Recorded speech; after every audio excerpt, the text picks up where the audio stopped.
Very good morning to one and all. Welcome once again to the Safran Royal enclosure here at the campus of the University of the West Indies in St. Augustine. It's day three of this West Indies Championship match between the Jamaica Scorpions and the CCC. And it's nicely poised at the moment as we enter day three. The scenario is Jamaica are effectively 12 runs for 5 wickets. And that is the reality for them, although they will resume this morning at 206 for 5, but you'll have to erase the deficit of 194 from that. So they're effectively 12 runs in the black as they try to build some kind of a lead so that the bowlers will at least have a chance to, if anything, put a little scare in the CCC batting in the fourth and final innings of this game. Tony Gray is alongside me, and he looks nice and fresh and relaxed. But Tigre, it's a nice morning, nice and bright, sunny conditions here. But if you're a betting man, you'll probably be betting CCC. Yeah, morning to you, Ruskin. Good morning to our listeners and viewers. Definitely so. I think that you have to say that Jamaican Scorpions did well to eclipse the 194-run lead set by CCC. And as you mentioned, 12 runs on, but they would have to double the efforts that we saw yesterday, today. And they should be looking for at least 175 to 200 runs to stand some chance of winning this game. I said it is. It's certainly a tall order for them. They probably lost 2 wickets more than they would have wanted last evening when they lost those 2 wickets in the dregs. And certainly the wicket of Barnes probably would hurt a little bit more. He was caught by Powell at slip. A good low catch of the bowling of Edward. And then, of course, prior to that, they lost the big wicket of Glenn for 86. And it certainly left them in a little bit of a bind at that point in time. And Blackwood, of course, was shaping well till he got out. And of course, there is also a little question mark over the fitness, the full fitness of Captain John Campbell, although he was seen running around, but you could still see him just holding the hand slightly ajar, a little tenderly holding it there, hoping not to get any touches on it or anything of the nature. But it looks like he will bat. So we will assume that he is going to resume his innings. He's 33 not out. But I think his presence could give the Jamaicans the chance you were talking of. Yeah, definitely. So he's a motivational leader, and obviously at the top of the order, he started well.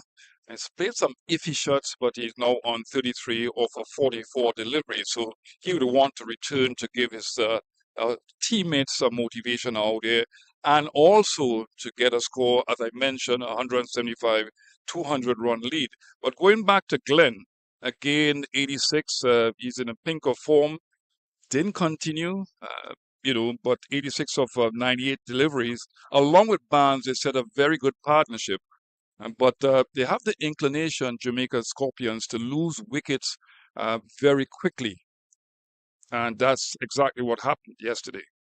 Yeah, it was unfortunate coming down in the dregs there. But even Barnes himself, although he made 30, remember before he was actually out, he survived a loud appeal for a catch at slip. And the replays, which the umpires don't have the benefit of, show that the ball did hit the inside edge, ricochet off his thigh region, and went to slip, and was taken at slip, but the umpire ruled not out, and there was no review situation there for him. So the decision stood. However, Thomas it is, playing and missing and not able to make contact. But that seems to be the pattern. And we said that time and again. All the Jamaican batsmen, they're either very strong outside the off stump, but they're also very weak and very susceptible outside the off stump because they play so far away from the body. Yeah, they like that shot, the drives, and good delivery from Holder to start with. Very surprised that he has opened the bowling from that end, the southern end. It's been very expensive in this innings. 9 overs, 63 runs. got the 1 wicket, but economy rate of 7 runs and over too much. Hold up again. Still a little short. I'm looking at the batsman Alden Thomas who was batting there, and he had a towel in the back, in the back of him there, stuck in his trousers. And I'm thinking, if I'm coming to bat, why do I need a towel? And you could see it, the breeze is like blowing in the breeze, like that when he's in his batting stance.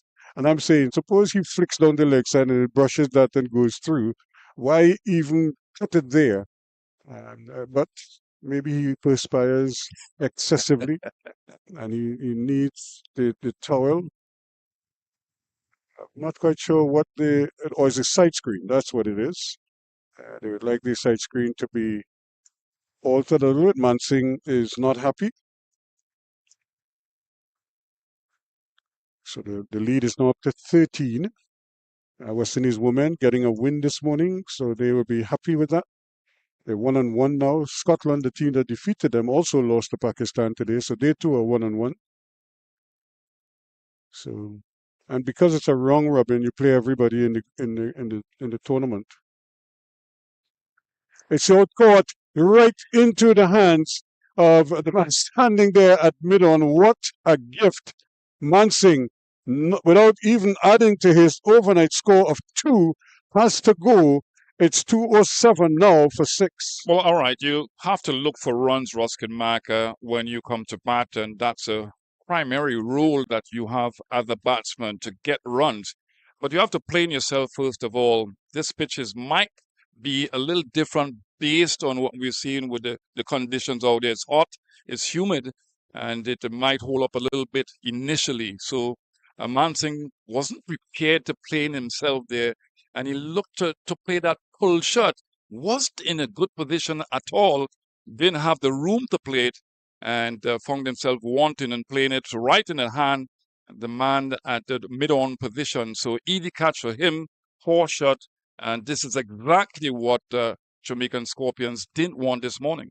Yeah, it was just so unfortunate that the ball was pulled right into Edmund's hands, and he just had to wait and accept it, and that he did gleefully, and that was the end of that. So it really was a soft dismissal, if you could call it that. Yeah, he was brilliant with the ball, Mansingh, getting 5 wickets in the process, and you know that he can bat a bit. He scored a 50 against 300 bigger Red Force. That was a day-night game, a pink ball game, and you really wanted him to settle down and bat and build a partnership with his partner Thomas. Look at Campbell is coming out to bat now. So this is the wicket now for the CCC. If they would get him, then Tigre will have plenty of time to go to the barber to organize his stories. He could go to the market and buy To the bank. whatever. Go to the bank, deposit your millions, whatever it is. Yeah, Millions. yeah. Thousands. Just a little Tigre. Tigre don't take out his money because Tigre money is at the bottom in the bank. The rich people, he says, have to take out theirs first for him to get Somebody to told you his. that, Ruskin. Yeah, You're trying to So put me in that situation. that's why you can't just deposit money just so. And so all eyes will be on Campbell to see how well he has recovered. And when we saw him this morning, he did seem to favor the hand just that little bit, but maybe it's good enough. I would imagine yesterday the problem was he couldn't grip the bat very well. Probably was one of those. My fear was that he might have suffered some kind of a hairline fracture, but it seems as if he's okay. Just see him flexing the arm now. It might just be shocking whenever he makes a shot. So I would imagine when he goes home, he's probably going to get another examination so that he could see the full extent of if there's any damage there. It might just be a soft tissue damage for the moment. Well, it's important that he bats well in this situation because they really need to put some runs on the board, and that would require him staying long at the wicket and building a partnership with Thomas. Now, it should be interesting to see how he approaches the innings, John Campbell, because you don't expect him to be coming down at the wicket. He would be probably a little psychologically damaged from being struck on the hand.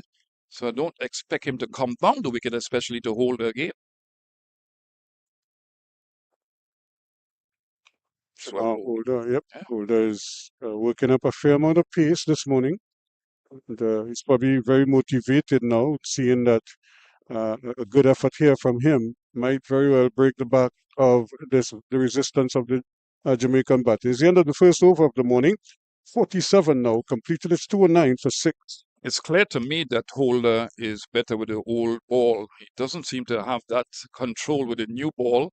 We've seen it twice in this game. At first innings when they bowled, uh, the CCC team, and then the second innings. But he's settled down nicely with the older balls. He's got more control with the older ball. A lot of discussions still going on. They obviously talking about what what the approach will be, how we should handle the proceedings out there. That's Kyle Corbin, of course, one of the senior men passing on advice. And because they know they have a good chance here. Plus, they will also know, and they probably got a phone call or two last night from the West Indies Academy players to tell them, what are you guys waiting on? You know, hey, where's the policy? Hold up. Yeah, funny enough, you said that because I had a conversation with Griffith, the assistant coach, Rayon Griffith, and I was asking him about why Guyanese cricket has done so well in the last recent years in 4-day cricket. He says it's a culture, it's a mindset, and they get them into the academies after the under-19s, and they're more susceptible to doing well in the 4-day game and not really the T20 game. So it's that man, Larry Edward, who is going to continue. He's bowled very well already, 3 for 47. And he's looking for a fourth one and possibly a fifth one. Yeah, what I like about him is that he's not tried too many things. He's not a mystery spinner, but he's not afraid to give the ball some air too. I've seen it a lot. And why not? He's gotten the returns. And again, and it just shows you the mindset to some degree. He is trying to play that ball on the onside. Now the ball is spinning across him, and he's still trying to play it on the onside. That is more like it. And what's the difference? He actually got a run just playing a normal push. Whereas instead of trying to turn the ball on the onside, he could have just pushed it to the offside, go play with the turn and go there. But he's trying to cover the spin and try to play through the onside. Now, there's a big gap there, but that gap is there for a reason, for him to do exactly what he's trying to do, which is go across the line of the ball. And so many times you see batsmen and one or two deliveries of bonks already from Edward. You see batsmen try to do that and they get that bottom edge onto the stump. So it's a dangerous shot. Play with the movement of the ball, not across the movement of the ball. Well, it's All right. You take your time, take a deep breath, Ruskin Mark. Campbell, again, he favors this reverse sweep shot. He's adventurous. yep, say the least. Oh, man. And it's good use of the feet, but again, it kind of tells you that it all seems so easy and so relaxed that that they just bat according to how they see it. It has nothing to do with the state of the game or anything like that. It's what they see in front of them is how they're going to play. At the end of the over, 211 for 6. The better players, in my opinion, play situational cricket. If you play in test match cricket and there's discussions about fast ball cricket and how you approach the game, you want players to be positive, but you want them to adjust to the situation. Here, Campbell has the mantle of leading this Jamaican Scorpion side. He's come back after being struck, retired hurt for a bit, and he's now on 34. So he's gotten a good start in the context of his innings. He wants to carry on, but he doesn't want to be too risky out there. Yeah, he obviously he carries a tremendous amount of the burden right now of getting runs on the board for the Jamaica Scorpions. And not only is he a key batsman, but as you said, he's the captain. So he now has to lead from in front, as is the common parlance, as we say. He has to show the other batsmen how it should be done and what is required of them out there. Um, you know, but again, he just brought out a reverse sweep from first shot. Well, let me ask you a question. As they're looking for 2 runs here, they will get 2 easy runs. Good use of the face of the bat. The man at a slight backward point position could not get that one, stop that one, and easy 2 runs. Let me ask you something about the reverse sweep shot in this day and age. You have a situation where you will still call the reverse sweep shot unconventional or conventional? Well, it's still unconventional, but it's more prevalent now. But it's still an unconventional shot.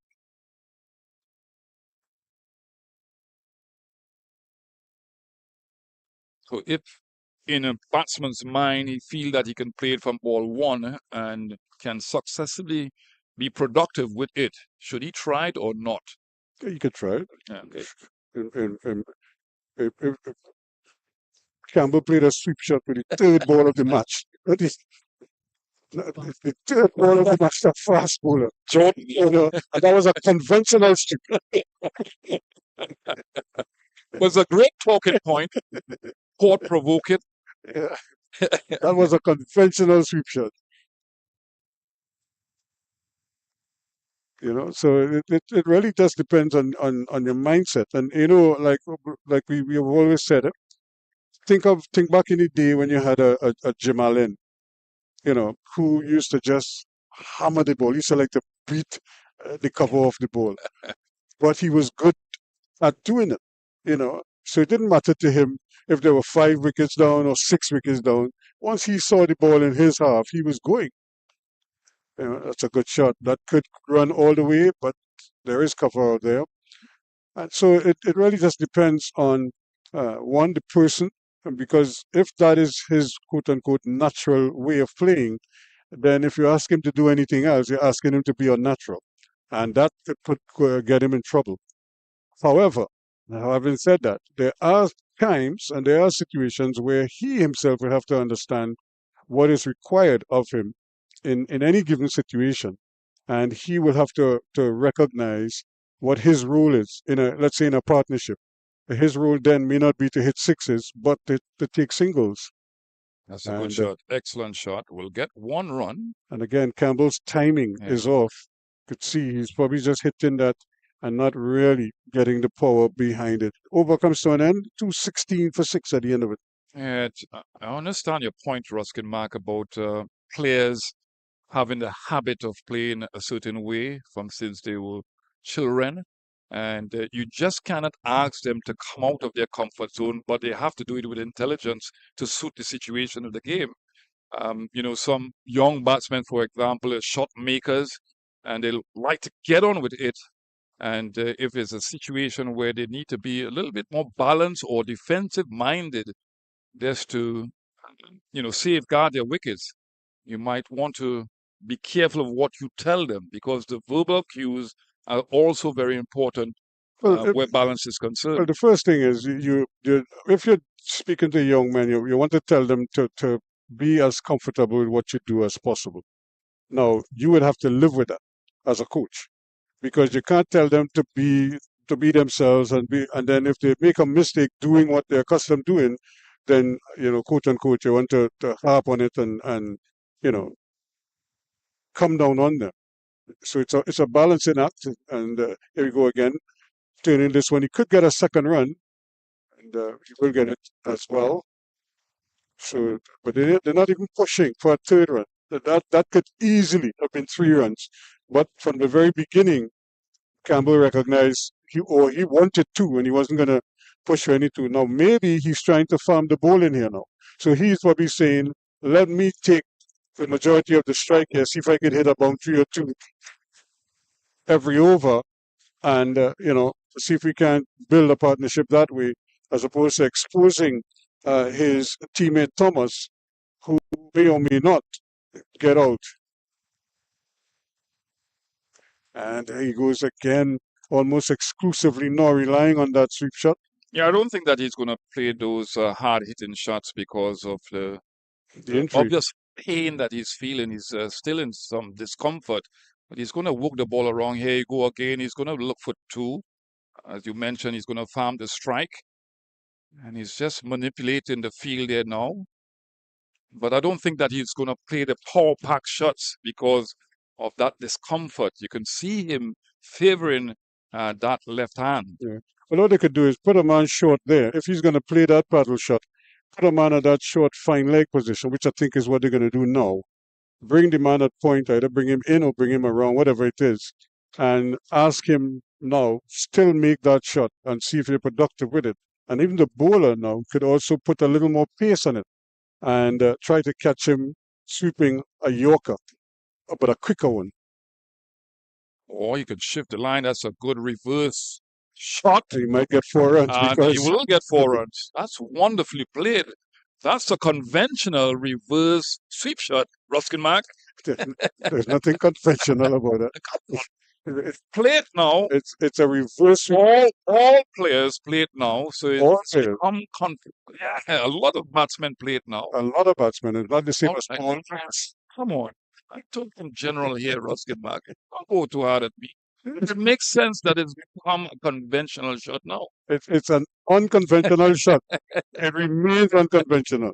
It's just it's played with greater regularity now than it did and it was back then. But it is it's an unconventional shot. It's conventional. Yep.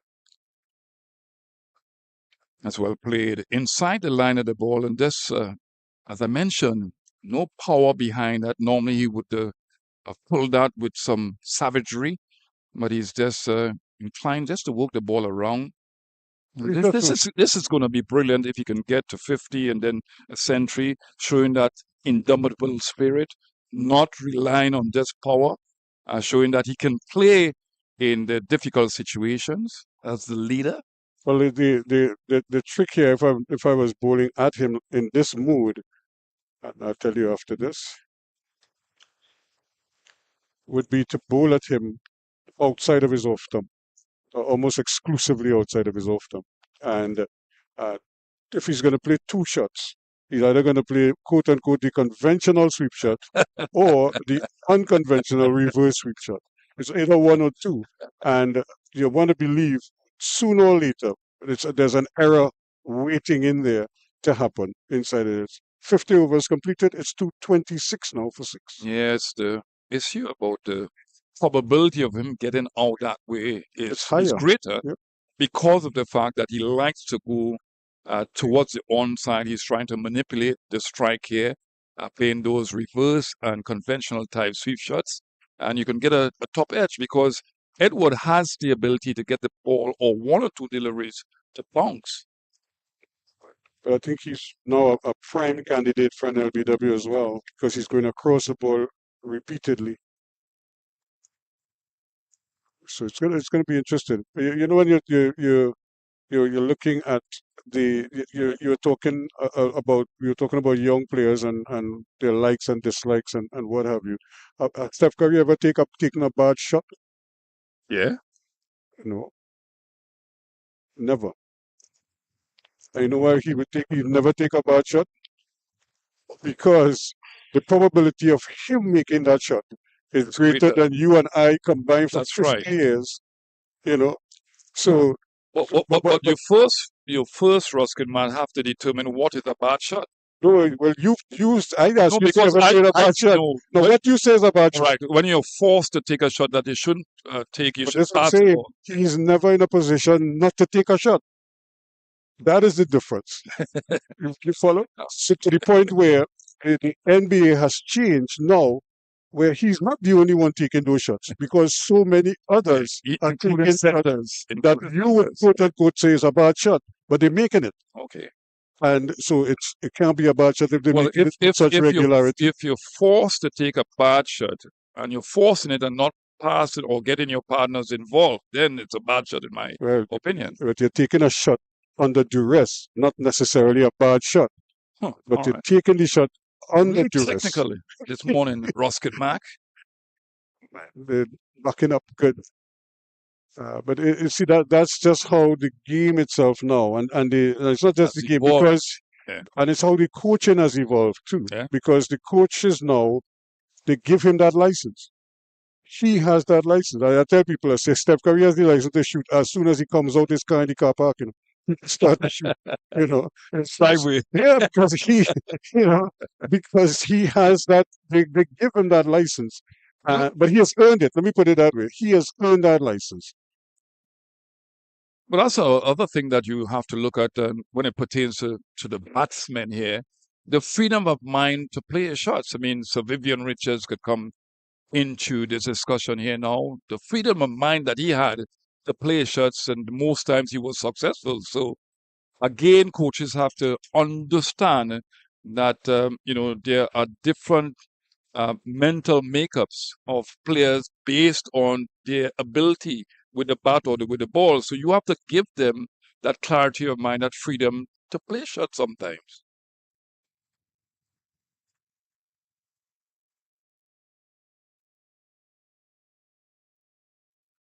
As well bowled. Now, Holder is doing the right thing here. Might not have been getting the volume of wickets. In fact, he got 2 on 72 runs off his, this is his 12th over, 1 delivery to go. But he has hold the line just outside the all stump. He's not trying too many things. 1 or 2 deliveries of angle into the batsman, but this has been good dot bowling. I'll call it dot bowling from Holder, keeping the pressure on from the southern end. Yeah, you're bowling here trying to get wickets, but at the same time you're not being, reckless about it, and you're keeping the batsman as quiet as possible as well. So you're building pressure all the time, and the pressure is to try to score runs. The over comes to an end. It's 72. It's 228 for 6. He has 2 for 72 from 12 overs, so he's averaging 6 runs and over, um, which is high by comparison to some of the others. But he he has hit the edge of the bat that goes down to the third man boundary, which is understandable.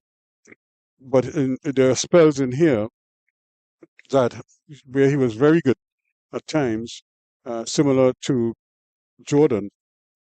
They may not have had the flood of wickets to support the figures, but if you look at it in its entirety, you would see where they deserve more than their figures suggest at the moment. And, so this is now going to be interesting. They put the man at point right back on the bound. Well, he's not by. He's 3/4 of the way out. The long off is also just a couple of meters in. There is a long on, and there's just one man in front of the bat on the offside in that. So he goes again for that reverse, and gets a single. So he's off strike early. He's going to continue to play that reverse. Yeah. Despite the fielder in that position. It's not a catching position, but it's a defensive position. But again, he's going to try to continue to manipulate the field. And he's throwing well. He's not been stagnant at all, John Campbell.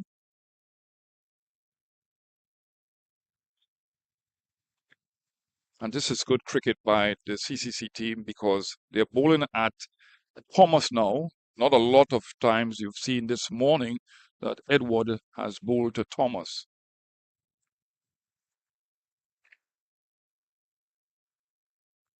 But he needs to bring him on the front foot, though. He's just standing on the back foot and waiting for the ball. Try and bring him onto the front foot and see if you can get him to try to go over the top or something.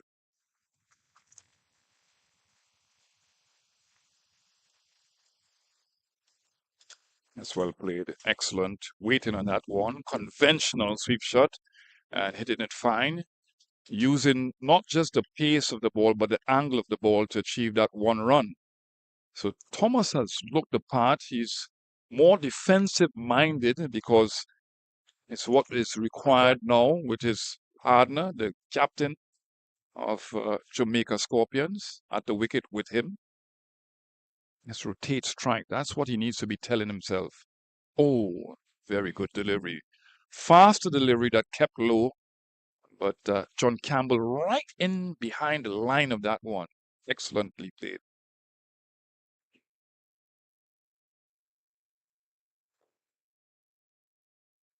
That's good bowling, trying to bring him onto the front foot. Let him use that arm as much as possible.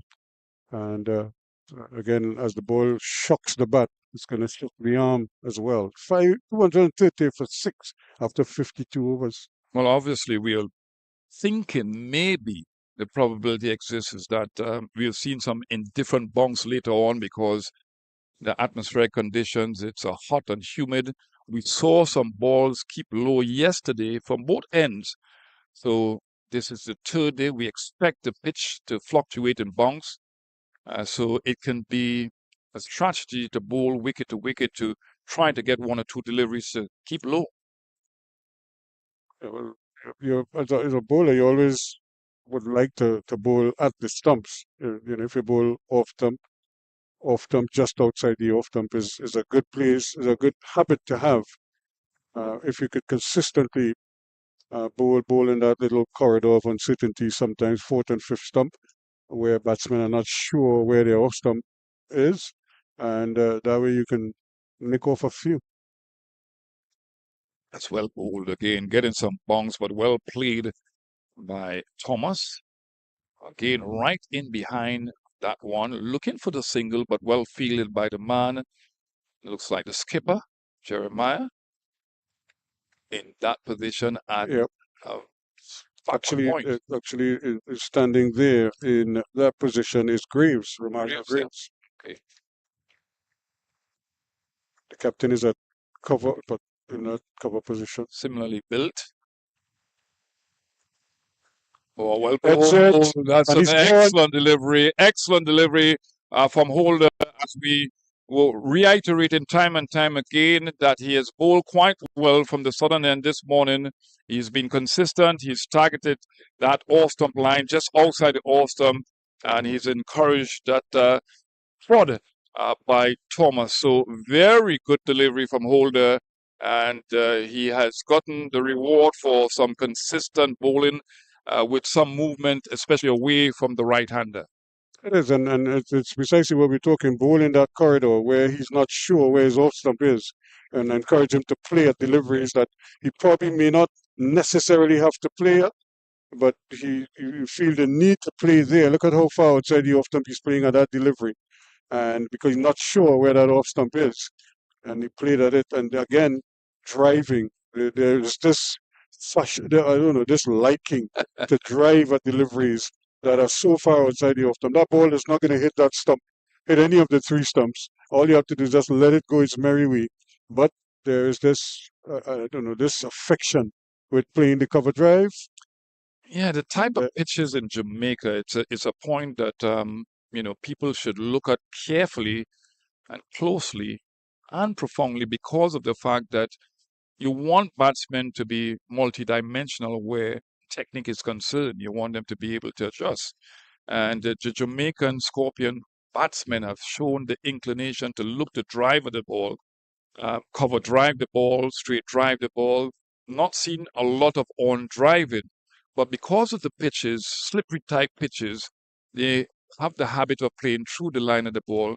But when there's movement, as we've seen in this particular game, it can be problematic for them. and the thing is, it's not like pronounced movement. It's not like it's big swing or anything like that. Mm. But what it is they're not getting to the pitch of the ball, and they're still playing the shot. It's another pitch of a delivery. Welcome to the crease, Mr. Salmon, and we will have you for Easter. Cheat, salmon.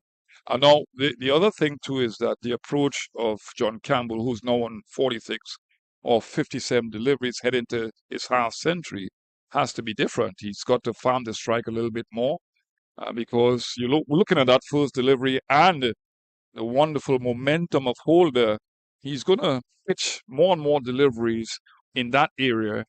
And the probability exists again that he's going to get another wicket. So I'm surprised they didn't put a third slip in, because if he's going to bowl that line, that's well bowled again, but well played. Standing tall, using that height, and on top of the bounce of the ball, keeping it down. now we have a new batsman at the wicket, right?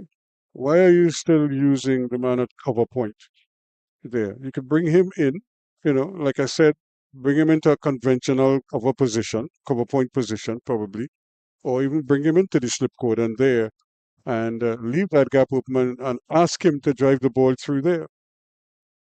You have a fine leg and a deep square leg, so the short ball might be in play as well.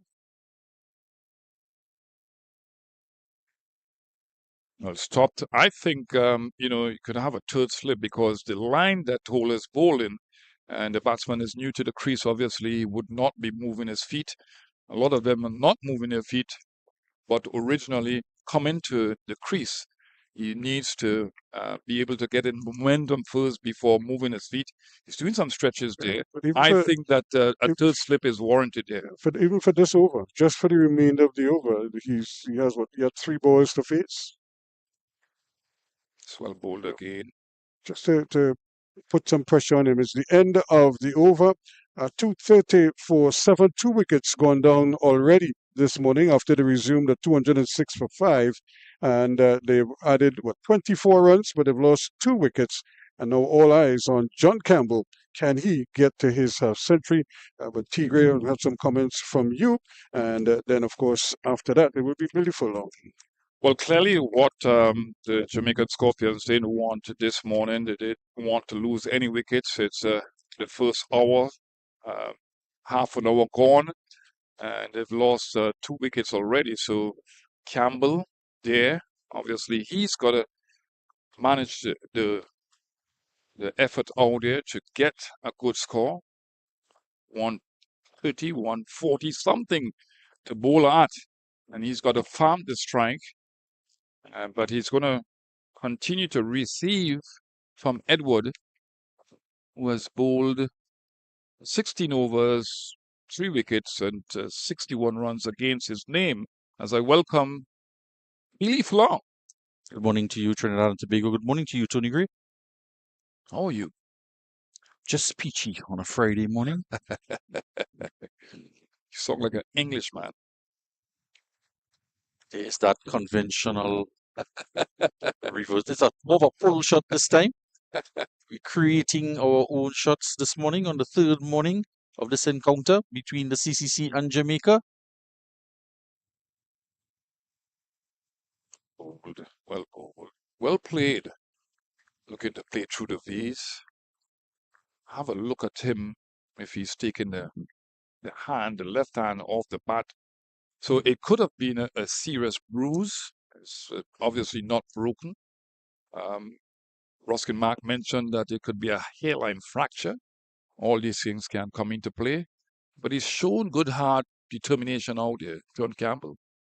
Yes, certainly he, as Pete Salmon comes into strike, he's going to face his first delivery from the northern end against Larry Edward, the left-arm orthodox spinner. He left the field, retired hurt on 33, struck in the forearm area, trying to pull a short delivery from Chamar Holder. It wasn't all too short, but we've seen him try to fashion new shots yesterday and today. But a pullable delivery, but didn't quite climb on him as he anticipated. And batted on, left the field, and Javel Glenn, I believe, came out after tea to replace him. Yeah, that's a good shot. Again, standing tall, using that height, punching the ball, waiting on it, and really forcing a shot off the back foot. He hit it very hard, and even the fielder at that cover position could not stop that single. Kobe just parried it a bit, trying to knock it down. Could only knock it down to just past the bowler and an easy single completed. It's well played again. It was in the air for a little bit, but away from the fielder in Corbin. So good rotation of strike. And what is seen here is that John Campbell obviously has confidence in Salmon. Yeah, it's a tough series. He chipped it in the air. Adman Corbin was there at a short mid wicket. It's away from him though. He's got to utilize that height, that stride forward. And at the same time, Edward need to bring him on that front foot, pull back the length a little bit more because of the height and the stride of Salmon. That's Loud appeal, struck on the path, stretching forward the tall lad.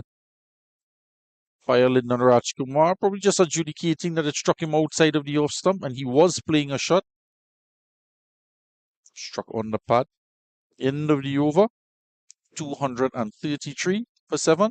Yeah, that's an excellent delivery. Again, a closer line delivery than the previous delivery, inciting that movement forward.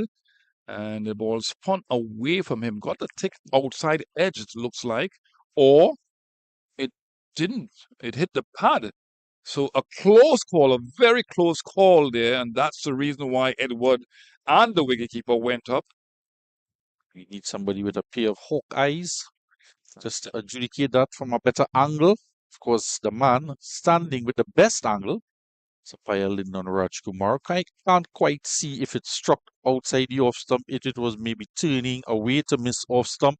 Certainly didn't look from even our skewed vantage point that it was heading down the leg side. The left arm orthodox around the wicket, so lives to fight another day. Trying to swim upstream here is Salman to survive with his captain on 48. Yeah, something just came to me, and after this delivery, I will discuss it with you. Probably old enough to listen to what I have to say and reply. It chips down the wicket, comes off the outside edge, ironically, goes past the diving Jeremiah at gully into the boundary for 4. And that brings up his 50 as well. 48 and a boundary 4 adds to his total. And a good innings from the captain, having gone off the field on 33, coming back out this morning with the fall of the 6th wicket on 207, and gets to that well played, well earned 50. It was a very controversial innings, shall we say? Maybe it was an unconventional innings, we shall say. It's a dicey shot to get to his 50, obviously.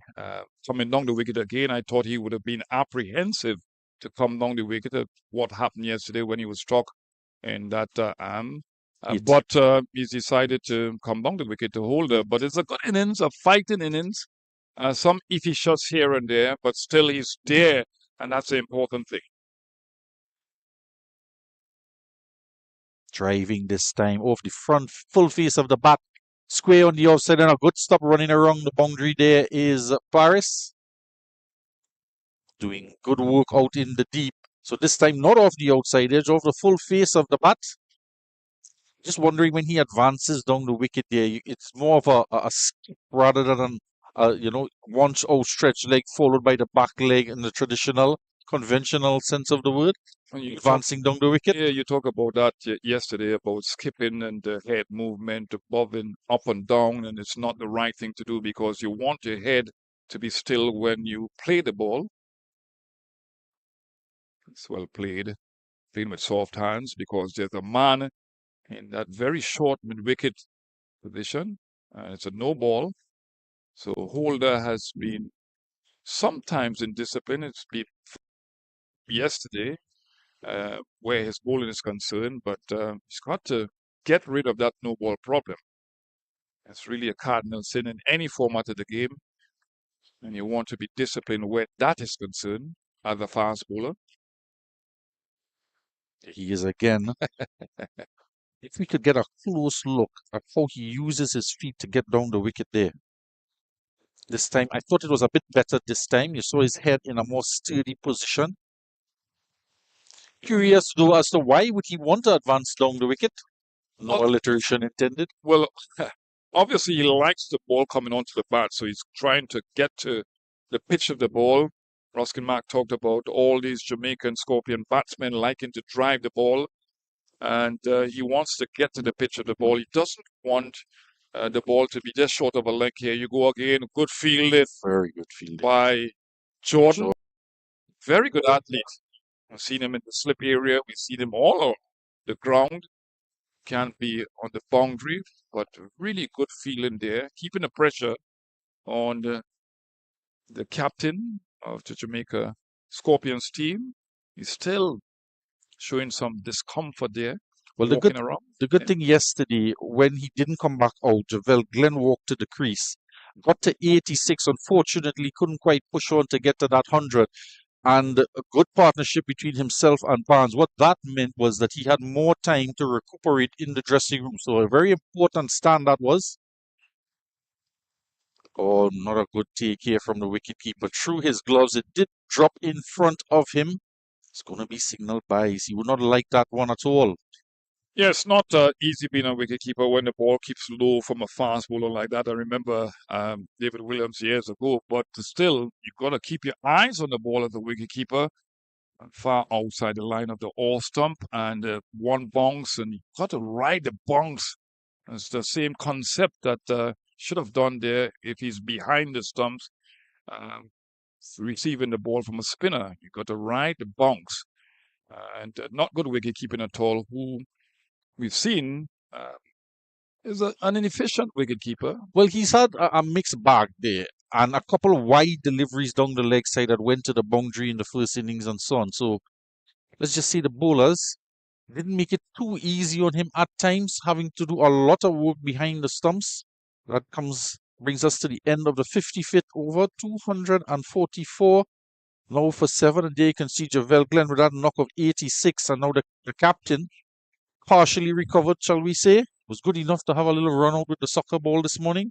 He's on 54, good to see as well. Let's see if he can join in with the lower order and put some sting in the tail of the Scorpions. Yeah, sometimes you have pain out there as a bowler, as a batsman, and it seems to have you a lot more focus. Remember, Sir Gordon Greenwich, when he suffered from a slight hamstring pull, something like that, that would have been a double century. Yeah, it No seems doubt. to focus a lot more.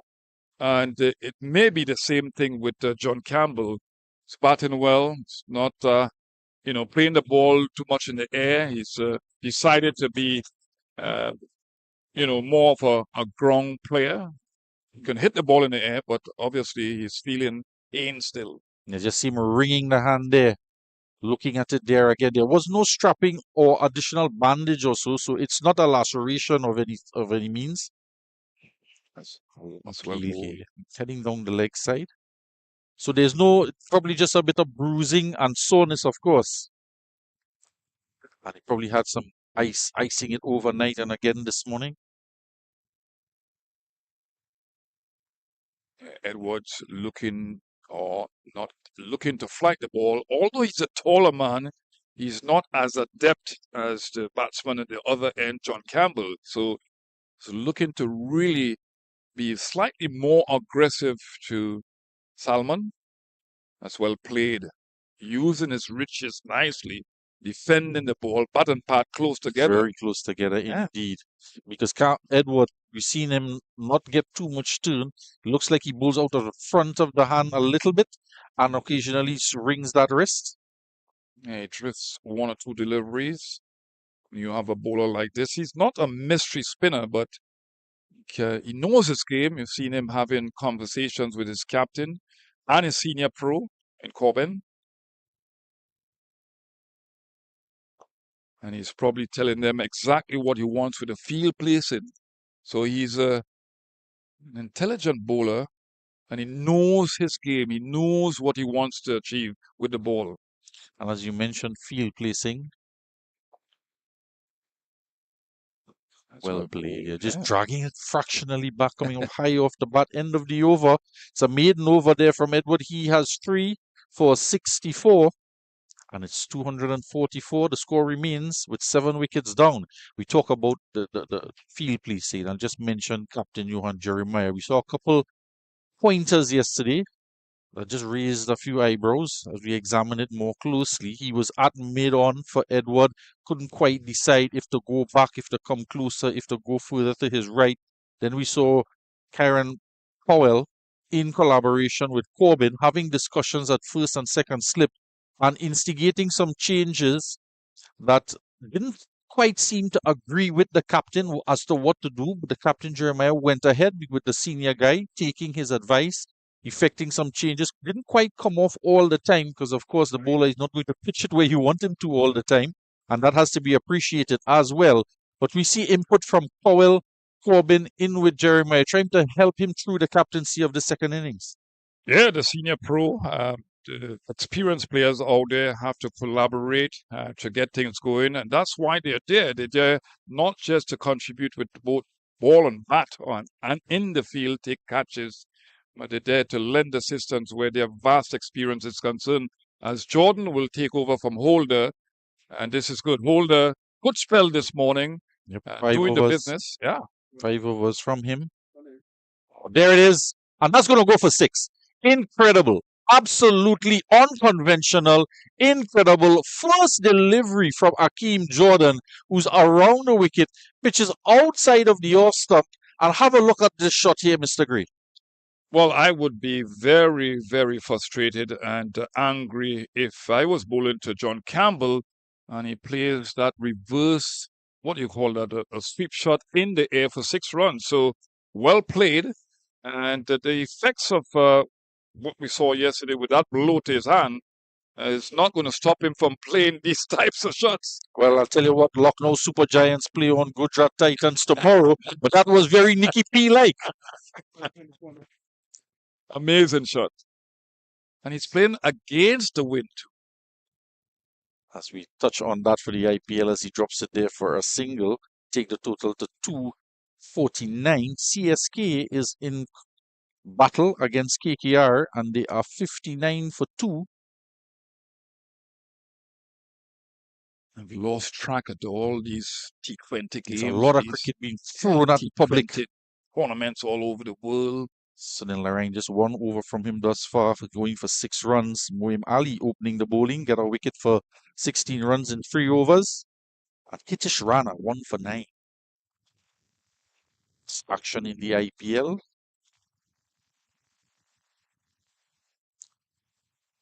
Just distracting us. If you had a chance IPL to play shots. test match cricket and, Yes, and you get in a contract for the IPL, let's say $700,000 US, because I think that's where Sunil Narine started his IPL contract, 700 and something thousand US dollars. What would you do? Just a slight correction there. That one didn't quite go for 6, so not quite like Nicky P. Yeah, okay. 1 bounce into the boundary for 4, but I was willing it across the boundary for 6. Such was the audacity of the shot. Coming back to your question, it's a really, really tough choice. And we at an older age now, we get the opportunity to reflect, but in the mind of a young 22-year-old with his whole life ahead of him, it's a tough decision to make. Is your propensity for you always seem earning? to sit in the fence with these questions. Huh? What's Well, going on the with fence at the university is quite wobbly. Can tilt either side, depending on how the breeze blows. 249 for the loss of 7 wickets. And this is the 57th over. 2 more deliveries to go. Jordan will want to emulate Holder the way he approached things with the older ball. Talk about the approach of Mr. John Campbell. 59 from 69. It's Pete Salmon on strike. And Jordan will be looking to prize him out here. Just flailing outside the off stump, the tall Pete Salmon. But there's only 2 slips in place. Jordan coming on. He does get the ball to move around.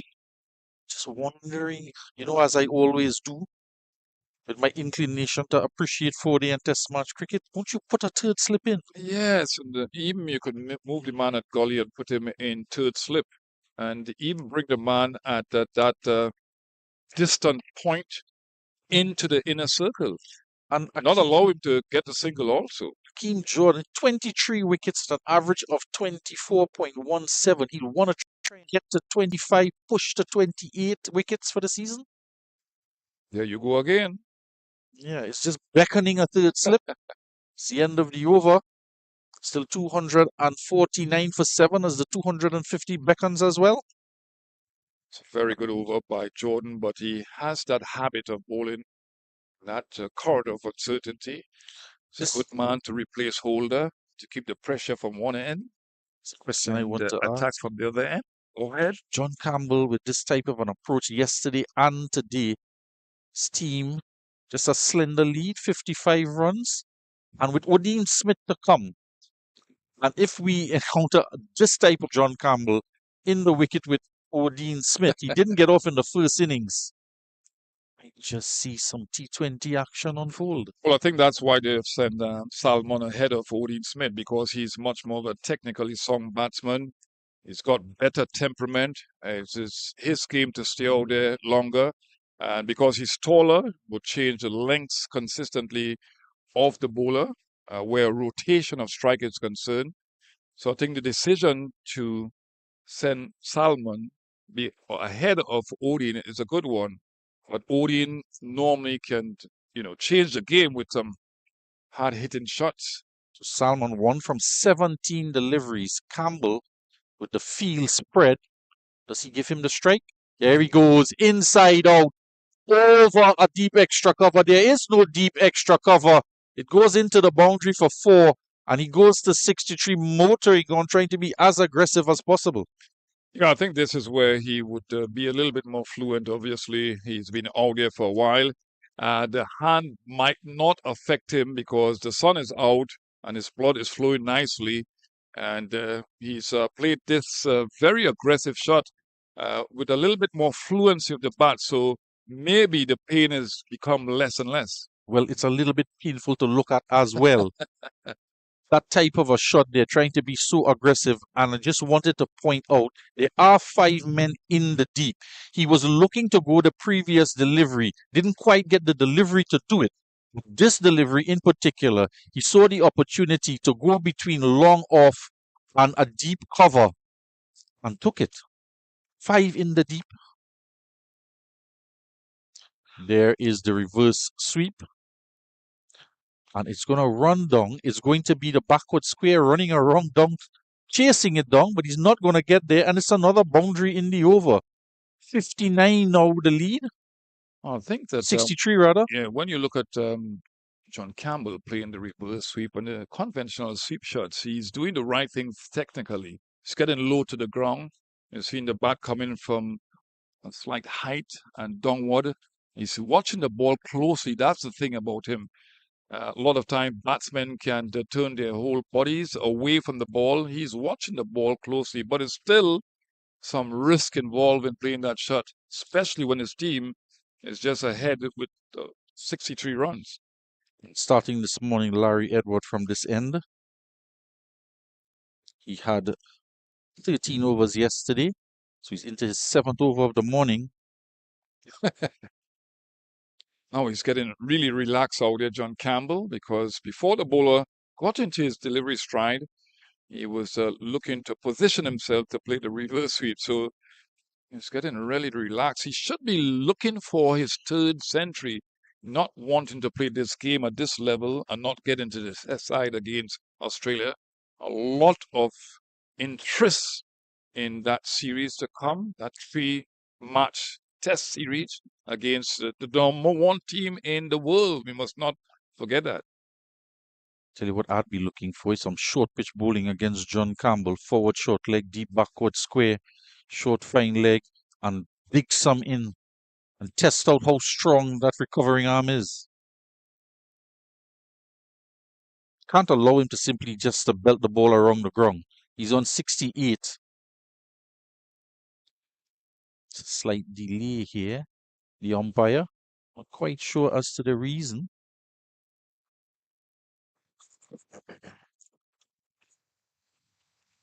Looking good in defense. 18 deliveries, just 1 run, and most of that coming forward and playing quite comfortably. Larry Edwards with a forward defensive. He's physically intimidating the batsman.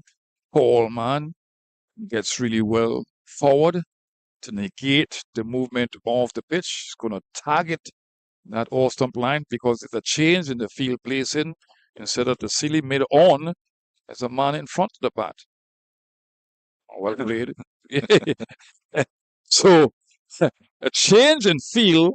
Whose fault is that? Yeah, Whose that's a fault is bowler's that? fault. That's the bowler's Yeah, fault. Come he's on. angling into the pad of a tall guy who just works the ball wrong and gets 4 runs. Jeremiah just looking at dead ball signal by the That umpire. ball. Is it that he offered no shot? Your thoughts? I think that he played that ball. At the ball. I don't think that was the reason. See, Larry Edward just quite bemused, as we are. Umpire Rajkumar, he's just communicating with the third umpire. Look here as to what could he is playing a shot. In Played it. fact, did it come off the bat as well? Yeah, so quite inexplicably, a dead ball is signaled. It's been very peculiar morning.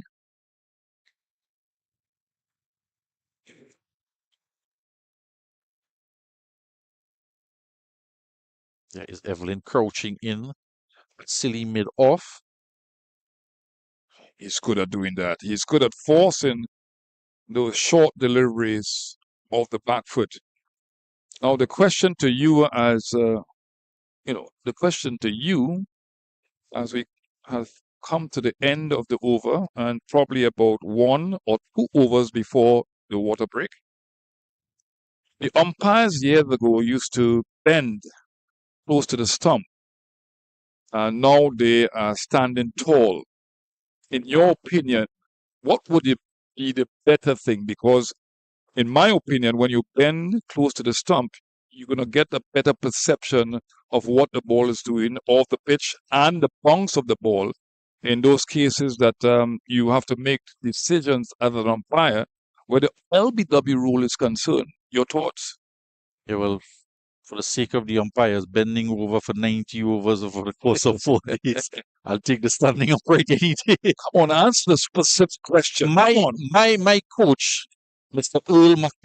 Earl McDonald Best at Queen's Royal College, he would be in that crouch position for every single delivery. Now, if any one of these players here, I dare say, match his fitness, even at his age of 65, 66, Mr. Best, if you're listening, I'll be very, very surprised. He's one of the the fittest person I've seen in quite a long time.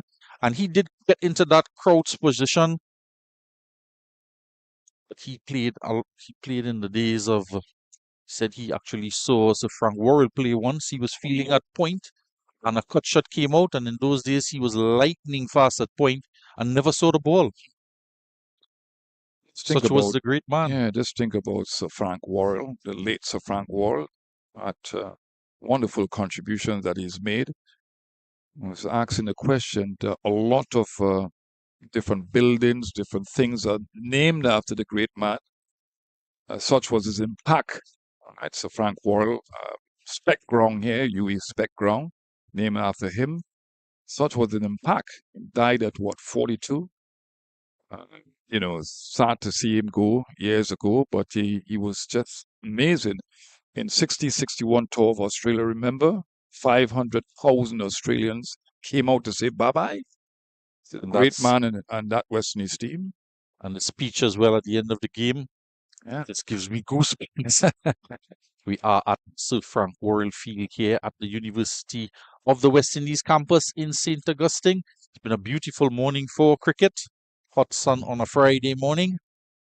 Yeah. Are you surprised that you're not seeing a lot of deliveries keep low because of the dry surface out there? Edward is not getting the ball to turn prodigiously. So are you surprised that we've not seen the indifferent bounce?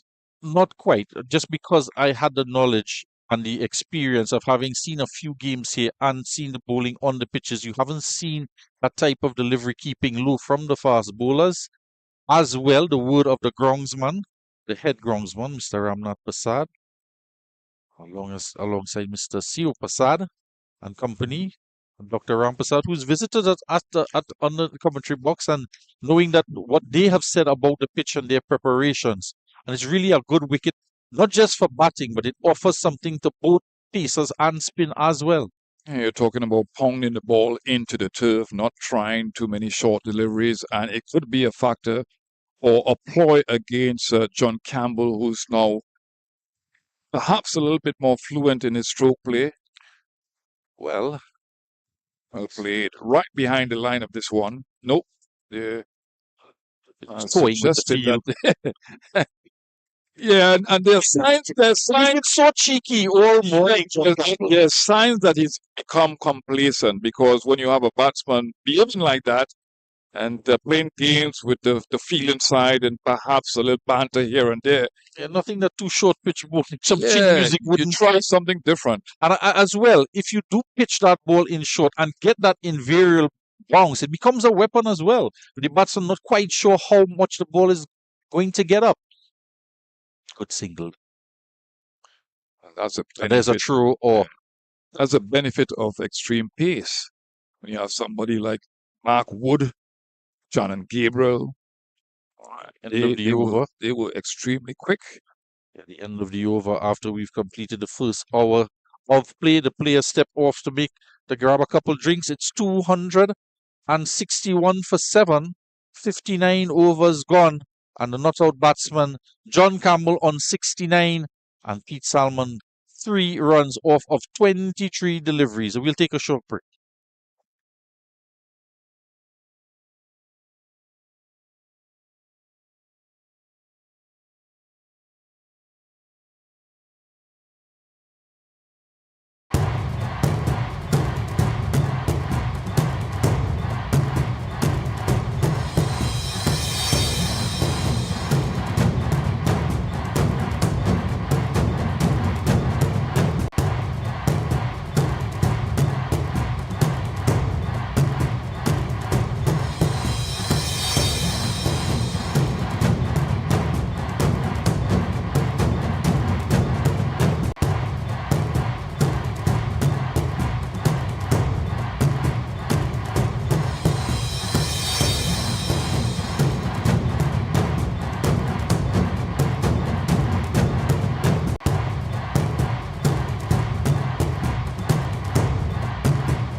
Thank you very much. As we welcome you back here, the players have had a little bit of a breather. I'm sure they would have been spoken to.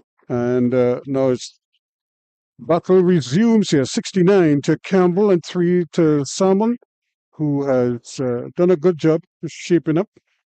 And now it's a question, can quite often we see after a break, they either lose a wicket or something happens. I'm sure Jamaica will be hoping that is not the case here and now because they've already lost 7 wickets, so they can ill afford to lose another one right now, especially the skipper Campbell, who has batted very well, very responsibly for his 69. And now we see they're going to just try something here with Graves, see if Graves can't change things up a little bit. So the spell of 6 overs from Edward comes to an end.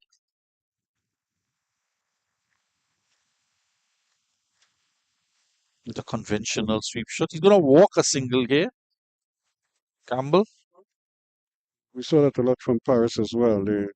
Once they recognize that it's just one, they're not even going to stress burning up too much energy. And knowing as well there's not too much speed on the ball. If he does misfield, it's not going to go too far for him or into the boundary.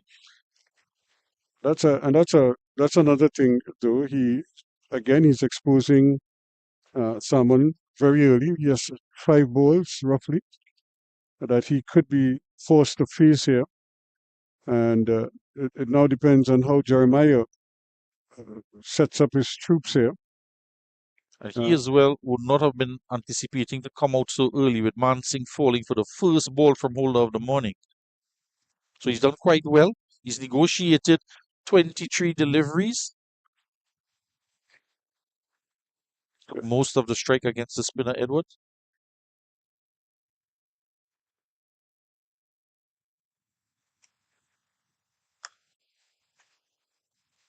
Again, he's playing almost exclusively off the back foot. I would like to see them bring him on the front foot, but he's obviously more comfortable on the back foot where he can give himself a little extra time. Campbell just walking down, telling him just watch out for the one that spins a lot into the bowler's marks as he was on the back foot. They've brought the long off up to mid off for Salmon, and there is a straight mid wicket fielding the ball there. Again, the bowler has to be smart here now, and maybe just flight it up outside the off stump, see if he bites at it. Oh, there's the one that keeps low. Yeah, they are pushing into that mid-off fielder and do get the single. So everything that Campbell suggested has come to pass. Because again, he's playing off the back foot more than anything else, and you want him on the front foot, right? Because he's exclusively playing off the back foot, so he's not prepared to come onto the front foot too much. And I think that's exactly what happened in the latter overs there from Edward. He was too short to him because he kept playing him off the back foot.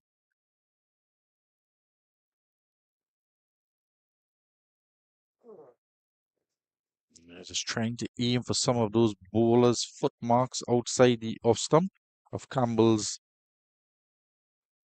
Just that area, just in front of John Campbell there, you can see quite disturbed. He's trying to aim into those areas. And the little dance, you're going to have to hurry here. And if you hit it, it's very close indeed. What does the umpire decide? Not out. Well, it's all happening here. You can tell from the loud oohs and ahs from the coming from the commentary box. He advanced down the wicket, struck on the path, trying to get out of those bowlers' foot marks. Took off for a single to backward point. A good throw. Was it Jeremiah racing into Evelyn? Yeah. Racing in, struck a stump out the ground. Loud appeal. Look at it here again. Gets down the wicket. Off the path. Question could be asked, is he playing a shot as well? Racing in is there. The Mel Evelyn, it's very tight. It's going to be really close. Just home. Just made it home. Just made it home. We'll have to look at that a couple times. Yeah, you could just see the bat breaking the crease. He was just. I'll tell you who will give it out is Mr. Melvin Evelyn, the lone spectator in the admin building. It was a good effort. It was a good throw. Good cricket. Excellent. And funny enough, it's almost as if Campbell wasn't prepared to take the run. He got the call from someone, and that is how he ended up, um, you know, putting on the afterburners. And he had to. He needed to look like Usain Bolt there because that was a good throw. Now look at where the bat is. It was in the air for a long while, and it's just frozen there. As I said, it was in the air for a long while.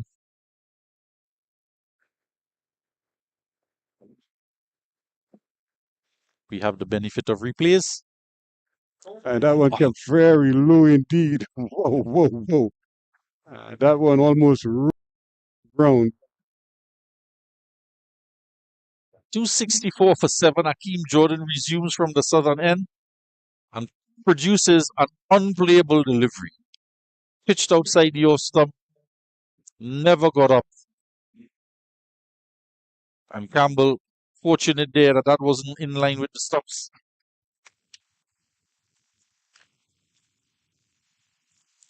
See that action-packed morning here on the third day. Mansingh falling first ball. He faced up the holder. Wicket falling in the first over. Solid in defense. Defiant, it seems.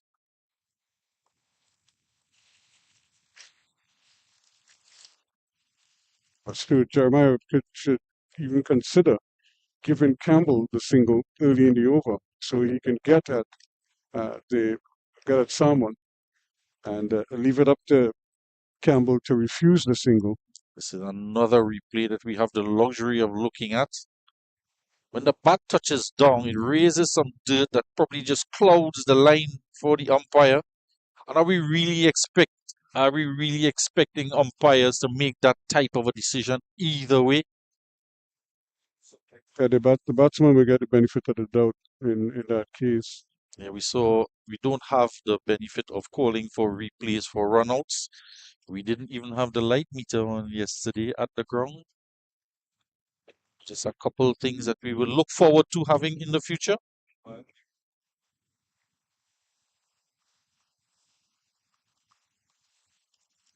He's on 70, Campbell. It's been a mixed bag from him. There he is again, just advancing down the wicket. Calls for the single. It is on. And I think that is why he was called through for the single from Salmon, because he was already walking down the wicket and his momentum would have been to take off for that run, and calling him through for the single. And Campbell very close indeed. Put it this way, if there was any hesitation, he certainly would have been run out. And had he not been that far down the wicket trying to play the shot, he would have been run out as well. I mean, it was an ugly shot he tried to play in the first place. And luckily for him, it probably struck him going outside the off stump. And but the call came early.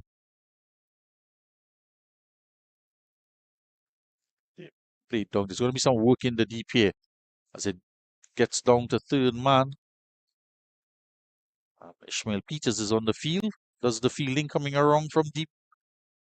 The point on the boundary. Get 2 runs. Just 1 slip on the gully. Deep point cover. Mid off. Mid wicket, mid on. And the man missing from the second slip is down on the boundary at deep backward square. But we haven't seen a short ball to him as yet anyway.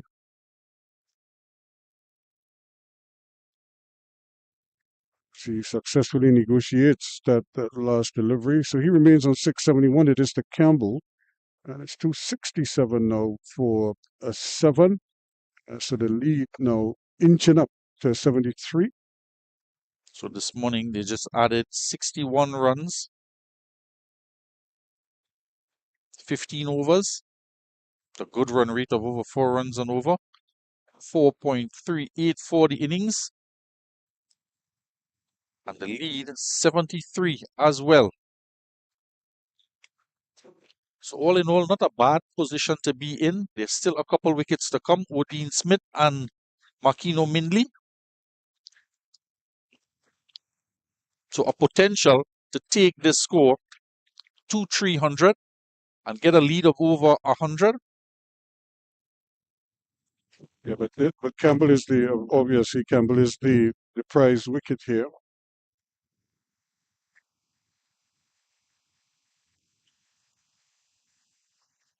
Now we've seen a couple of these. Actually, we've seen a couple go forward of the crease. We just saw a glimpse of Melvin Evelyn, the father of Demel Evelyn, walking in the background behind the fence.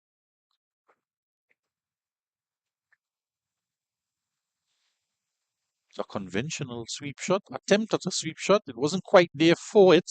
Was a little bit fuller than he anticipated. Oh, here's the thing here. Because the new batsman was someone, the lesser skilled of the two batsmen, is on strike now. You have 5 deliveries, but uh, I'm not quite sure the field placing is what it's supposed to be against him. And so they basically protecting both sides of the wicket here, anticipating that he's probably going to play on the onside, and they put a man at cover point. As he bowls one into the pads. It's always questionable to have a man at deep point when the off spinner is onto the right hander. Bring him into to the point position and let him, because at some point in time they're probably going to try to take a quick single, and you're trying to keep him on strike as much as possible. A lot of turn there, coming back in, loud appeal, struck on the back pad, pitched outside the off stump. He's on the back foot, and that looked really, really, really, really close. I can't emphasize it enough. Probably height might be the biggest deterrent there, because he's a tall man. Look at the pads. The pads are almost in line with the bail already, and it's coming back. It's just hit just above the rule. I am just as confused as Romario Graves.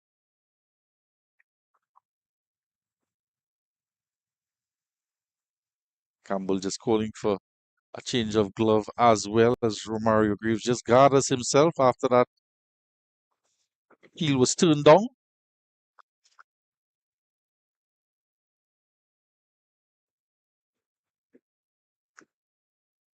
And there's the sinker. That's the release gift. valve. Yeah, you want to plug that gap. Don't let him get off strike with an easy single like that. So you want to keep him there as much as possible. Just being patted on the back there by Corbin. Graves, just some words of encouragement.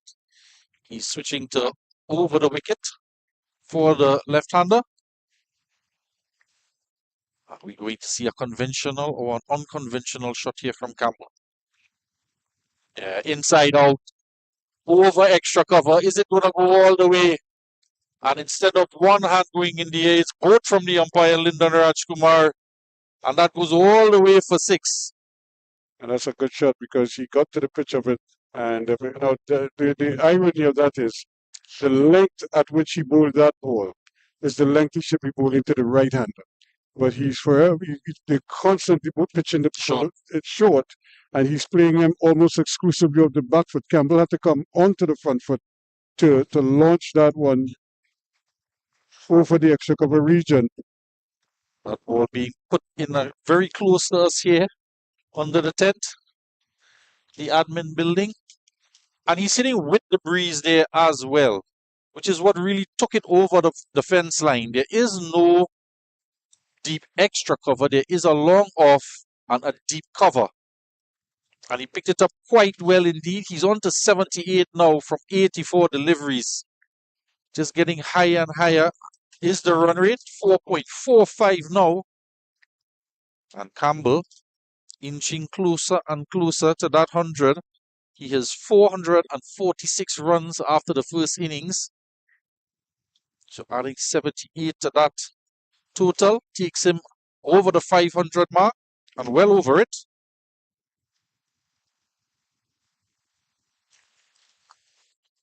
Yeah, he is challenging the Guyanese captain, Devin Imlach, who's on 538 runs after his knock yesterday in that Trinidad and Tobago encounter. So that ends the over 276 now for 7. 62 overs completed. And Campbell is up to 79 now from 85 deliveries. And Guyana 335 for 6 overnight, 269 for 5, with Perez scoring 82. Anderson getting to 50, as we said. Imlach falling for 33. Kimo Paul retired out, hurt on 47. See how bad that injury is. And Trinidad and Tobago, he's proving to be a thorn in their side, opening the bowling, picking up wickets, and now 47 not out. We'll see if he returns to the crease. We've seen Guyana already over 400 runs scored in one of the games, so we know that they will want to bat on and get Paul back out in the middle as soon as possible. Well, not as soon as possible if the batsmen continue to make runs. Back live here. Campbell continues to advance down the wicket regardless of the bowler. That bowler is Hakeem Jordan, 1 for 46 into his 14th over of the innings and his 4th over of the morning. Just looking at how they are attacking Campbell, and it's almost as if they're like resigned to the fact that he's probably going to score 100, because you have to keep bowling him outside that often and try to force him to have to use his arms as much as possible to try to get at the ball. And you want to give your protection on the offside of the wicket as much as possible. Yeah, and we want to see some type of protest from the CCC team and to deny him the 100.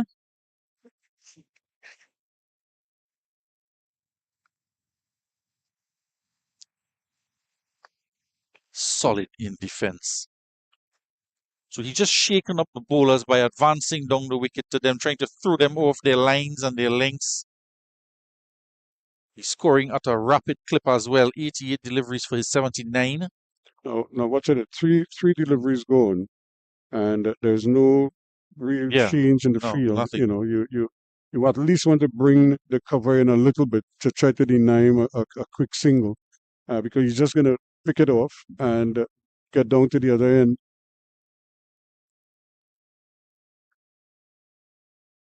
He's going to get a couple, yeah. That's maybe even 4 runs because it's going to go close to the boundary. In fact, it goes into the boundary. Exquisite timing there from Campbell. More circumspect this over. The dot balls were building, and he just leaned and caressed it through the covers for 4. It sped along the outfield. A good-looking shot. There you see there, he's taking the bottom hand off the bat, indicating that he is still not too happy with the condition of that forearm. It's being impacted. The 50-run partnership comes up. 63 deliveries, quick time. But we haven't even seen we haven't seen a short ball, because there's that man platooning at square leg there, and he's more or less out of the game. And again, he's pushing past, this time to the right of the man that covers. He's not going to get 4. He's going to come for 2. Take him up to 85.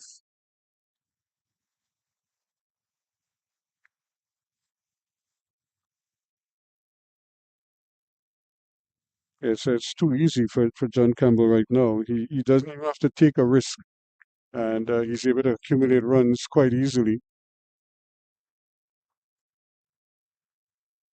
Because it may even be a situation where they could take the gully fusement out and put him square and put the cover around just to plug those gaps on the offside and deny him that chance. So now they could get a chance at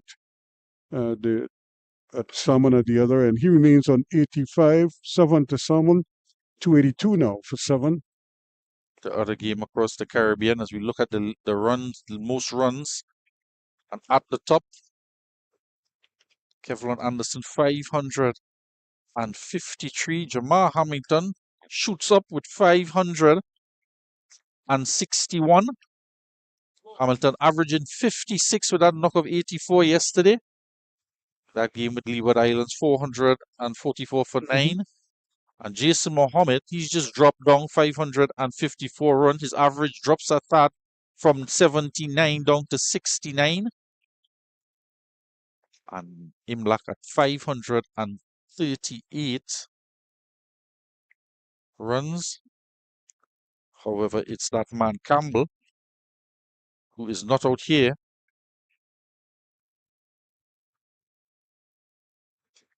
Yeah, that table will change at the end of today. Joshua De Silva 506.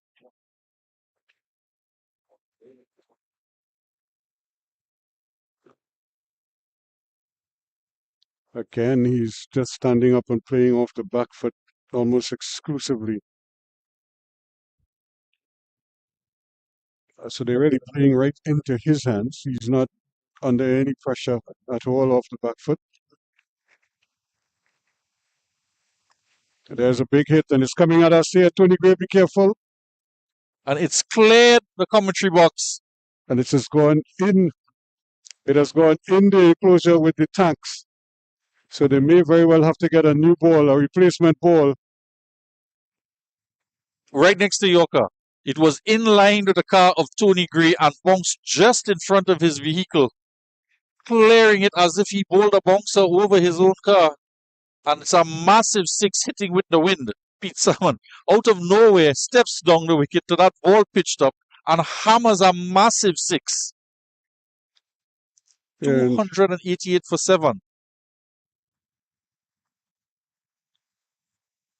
But you don't mind him doing that because you want him to at least try and do something other than stay on the back foot and just push. Yeah. Tony Gray is trying to get into the enclosure there. Hopefully he can secure the ball. But if anybody could find the ball, it would be Tony Gray. He's from Santa Cruz. He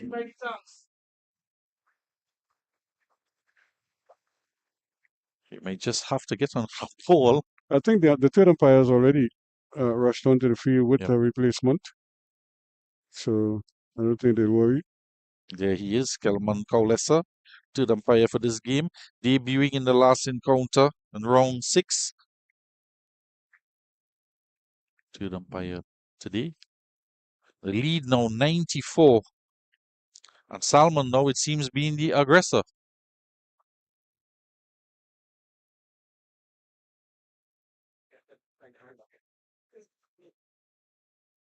We'll have to get Mr. Dr. Ramprasad later to open the room by the tanks there to just access the ball. Practice ball. It'll be a souvenir. A nice ball for the UE team. They could get some practice in. Sell it on eBay if Campbell gets a century with it. There he goes again. Higher this time, and it's over our head here. And we're going to have to get it falls inside the compound. And I think I will need to go move my vehicle.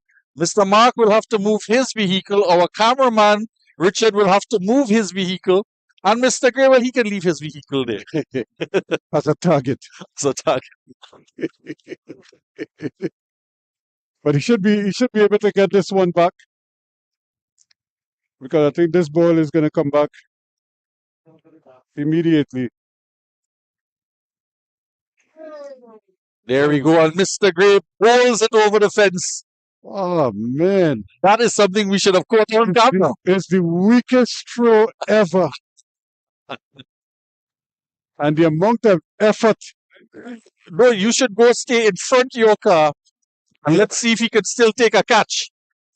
We're setting the field here in the commentary box and setting Mr. Tony Gray to field just in front of his own car. Forget the car. It's the throw we're talking about.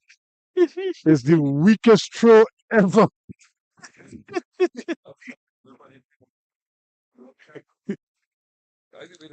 Hold it outside the off stump. Slow it up. Add a little more flight. Like through a fishing line from Mr. Salmon. It's a faster one wide outside the off stump. Not taking the bait. Obviously, Graves is probably thinking, "Geez, I owed this man before, and I still have to keep going here." But the umpire said not out. So There he goes again. And this time it's going to hit Mr. Grayscott. There you go. Struck the vehicle in the car park. And it's now a no-fly zone here. so the alarm is going. You could hear it in the background. 3 sixes in the over. He jumps up quickly to 25. And there it is, going, bang. And he's quickly up to 25, as you said. And the Well, actually, 300 coming up. He should be further down than 25, is it? So the 300 is on the board. But He was want on to believe 7. That's 18. Yep. 25, yep. As they have a 12th fieldsman. 12th fieldsman, Mr. Gray, in the car park. Tony Gray of CCC. Well, he is at the UTT. So he is part of Part the of the combined CCC composites combined, colleges. Yeah. I'll have to have a. So making all the members of the CCC work today. And that's 3 consecutive sixes. 4 balls gone in the over. He's on 25. Push fractionally outside the off stump. It's the end of the over. So 18 runs in the over. The lead now 106. The total 300 for 7. So 85 to John Campbell. He took a backseat just now there to Salmon as they have a discussion at the moment. And with the lead, Jamaica sort of just slowly but surely inching themselves back into the game.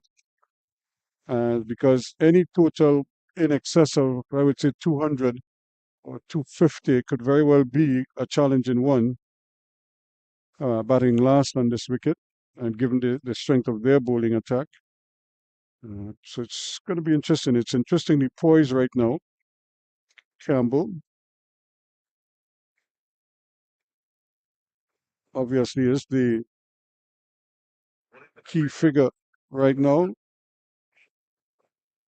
And we see Edmund is coming back into the attack, probably a little bit belatedly. But we're going to rely on him now to do it. And the challenge he faces is he's up against Campbell, who loves to use his feet to the quicker bowlers. And he's more of a consistent line bowler. Down the wicket he goes, and it's in the air, but it's going to net him 2 more. And I think Jeremiah has to be careful here because Campbell is pretty much dictating what is happening out there. So he has to be careful. He has to be able to just take a look at overall look at what is happening and just think out the box a little bit here and try and see if he can set a trap for Campbell.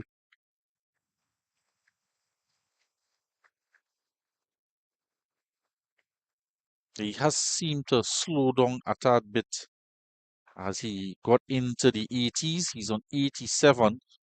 And we see another aspect of the batting of Pete Salmon ahead of Dean Smith. And we can certainly see why now.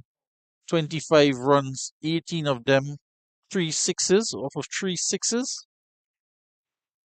And he's been rock solid in defense as well. Did have a good LBW shout being turned down just before he hit those 3 sixes. Yes, he's continuously taking the hand off the bat, wincing a bit. John Campbell. Inches on by 1 more now to 88. A very enterprising morning. We've seen the fall of 2 wickets, one off the first delivery he faced, RBJ Mansingh. not adding to his overnight score of 2. We saw Thomas just add 8 runs from 9 overnight, being dismissed for 17, and 2 of those wickets falling for Holder, who's returned after his first spell this morning.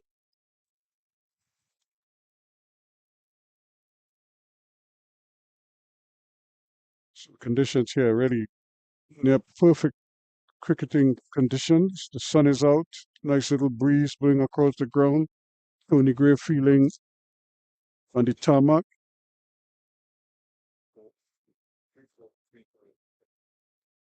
And it's making for an interesting little battle here. Jamaica fighting and CCC clamoring for a wicket. The last wicket fell at 230.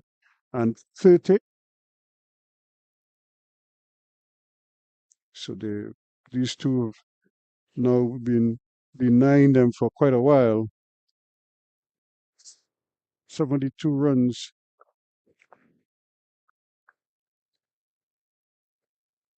And the 5 overs from Holder this morning, 1 maiden, 16 runs and 2 wickets.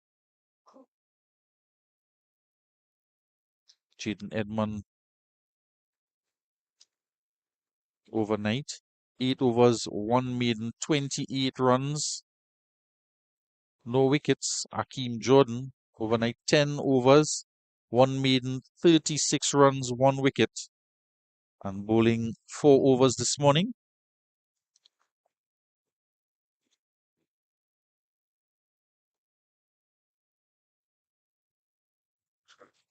Conceding 16 runs and the 1 wicket yesterday.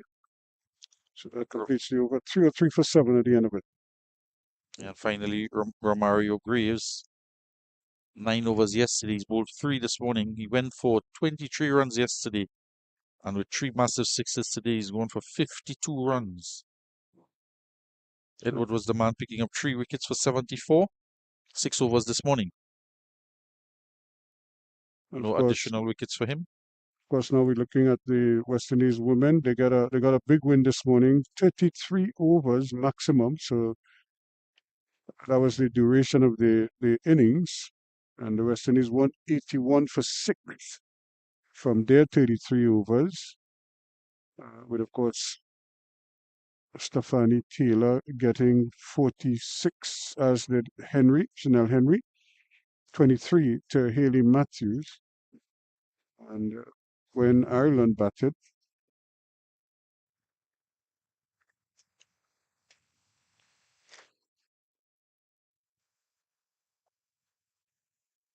almost overcommitting there, but sent back. Ireland got it 175 all out in 32 overs and 2 balls. So they had 4 balls and they lost by 6 runs. So it was a close game for the Windies. Wickets to Haley Matthew as well.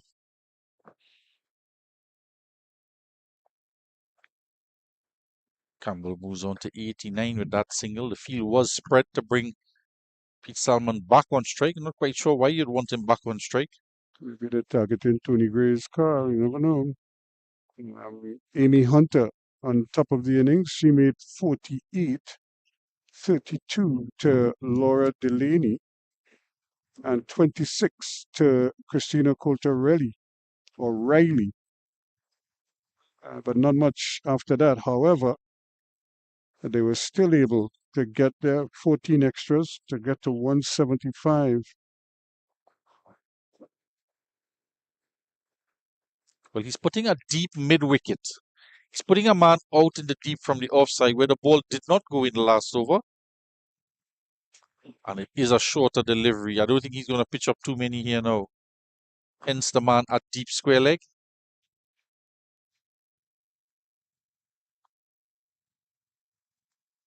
So they're bringing him around.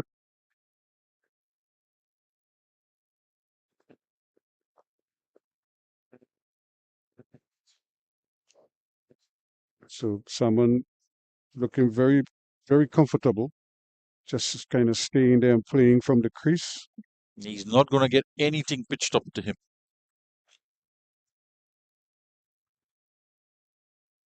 on the back foot. And you did say against Edward, they kept him on the back foot for most of the deliveries. Maybe Edward knew something that Romario Graves doesn't.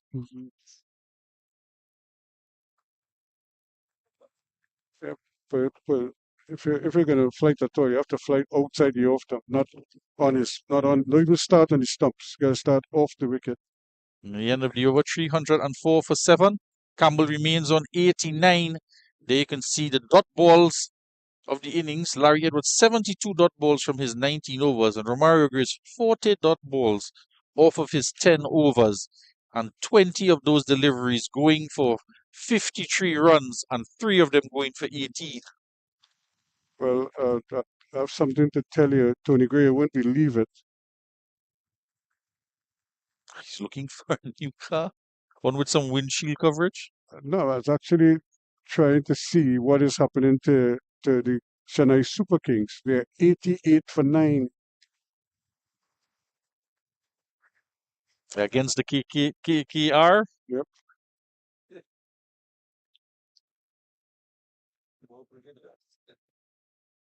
How many wickets did Sunil pick up?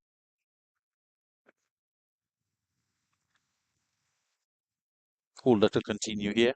Edmund, rather. I just has a couple so far. Narayan has 3 for 13 from his 4 overs, 2 for 22 of Chakravarti, and 2 for 14 from Rana, and a wicket apiece for Aurora and Moeen Ali, picking up 1 wicket. 88 for 9 from 18 overs on 4 balls. And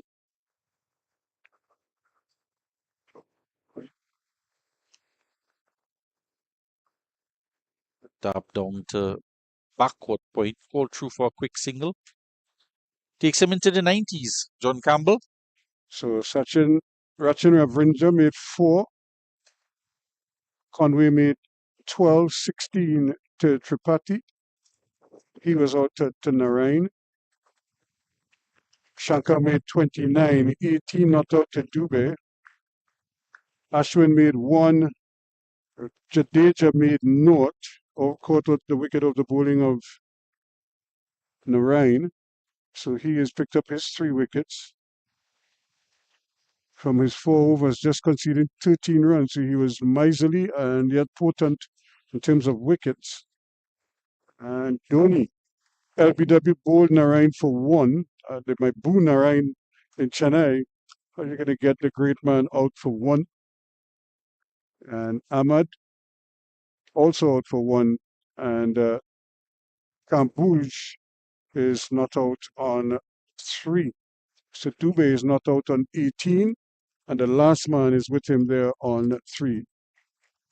89 for 9 now. They're in the 19th over. So in one of the games, they actually retired Conway out when Dhoni was at the crease to bring Jadeja in. They were chasing some 41 runs off of 12 deliveries. And Conway, who was at the time going well, retired out. Curious indeed. And they just fell short by a couple of runs. Dhoni not quite managing to get it over the line. Just came up short. So now it's 90 for 9 after 19 overs. So they have 1 over left in that game. Can they get 100?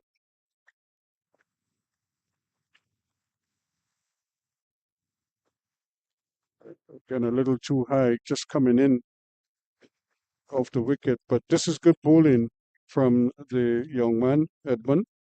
He's come back in and is doing a decent job, keeping things quiet. There is a hint of smoke just blowing across the outfield and here in the commentary area as well. Not so much so that it's going to stop play. We did have a break in play for smoke Twice twice last week. Yeah. last week, yeah. Looking more and more confident, more and more settled as he faces up to his 48 delivery, just turning it into the onside.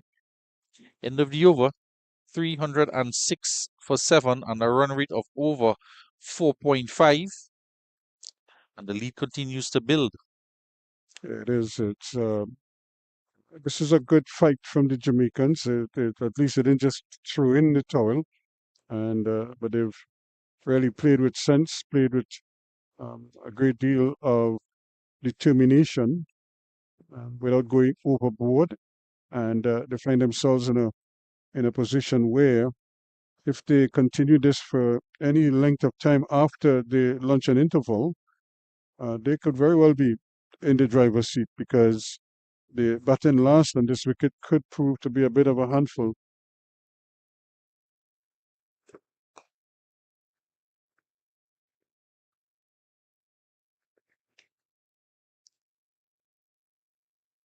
So sun really out in all its glory here.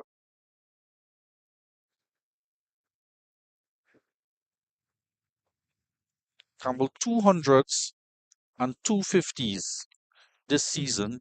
He was averaging 44.6 coming into this innings. 446 runs. He's going for a single there now. Check what happened there. And the wicketkeeper sprinted to try to intercept the ball. Now he is pulled away from the stumps, but the man at first slip Never never moved. So who was going to receive the ball if the wicketkeeper had picked up the ball and was trying to get it back into the stump to effect a run out? And Powell never even ventured uh, a move never there. never ventured even a thought. But it's a I think the CCC picked up the two early wickets, and then they really had it hard trying to get a look in since. They've had a couple of close shaves, but Salmon has done his bit to deny them at every turn. It's 97 for 9 now. We have two deliveries left in this innings for the Chennai Super Kings.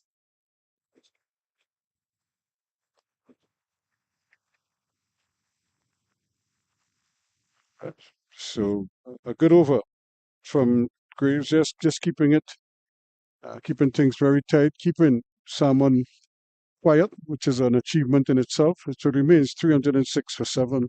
Keeping him on the back foot as well for most of the over. I don't think he's going to get up into his zone. 494 runs, Jeremiah, in this innings of 90 that he's notched up for the season. Eyeing up 500 runs. You mean Campbell? Yeah. John Campbell. Campbell, yeah. Yeah, he's back on strike now. He's on 90 from 98 deliveries. He's playing a very responsible innings.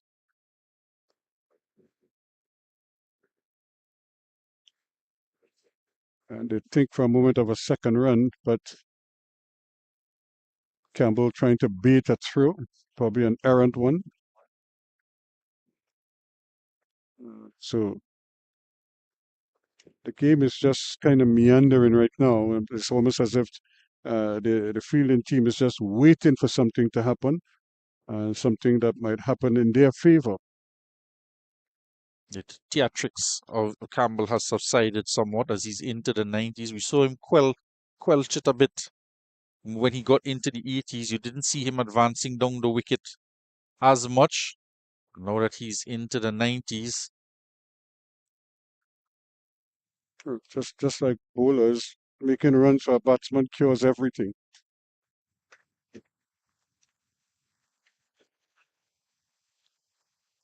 Okay, the delivery coming back in on the right-hander, playing across his pad slightly. And of course, you could see Campbell indicating to him try to play it straight as opposed to hitting across it. If I'm to read the sign language from here, it's telling him try and play straight. Don't try to go across the line.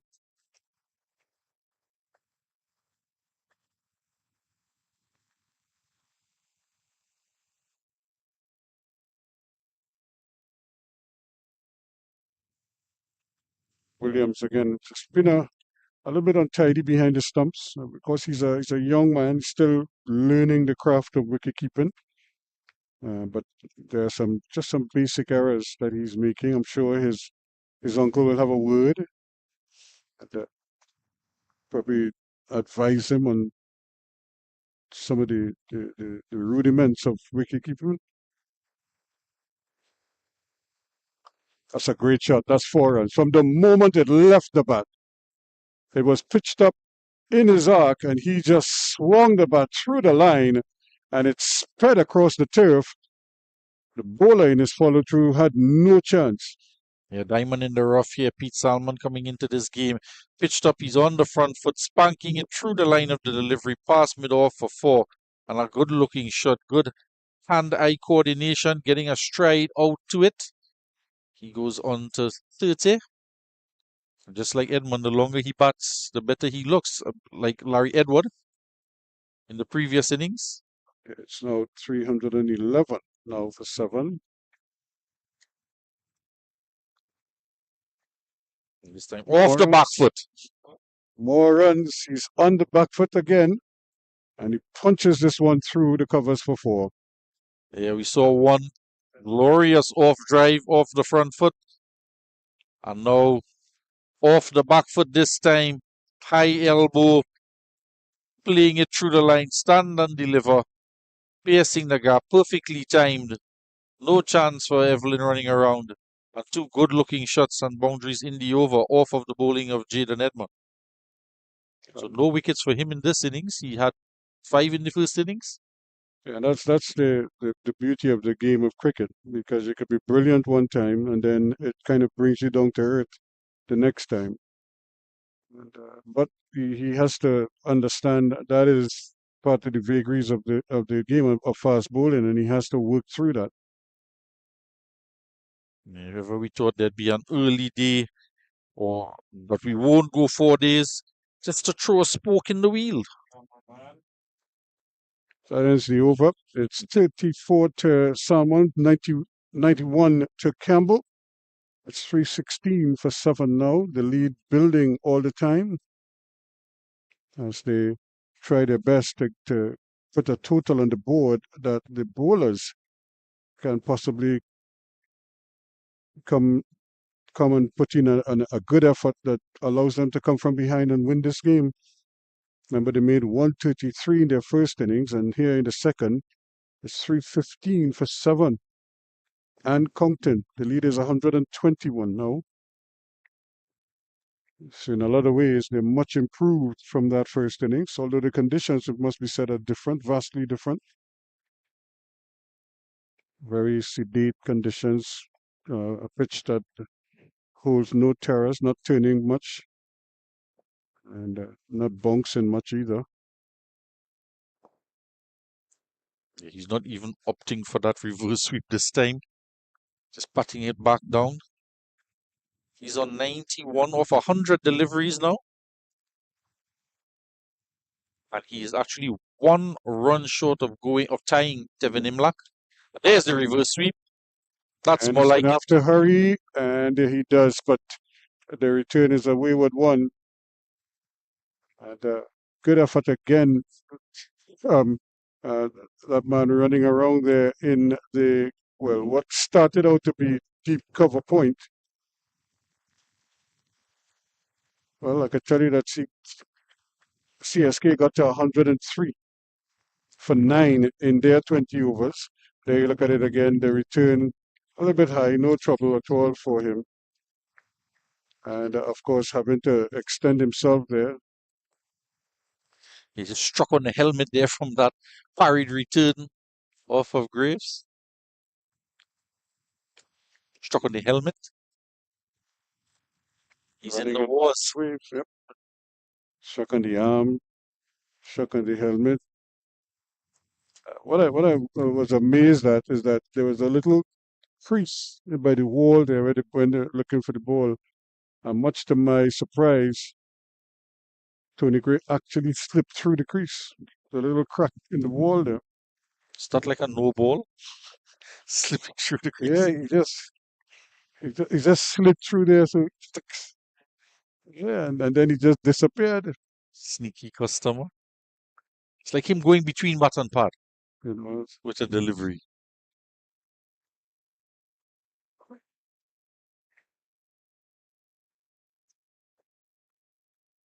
and quicker delivery again, just trying to mix it up here. He's not pitching anything up to him, forcing him, keeping him on the back foot. So Campbell just going ahead of Tevin Imlach to be third on the leading run scorers list for 2025. The main thing, of course, would be to try to get to triple figures. And but he's well on course here. He remains 93.35 to Salmon. It's 318 for 7. Do you think he's done enough to convince some of the selectors to at least get into one of the squads, whether it be Ireland, England, or even the Test series for Australia? Well, they probably they should play him in the first series, whatever series the West Indies is playing. They should play him in that series, and then see how And Anderson as well. pulls up there, and then you can make an assessment one way or the other what you want to do, because you have to play players when they have form. You know, the Australian series is so far away right now, so the nearest series is when you want to get him in and give him an opportunity to utilize that not just his talent but his form. So the same can be said for Anderson, who leads the table with 573 runs and a very healthy average of 71.6. And Of course, sometimes you probably just need to get the players around the team, even if they don't play. But you get them in the system, and you work with them. They let them see what it's like, and just acclimatize just to the higher level where the air is thinner. remember. Take for example. I mean, the example you could use is Brian Lara. Remember, he was shopped around for almost a Quite year a and a few, half, yeah. 2 years Quite a almost. few months. You know, so he learned, he saw, and he got his appetite. Fetched tea, up, he cleaned the you know. shoes, the dirt off the spikes. But he was happy just to be in and amongst the players. Yep, you're rubbing shoulders with the great Sir Vivian Richards. Well, he was rubbing And, shoes, yeah, scrubbing. But you're quite right, yeah. so you want to get them in the system, let them learn and understand what it is. And sometimes you might play one, you can play one of them, play both of them if you feel it's necessary, or you could play one, and then the other one could play at another time for whatever reason. Those were long tours as well, and you would have like a game against a Chancellor 11, a Presidency 11. So they had opportunities if you weren't playing regularly on the first team. You could get a look in somewhere else. Remember, there's a time when the West Indies used to play county cricket in between test correct, matches. yeah, absolutely. Yeah, you play a warm up game or two against county teams. Yeah. So now you just fly in, play and fly out. Like a sack in, sack out game. So everything is happening quickly. Rotation of ends here for Larry Edward. He's back into the attack. But he's 20th over. He's conceded 75 runs. Hasn't taken a wicket this morning.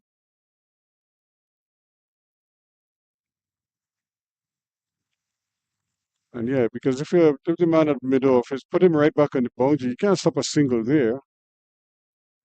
So you might as well put him all the way back on the boundary, because it's going to be a single anyhow. And if he goes the aerial route, at least give yourself a chance to try and catch it. The delivery before this one, it was a pitched up delivery, and he just pushed Salmon back on the back foot, and that is from the overs that Romario Graves was bowling. He didn't get anything pitched up and was stuck on the back foot. And just for that delivery there, he was caught in two minds as to whether to play front or back. Full delivery, and he puts a catch straight back in the hands of Larry Edward, and he does get his first wicket of the morning. He's gone sadly for 35, and it was a full toss inexplicably that does the damage. and just inexplicably there, a full delivery, had the opportunity, but he is perhaps in the mindset of lunch around the corner and this being the last over. And look at it there, he just taps it back to a very gleeful Larry Edward, and it'll bring us to lunch with the fall of that wicket and a disappointing end with the captain on the other end, John Campbell, not out on 94. Larry Edward, but Pete Salmon goes for 35, caught and bowl, Larry Edwards. So 319 for 8 at the moment. And again, 94, as you just heard there, to John Campbell. He's another batsman, so he will resume after lunch, but he'll have a new partner. And Jamaica would have lost their 8th wicket now. And so they're definitely trying their best here to push on, if possible, with a lead now of just 125 runs. They still have work to do, but they're giving themselves a fighting chance here. As we say, cricket is a strange game. Look at what happened to Chennai Super Kings. In 20 overs, they could only get 103. So you never know with the game of cricket, and Jamaica have put themselves in a good position. But we're going to take a breather here, and then we come back after lunch. Tony Gray will be energized and ready to go after the break.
Thank you very much. As we welcome you back here, it's 319 for 8 out here at the Safan Quarrel Enclosure on the campus of the University of the West Indies in St. Augustine, Trinidad, where the Jamaicans have kept themselves in the hunt here with a splendid batting display this morning in the first session.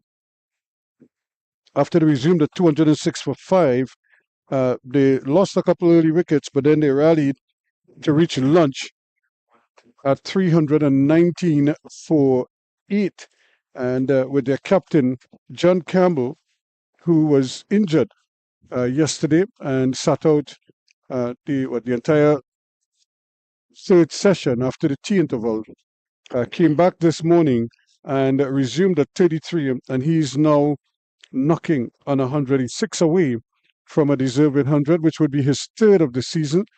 So he is certainly motivated, I would imagine, with a lot at stake, because he still needs to get these 6 runs. But then the way he bats, that could be one full swing of the bat, and that would be that. But it's 319 for 8 with a small lead, just 125 runs, but they certainly would love to add to that. And the big fella is out there right now, wondering what kind of mood he's in and how well he will handle this situation. Let's say good afternoon once again to Tony Gray. T. Gray, Jamaica.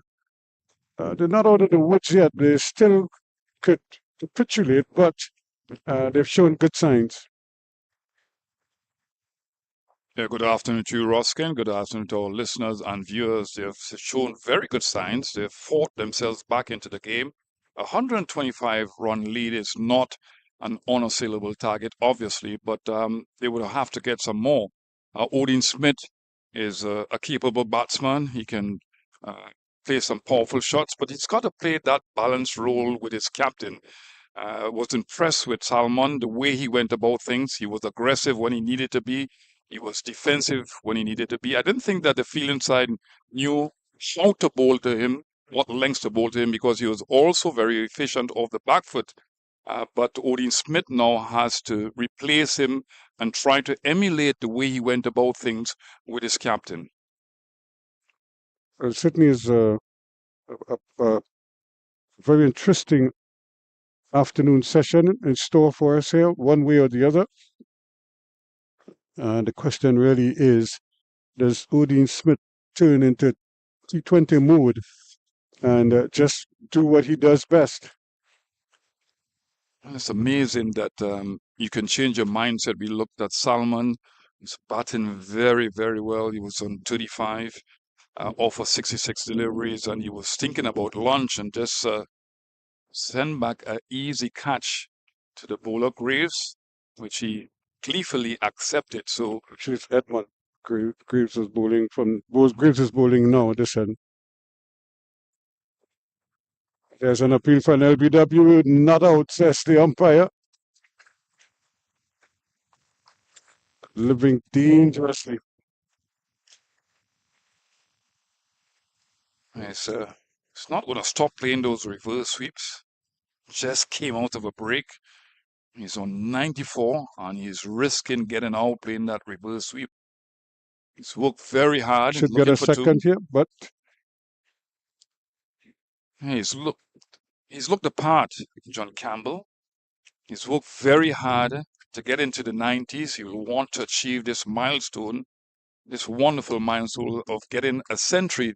That would be what, the 3rd century this year for him. You had 4 or 5 batsmen who have achieved that feat of having 3 centuries. Joshua De Silva,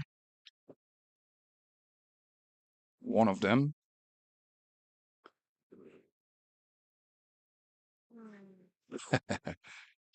Yes, your answer, Ruskin Mac. He is going to play his cricket, his style of cricket, which is attack ball. Yeah. See him backing away, trying to pierce the offside field.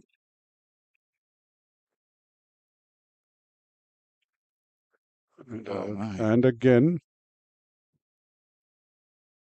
And John Campbell is saying to him, you know, I'm not on 95, right?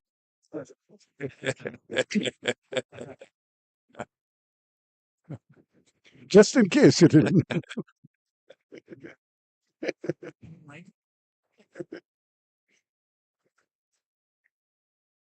You just had a word with him.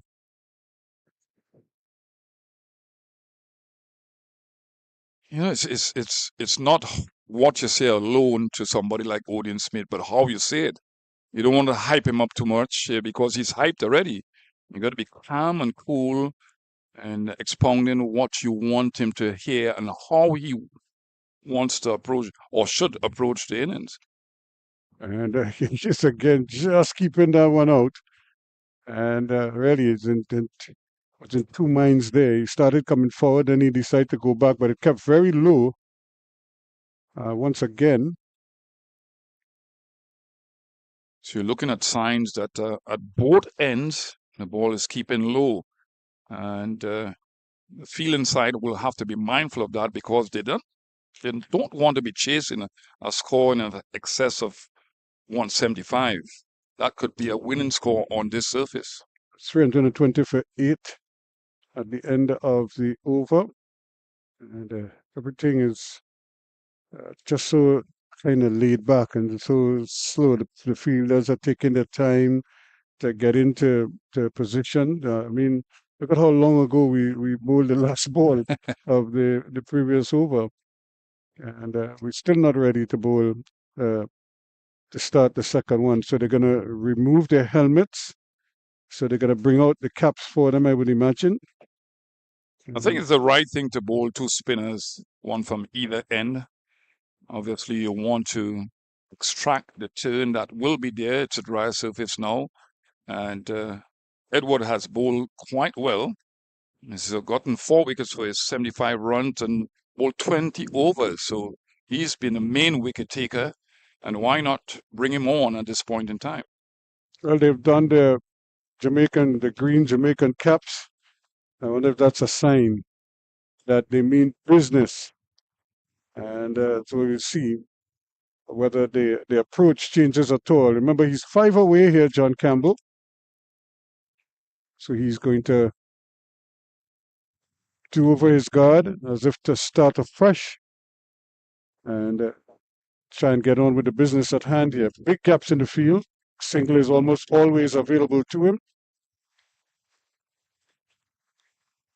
Again, trying to use his feet. It's a familiar pattern from him.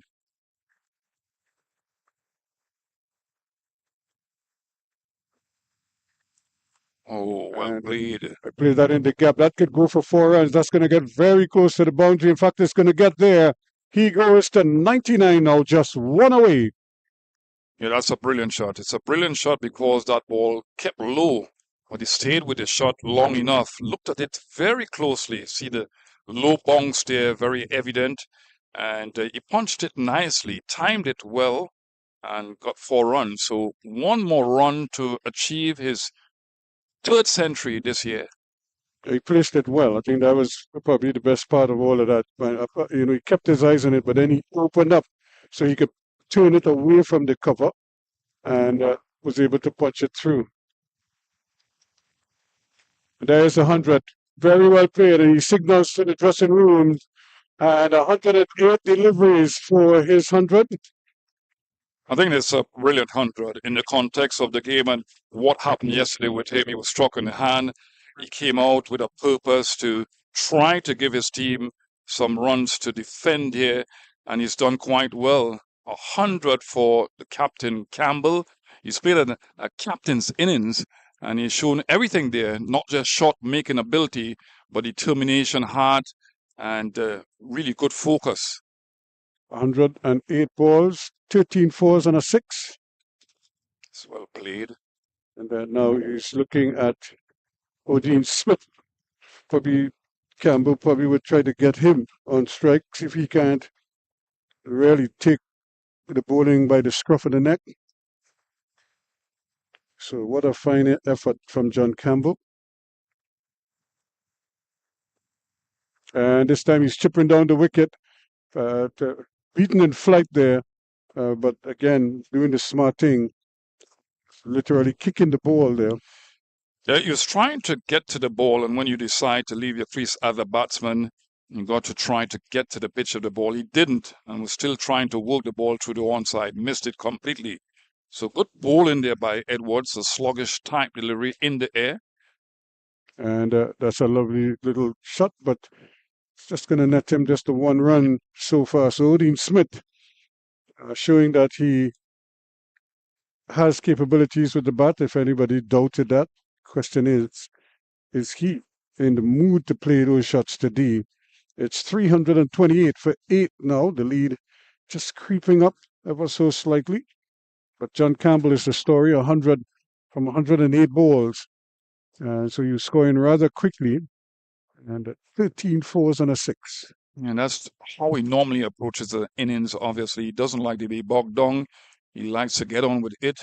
He will seize every moment or opportunity to play his shots.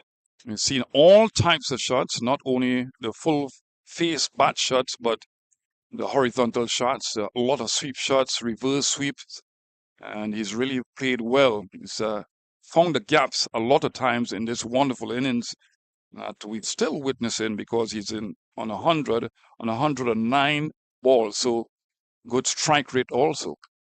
And there he goes, and trying his best to really open up his shoulders there. Trying to really hammer that one through the offside. But he hit it straight to the man there, Edward. I think it's good field placing to begin with for Odin Smith because they are saying to him, put the ball on the ground, don't try to hit the ball in the air. And they allowed him to work the ball around, and he's not very adept at doing that. He prefers to be aerial in his approach to batting.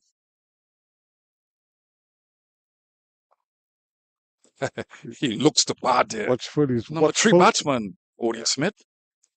You're playing on his patience here right now. Because you know it's only a matter of time before he uncorks one. I hope my car is safe. There you go. There you go. That is safe. There you go. It's a wonderful shot. Good use of the feet by Odin Smith. And we are just making the point that he's not going to hang around just defending the ball, walking the ball around. And a wonderful shot. Movement to the ball, quite evident. Getting that ball in the middle of the bat and using those broad shoulders. Have a look. Right down the wicket. Good swing. Good back lift. Good power. Good sick.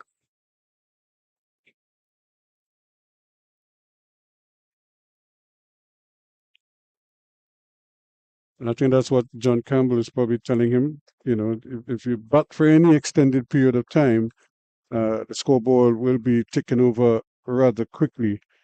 Don't go chasing the ball. Let it come to you.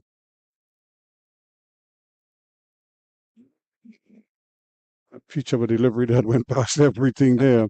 And Odin Smith rehearses of our defensive, where he failed to negotiate the original delivery. But he's done his part. It's 334 for 8.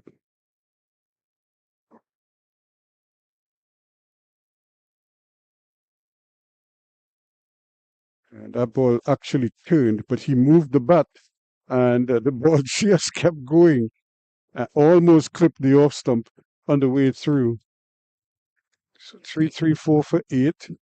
The lead now is 140. Yeah, I don't think the spinner should give the ball too much air for Odin Smith. I think they should bowl into the turf, allow him to work the ball around. As I mentioned, he's better going after the ball, bowl some dot balls, play on his patience, and he will get himself out. He's known to get himself out. So it's about not giving him those boundary deliveries. Campbell still trying to come down the wicket. And I think Edward would be very happy to see him leave his crease so much. He might very well walk past one. Oh, well played. Excellent shot. Brilliant shot. Late dab. Using the pace of the ball. He was trying a faster delivery, Edward. and it was outside the off stump, but he's been there for a while. John Campbell, and what a great shot. Call it the late dab. Just watching the ball, faster delivery, and opening the face of the bat at the last moment to achieve 4 runs down to third man. So excellent batting. And we've seen power shots from him, Ruskin Mark. Now we've seen some wonderfully soft touch shots. Well, he basically finessed that.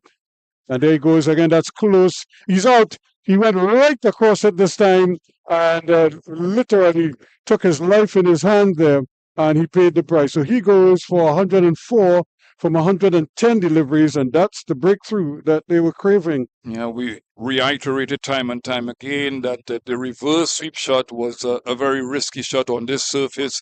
Some balls bouncing, some balls keeping low, and he was premeditated in looking to play that into position very early and trying to hit down on the ball. Missed it completely, and it would have been struck on perhaps the back leg, and it would have gone on to the stump. So he was really brave in playing that time and time again, but the loss of probability would suggest that one he would miss, and he missed that one in front of middle stump. So the captain goes, a brilliant innings by him, a century. We'll wait and see if it's a match-saving century or winning century. Well, it did. It brought Jamaica, brought them out of the mire here and give them a chance. So they will be forever grateful for that.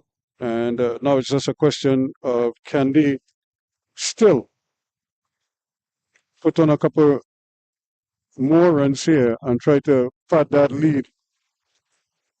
Well, Mindley is not a rabbit with the bat. He's known to score some good runs. He's known to be able to stay at the crease. But should be very interesting to see how Odin Smith approaches things.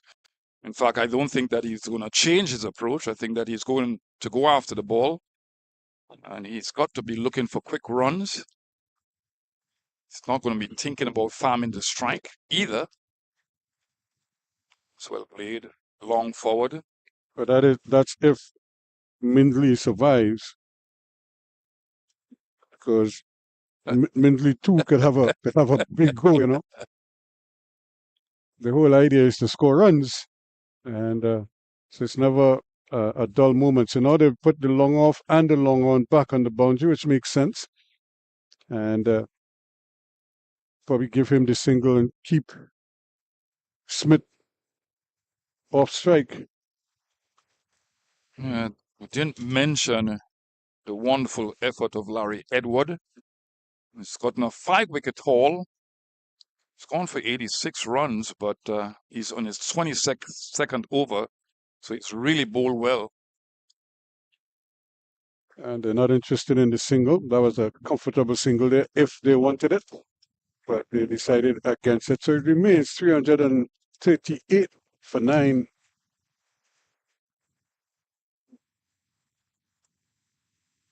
Conditions here at UWE Spec, perfect cricket conditions.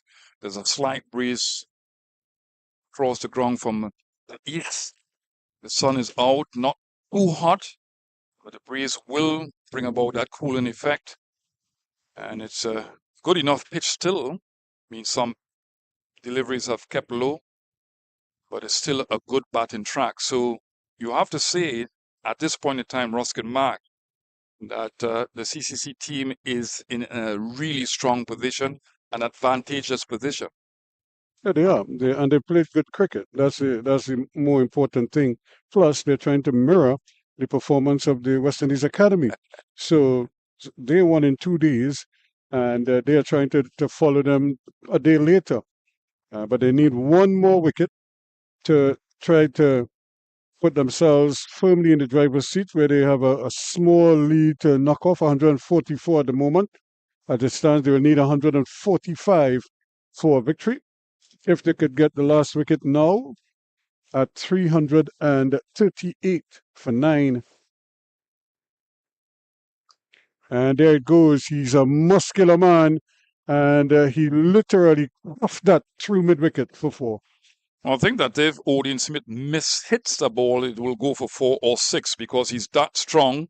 He's not a great timer of the ball, but that was a short delivery and pulling down on that one. He's lucky that it didn't go for 6, but he opted to hit the ball on the ground, got 4 runs.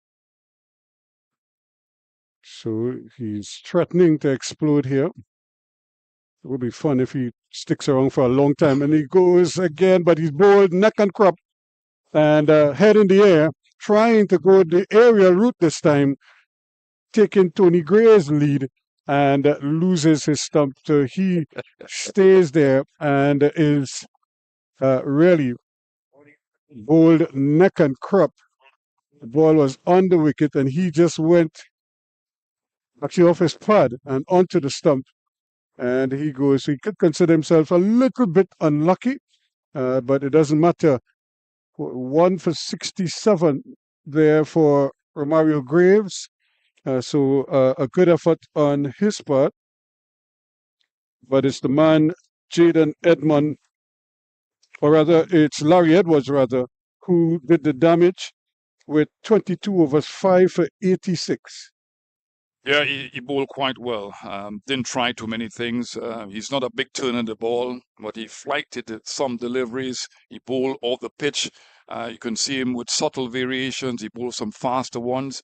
And he just did what he was supposed to do and got the wickets. Now, with a 194-run lead that the CCC gave the Jamaican Scorpions, it was a great lead that set up this kind of performance. And the bowling was good enough. I mean, you could have been a lot more consistent at times, but they played well together and most of the bowlers performed well.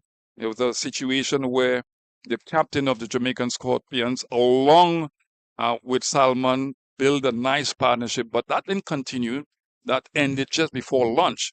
But all in all, the CCC team can be pleased with their performance, and they should look to win this game without losing too many wickets.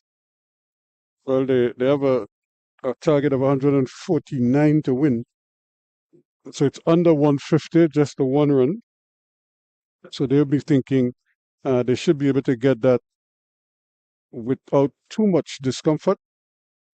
But like we always say, cricket is a strange game, and they will no doubt be hoping to avoid any kind of calamitous situation here with the bat and see this home. But we'll look at it here. We're looking at the bowling now. Holder, 3 for 79 and 1 for 52 to Jordan, not for 42 Edmund, 1 for 67 to Graves, who got the last wicket, and 5 for 86 from his 22 overs, Larry Edward. 3 of them were maidens. So Chima Holder also doing the business. Campbell, of course, 104 from 112 balls, 14 fours and a 6 inside of there. He was the mainstay. And also batting well with 86, Javel Glenn, 30 to Barnes. And we also had a 35 coming from Pete Salmon, who really helped them and helped his captain to navigate this latter half of the morning session before he just gave it away at the end or near the luncheon interval there. So that is the situation here, 342 all out. It means that the CCC, for their first victory of the tournament, would need 149 to win. We'll come back when we're ready for the action.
Welcome back here at the Safran Royal Park in St. Augustine. Nice, bright, sunny conditions. A lot of blue skies about, some cloud, but they're pretty high. And no doubt a nice gentle breeze blowing across the ground as well. You can see some of the trees in the distance just swaying. So really nice, refreshing conditions here. It's hot, but it's also mitigated by that little breeze that is blowing across the ground at this time.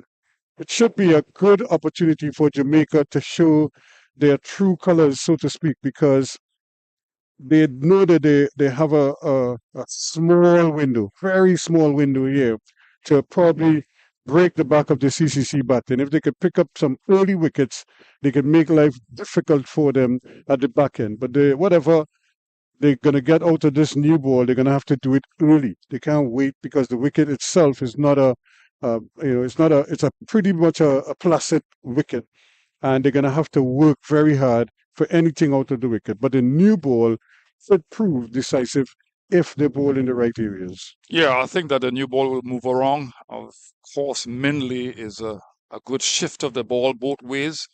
And they would want to get early wickets by bowling at the stumps and just outside the off stump.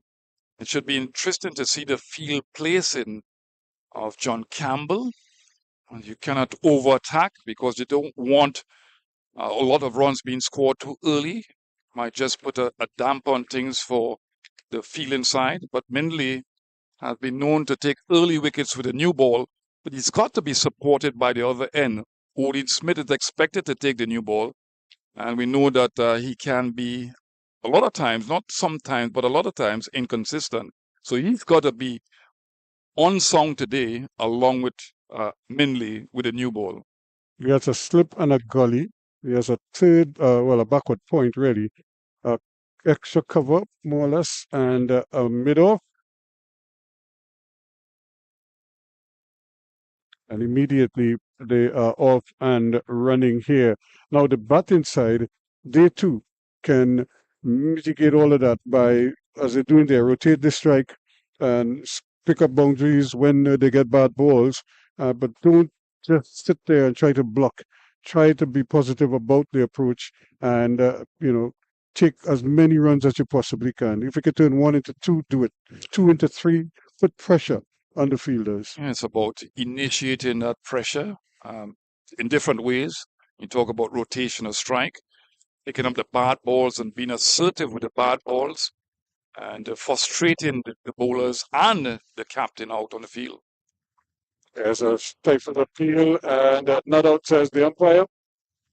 Bit of a hop, skip, and jump there from Evelyn. Didn't really go forward nor back. He just kind of jumped in the crease. Well, he's coming from the northern end, Minley, and you expect that ball to shift back into the right-hander, and that's exactly what happened. And clearly going down the leg side, but he's jumping too, so a little uncomfortable against the faster delivery. He's got the new ball, but he's got to try to put bat on ball. The other thing is, and you want the batting side to capitalize on this new ball also, because it's going to have pace on the ball, and the pitch is going to be at its best early on. It might fluctuate in bounce later on. So here's where the batsman can use the pace of the new ball and look to score too, because this pitch is going to be a little bit more difficult for batting later on.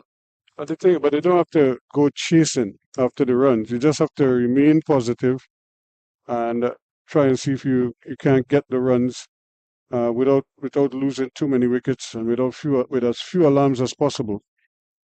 And that's good running, because immediately on playing it, he was off and running, and you're hearing a loud applause coming from our left. That's the Evelyn Stadium. He's being fully supported by both parents here. And it's great to see that parental support came from Barbados. He's a major batsman. I like the fact that he stayed side on there. He didn't get square and just notched the ball for 1 run.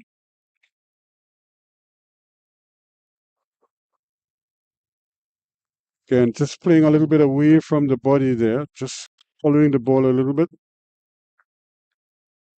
He's in terrific form. The skipper, Jeremiah, scored 69 in the first innings.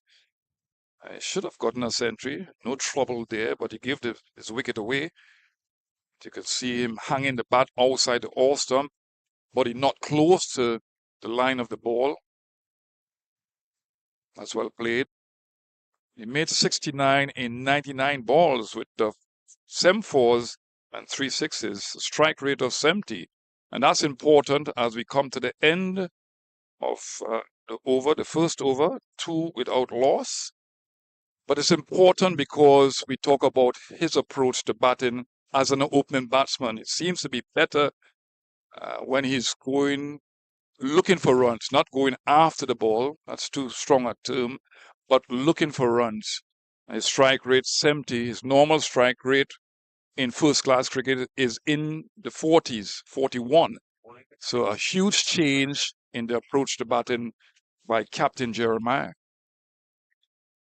They have all the ingredients really to get the job done, but it's going to take a little effort, and they have to think if it takes us the rest of the day, then so be it. But we're going to have to try and bat and get these runs, leaving this one alone, but spinning into him. Yeah, not a bad effort to start with the ball off spinner. The ball is hard. He's expected to get bounced. There's an attacking fielder in the bat pad position, and a good start by the bowler. Some turn there. You don't expect the new ball to turn all that much, but his strength is to bowl the ball on the stumps and get the ball to turn. And bounce. Which you can do.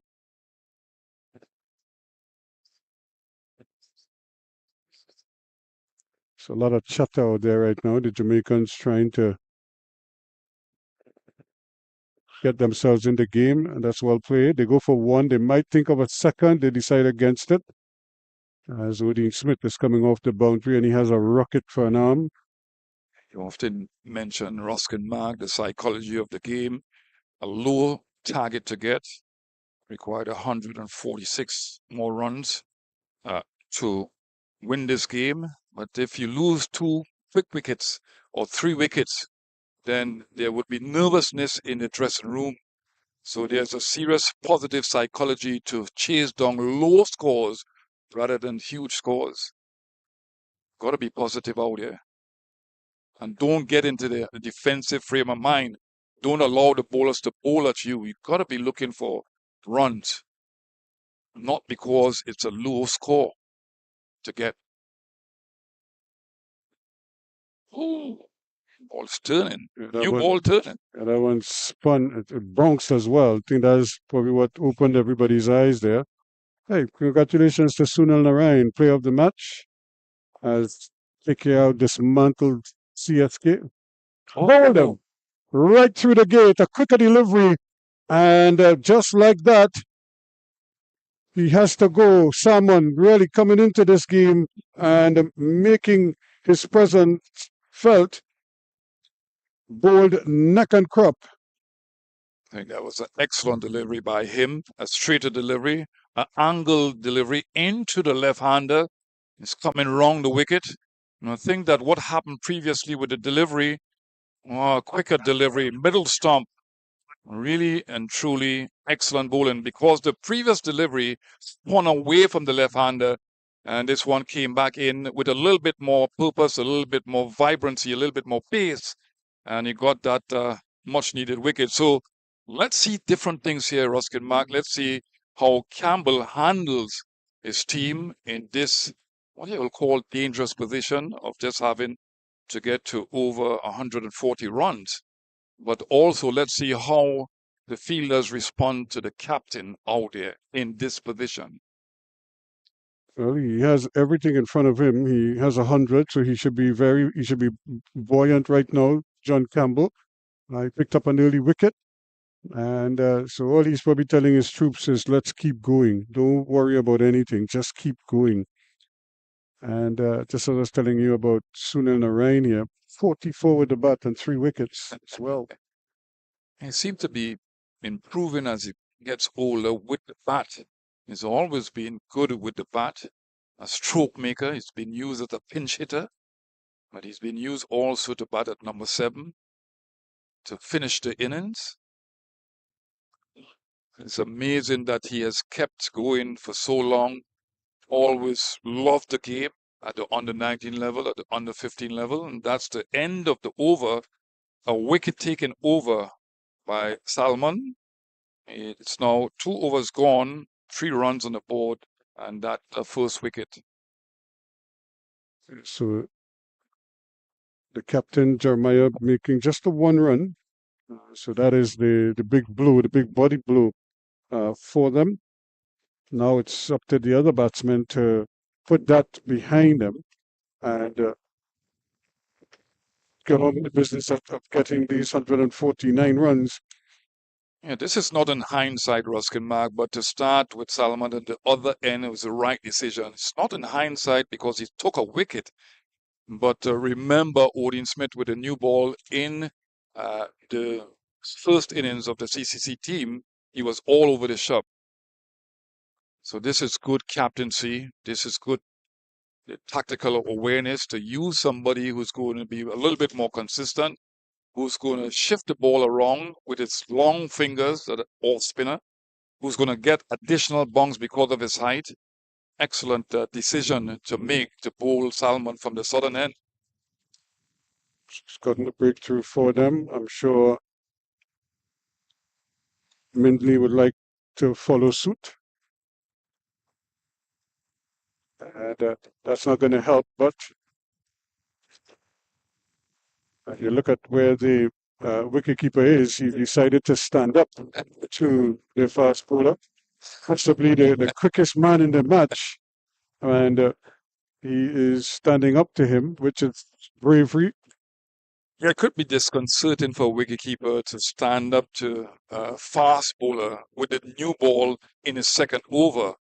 Remember, David Williams did that to me in Guyana, and I didn't like it at all. The first thing I said to him is that I'm trying to get back on the West Indies team, and it doesn't look good. What? Here's another stifled appeal, not up there. Good songs. But then Kieran Powell, though, is the probably could be key to the CCC winning this game because he has the experience. He's been in this situation before, and they really need him to put his hand up here now. If he looks around, he will realize that so many other batsmen have gotten big scores, big totals, and 200 and 300s for the season. He needs to get jealous. And that's well played. And that's very well fielded as well. Really just sprinting around there and cutting that one off. It was going down the hill, but Blackwood quick and very, very athletic. And just scooped in it. Well, 2 things have to happen. You have to get early wickets, and you have to be backed up by some brilliant fielding. Wonderful display of getting to the ball quickly, putting in the dive, and quickly getting to his feet. So excellent display of what should happen throughout the innings.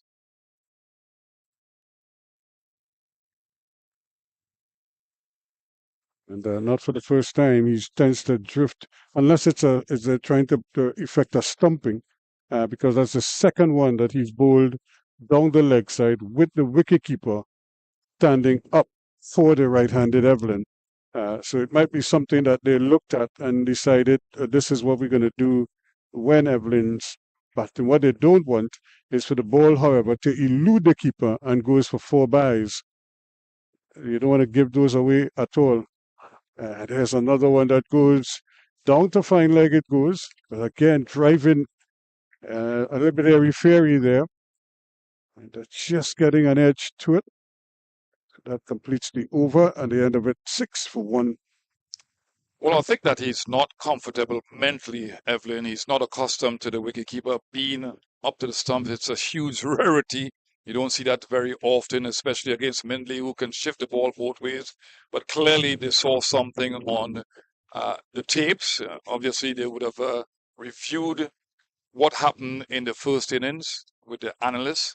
And they've come out with a plan to get him stumped. That's the only reason. Or keep him at bay with those in swinging deliveries. So they're looking for the LBW. They're looking for the bowl. And Evelyn, of course, is a It's a fairly powerful hit of the ball, so there is a long one, but there's a mid-off. So if he chooses to, he could go straight. It's well played. And batsmen on this surface, because some balls have kept low, especially on the northern side of the pitch, you gotta watch that ball and bend low to make sure they can hit the ball in the middle of the bat. But he does have a crouch when he bats, so he's already in a low low center of gravity. He's right over the ball. It's when he changes from that into an aggressive posture, then that's when that transition could be difficult at times, especially under a tense situation like this one. It's good field placing again. The man is not deep backward square. He's in the circle. It's a wideish fine leg, short fine leg position. This is excellent field placing.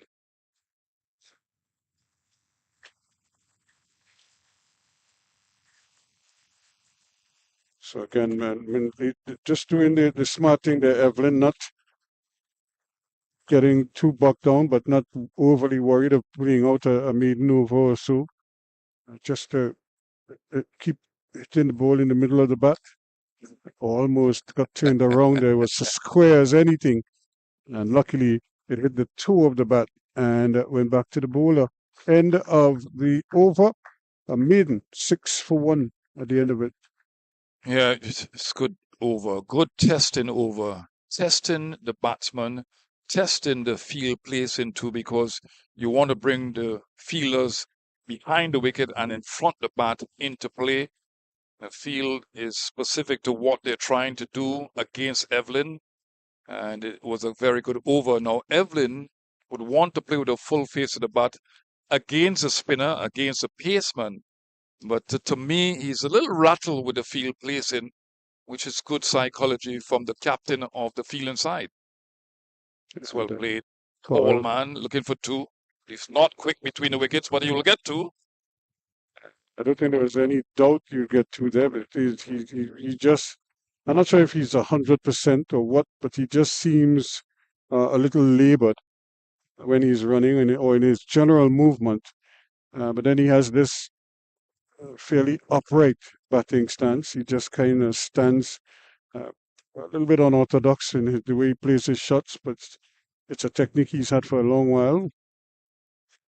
And he's going to be out a sitter.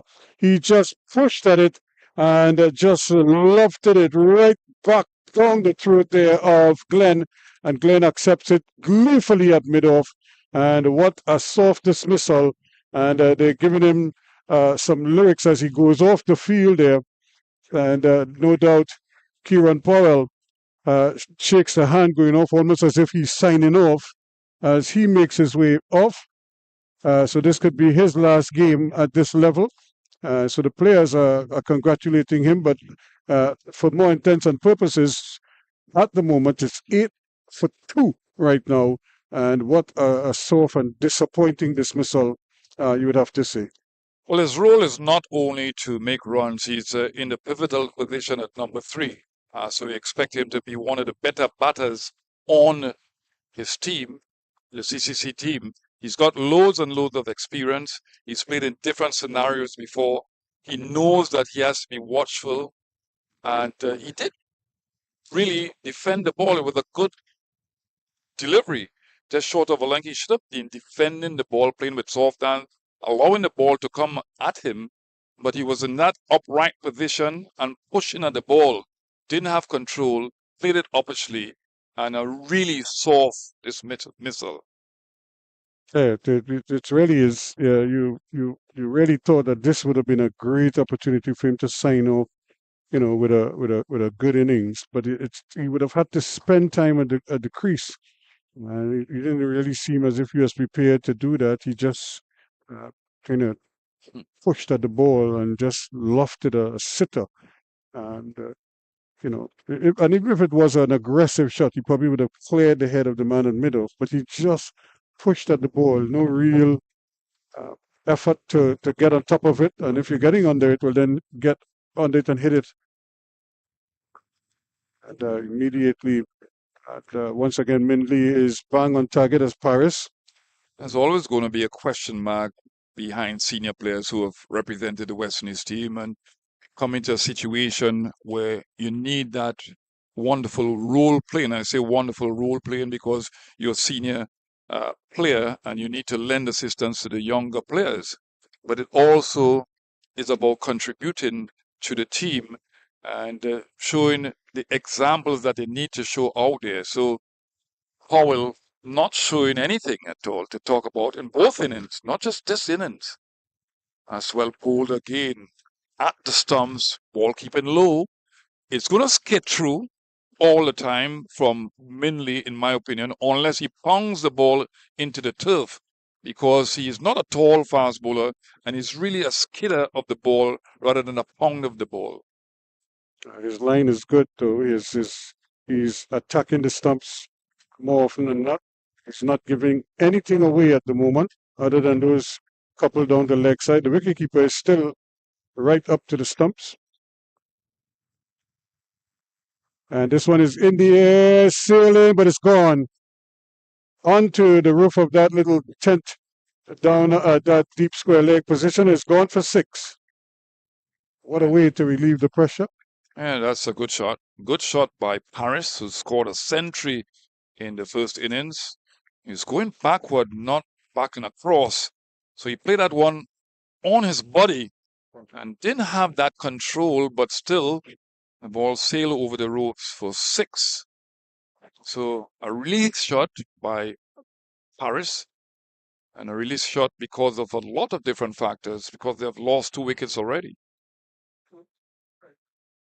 So he's really checking to see where the fielders are. There's a fine leg who's gone a little square and a deep square leg as well. So he's just trying to make sure that he has the fielders behind the wicket in his mind, registered in his memory bank. 14 for 2 now at the end of the over. Paris is 6. It's 3 to Evelyn. And it's smart bowling too. You want to try 1 or 2 short deliveries. You remember what happened against the West Indies Academy team when Paris was uncomfortable with some very short deliveries from Hitman first of all, and then Blades. So Paris has that difficulty in playing the short deliveries because he doesn't move back and across. What he does is move that back foot straight back. So he's still in the same line. And he depends on hand-eye coordination to defend himself or to score. But he doesn't have the leverage to play those pull shots. Yes, this one is one again skiddy. turning, going down leg. Yeah. So it's really a situation here where everything is going to be magnified to some degree. Both teams keen here at the moment. And this one is just off a little feather down the leg side. It goes. They all count. That's 4 runs to Evelyn. He should not be too encouraged to bowl that middle and leg stump line because the ball is turning. He should start it outside the off stump a little bit more, but angling down the leg side and just leg glancing that one, Evelyn was looking for the second run, but no need because that ball sped away to the boundary for 4. Fine of the wicket. So that pushes the score up to 18 now, 18 for 2. And they just need to keep going and try to push. He's going to challenge the arm here. Or is he going to come back? No, he decided against it. Good decision. He probably would have reached half pitch with that one because that was a rocket of a throw coming in there from Odin Smith. He attacked the ball and rifled the return right alongside the stumps. That would have been suicide had he gone back for that second run there, Evelyn. He goes on by 1 now to 19, and that's good cricket. Look at how quickly he picks it up in one hand, and he releases it quickly, all in one motion. And that's better. That's a better line. Doesn't need to be too encouraged with the fielder in front of the bat on the onside. He's got to bowl that off stump line. He's getting the ball to turn and some to skid on, go on straight. See, he's going down the leg side again. He's bending. He's got to come over that front foot as the off spinner. He wants to bowl from the highest point. Mustn't angle the ball. The ball will move into the right-hander. Mustn't try to angle the ball. It will do it on its own. Oh, that one kept very low indeed. No doubt some concern there for the batsman, but he survives Paris, and CCC will need him to stick around there. He is on 6-8. It is to Evelyn. It's 19 for 2. what do you think is happening in the dressing room, Rosket Mac? Is it too early for nerves to be all over the place in the dressing room, or another wicket going down, maybe? But remember, they've lost some key batsmen already. Well, no, I don't think so, because when you consider, apart from Jeremiah in the first innings, most of the runs came from Paris, Edwards in particular, and then they got other useful contributions down the lower order of the batting. So they would feel confident that they have the quality that could probably get them over the line. The key is, though, these two have to lay some kind of a foundation, and they have to avoid getting dismissed early, just to keep the Jamaicans at bay for a while, let them burn in the sun a little bit, as they say, even if you don't score too many runs. And but because there are gaps in the field, you could always get a single and rotate the strike or get off strike. But don't allow yourselves to be bogged down, and because you're now batting because you have a target in mind. So you could work on it from that angle. That's 4, because you're really, as they say, you're asking for trouble if you're going to bowl on the pads like that.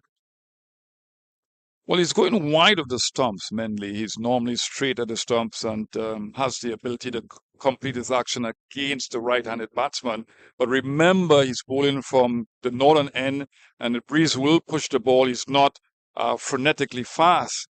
So he's got to bowl that off-stump line. And I think that he's been put off by the previous over when the wicketkeeper was up to the stumps, because it's a rarity. He's not accustomed to the wicketkeeper being up the stumps. Is well played, good position to play that shot, and not pushing at the ball like Powell. This is good bowling. That's the line that I think that he should concentrate on, because of where he's bowling from. The breeze is pushing the ball more and more into the legs of the batsman. So he's got to work really hard to complete his action from this end against the right-hander. The left-hander could be easy. See? Again, he's just allowing the ball to come on to him and then using the pace of the bowler to his advantage, and playing it right under his eyes. That's picking him off there, and that's good, sensible batting, because you're not taking too many risks. You're really taking what the bowlers give you, and they're giving him a lot right now when they bowl onto the legs like that, because he's probably trying to hit the pad, because he obviously thinks he's a good LBW candidate. But you still have to line the deliveries, line them up properly. And again, drifting into that pad. Well, there are other ways to get a batsman out. I mean, most batsmen are susceptible to going at the ball outside the off stump. So it's not just about concentrating on one effort or one way or one angle to get the batsman out. You can shift the ball away from him too. But you look at Mindley, since in the first innings of the CCC team, he didn't look like himself at all. He's a workman-like fast bowler or medium fast bowler, and he seems winded, so he's worked really hard, and maybe that's the accumulative effect of bowling a lot of overs during the tournament. That's well played. Again, just keeping everything in front of him, not worrying too much. The over comes to an end, and at the end of it, it is 25 for 2. It's important that Evelyn stays there. Paris is in tremendous form, made an excellent century, took his time, showed intelligence, and his batting acumen out there. It's a different scenario. He's got to anchor the innings and to try to bat until the cow come home, because he is a man that is in tremendous form. As I wait for my good friend, my not so good friend has departed, and Billy for long. Oh, Ruskin Mark's not my friend. It's not my friend at all, Ruskin Mark. Well bowled again. So it's been a wonderful display of off-break bowling with the new ball from Salmon.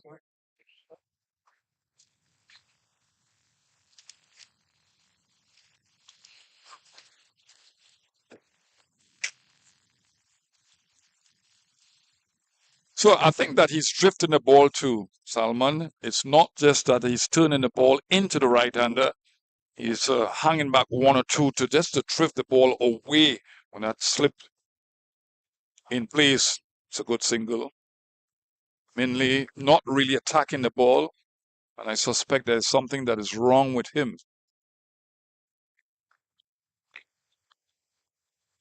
Very adventurous start, curious start indeed to start with Mr. Salmon from the southern end. And curious as well, the line of attack in this over so far. Every single ball has been on the wicket and angling further away down the leg side, and it's gone for 4. Did he get a touch on it? No, it doesn't seem so. Straight through the hands of the wicketkeeper.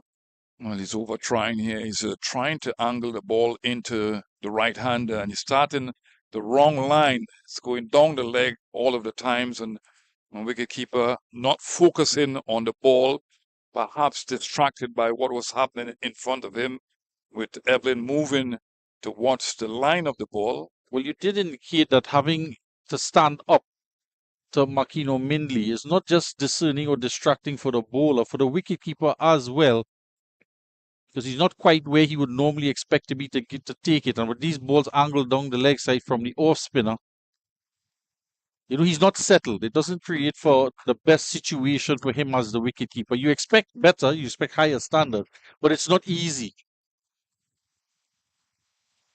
Particularly if you're continuously lining it down into the pads looking for a wicket to wicket. You're blinded, the wicketkeeper, most of the time.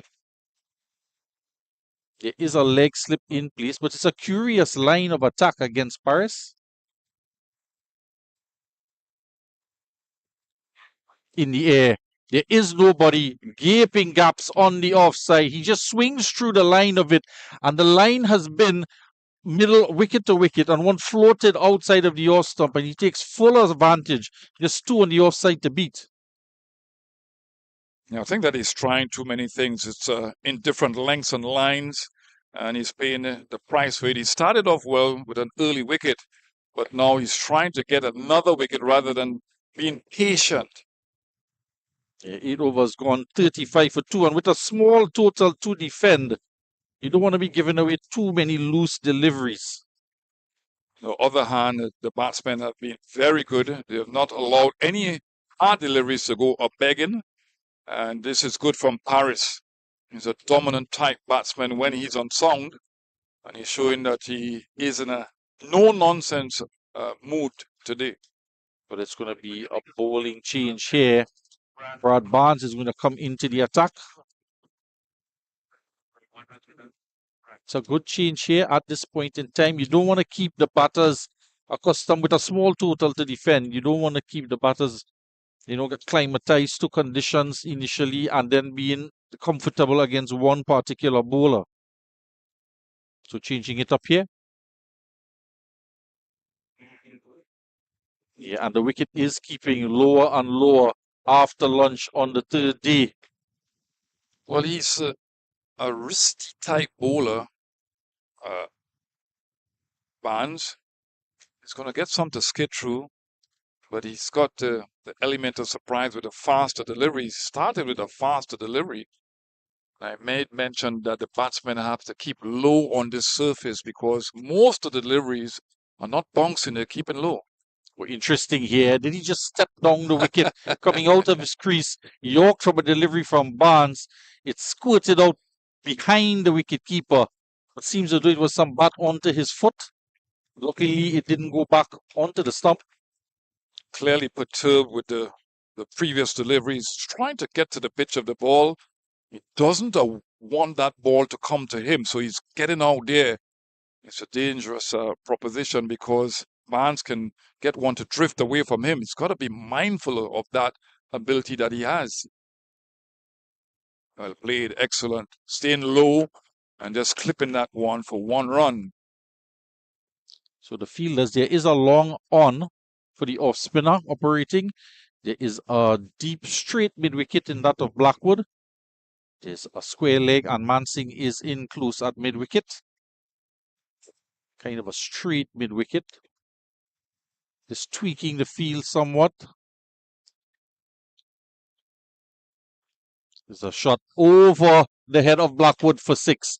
And they're making mincemeat of this total now, as every so often they launch into an attack because they do realize if they try to play it and milk it here with the pitch being slightly up and down, could get into a bit of difficulty. So they want to take that out of the equation, get it on the full, and dispatch some boundaries. Yeah, the light roller was presented before they started the innings, and obviously they don't want to crack it up because a heavier roller would have done that. So he sees in the moment against the spin bowlers with the new ball to play those types of shots. And Paris, as I mentioned, is a no-nonsense type of attitude here now, and he's going to hit with the wind too.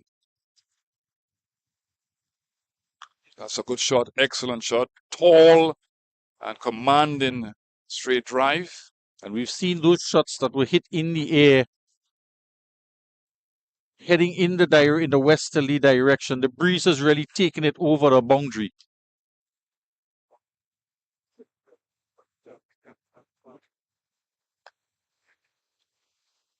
Knocked down in front at short leg. It's the end of the over. It's 45 for 2.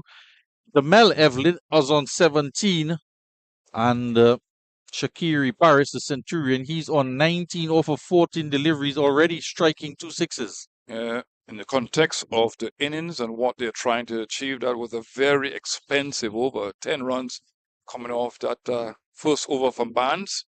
And now seeing John Campbell having a word with his tall off spinner. Perhaps you're going to find that he's going to change the field around. And he's going to still maintain a man, I suspect, in that leg slip position. It's been, I have to say, a very proactive captaincy from the Jamaicans and the captain, John Campbell, since taking the field. I think they came out revitalized from a good innings with the bat and trying to take it into the bowling, and they've been quite attacking. Oh, that's good. And this guy, Salman, I tell you what, he is something really different here. You know, he just came into this game not knowing too much about him, and he's impressed us with the bat. And now taking the new ball to bowl, as we look at that piece of fielding there. Yeah, Tony Gray just indicating how long his arms are in similarity to the bowling arm of Salman, just grabbing that and having a shy at the stumps. So they are in a very attacking, competitive mode, the Jamaicans. But this is their get out of pressure shot, you know, working it into the onside for easy runs. Yeah, you talked about him and his great all-round performance in this particular game. I was really impressed with the way he went about his batting. He was aggressive to Graves, 3 sixes in 1 over, and he's really contributed with the ball and bat. That's a good delivery. That ball, he's bowled him. That's the other one that went the other way. Absolutely brilliant. And I think that the batsman was playing for the ball that was coming into him. That ball either straightened or went the other way. We have to have another look at that. The powers that you think he had, no, he didn't have, he does possess. Have a look at this one here. This was brilliant bowling. Oh, It went the other way. Did it go the other way? It seems to wrap definitely not quite come It back went into the the other batsman. way. It's going straight or it Really went excited with the that other way. delivery because it went the other way. So this is a mystery for a bowler who has the new ball, an off-spin bowler, to get the ball to go the other way. Let's have another close look at it here again. And there was the Mel Evelyn.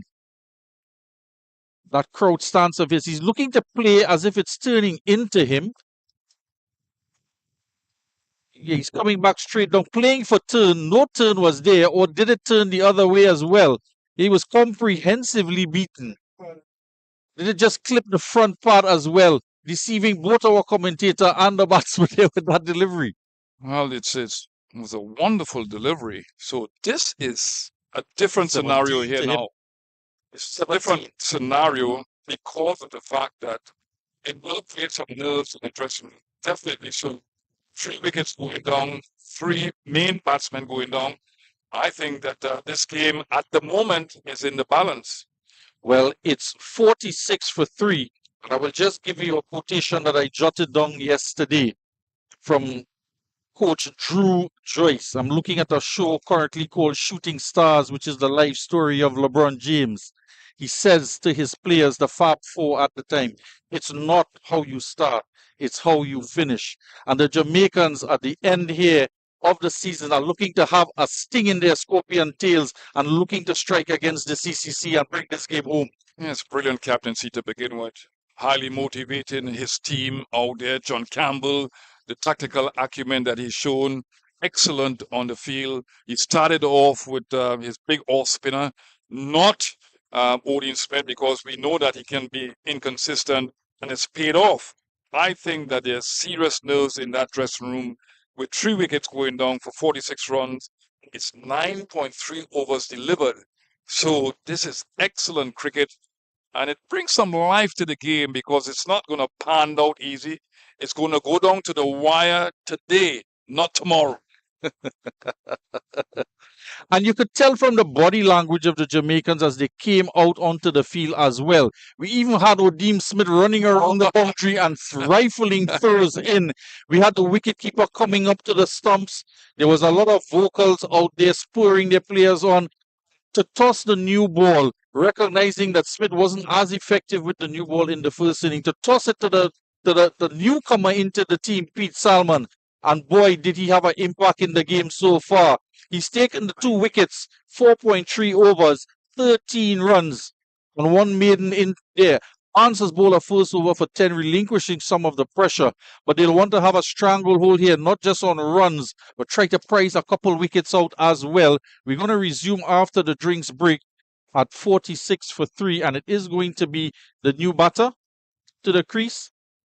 Well, the importance of Paris being out there has expanded because of the loss of 3 very quick wickets. And Paris, the man in form, the man who has been assertive and looking really good, has to stay there and make sure that his team wins this game. And they're going to keep a line of attack here to the new batter, Corbin. There is a bat pad in place. There is a leg gully.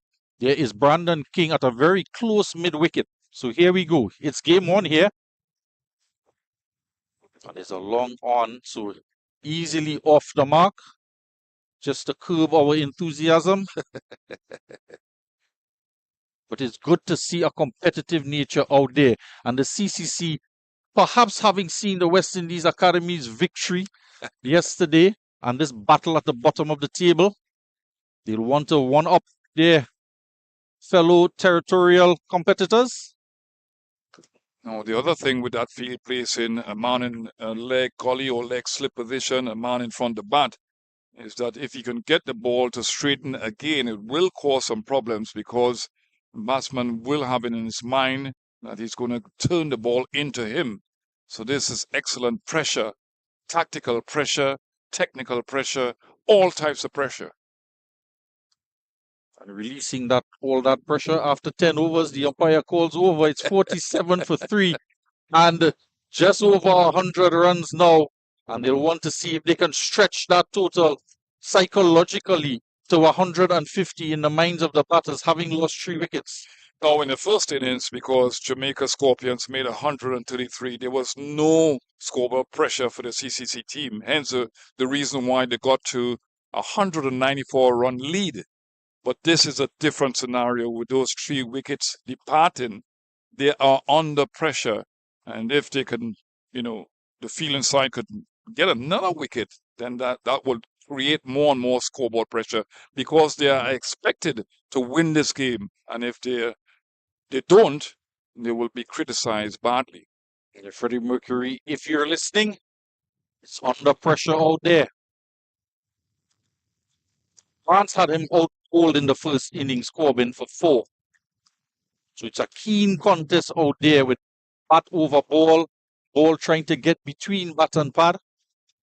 There is a bat pad in place. And again, Mansing. The umpires just calling the ground staff just to move the side screen. I like this too because the batsmen want the bowlers to wait a while, don't allow them to continue that wicket-taking rhythm. And that's another strategy that can be adopted by the CCC, just to delay the momentum, delay the bowlers. There is a lot of time in the game for them.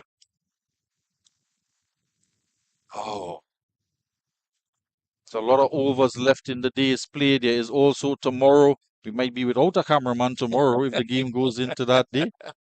It will be radio commentary.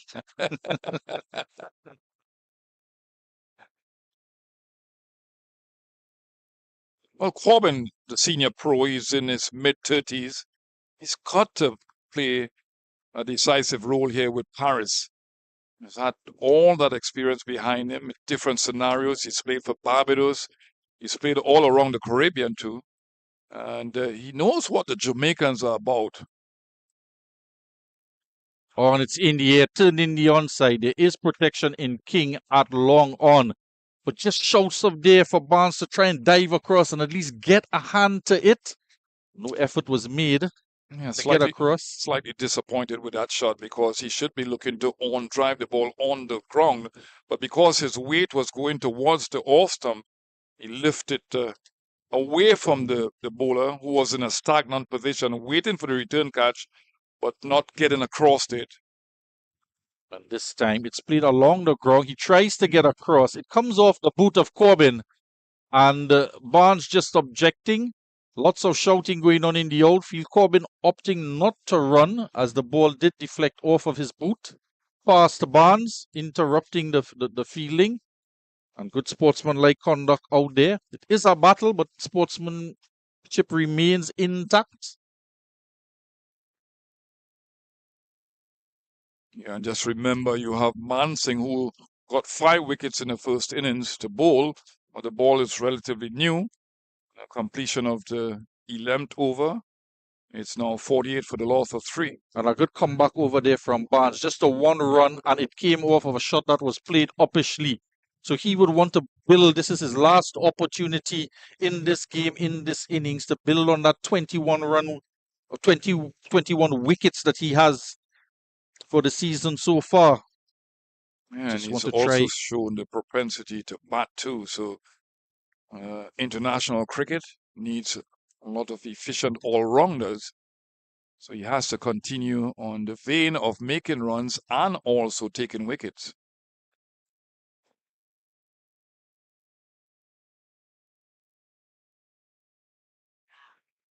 That's excellent fielding. We've seen him return an effort just now in the previous over. He's a tall man, he's getting down. It's also very important that bowlers feel well to their own bowling because it creates more and more doubt to go for that single in the batsman's mind. It's playing across the line of the ball, a faster delivery, a full delivery. And Corbin looking to sweep that ball. And he's got to be careful. He's got to play with the full face of the bat. Well, it's just as well he didn't make contact because it was looking like he was trying to hit it uppishly, and there is protection in the deep. That's say better. Protection, but it might be attacking fielders if that's the kind of shot he's going to play. There is Odean Smith, the Predator, out a deep mid-wicket and a deep backward square, just waiting to pounce on anything that comes their way in the air or on the ground. I like that. I've just received a ball from the dock. that was hit by Salmon, but I will keep it. I'm not going to return it. We could get a shot of that on the camera as well. I'm a coach, so I'm going to keep it for UTT. You know, Tony Gray, that ball in your hands looks like a 4 3/4 ounce, I have to say. It's small.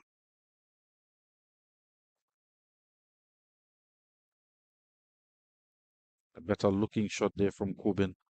And this is what he needs to do. Get that rotation of a strike, release some of that pressure, get the Jamaicans to go quiet with some rotation of strike, not trying to go after too many boundary hitting shots. Yeah, this is a poignant part of the game because either batsman getting out here can be real trouble for the CCC team. It's very experienced players. This is good cricket. This is good cricket getting forward. He's utilizing his height there and just nudging the ball. Rotational strike off the front foot, and that brings the end of the 12th over. It's now 50 for the loss of 3.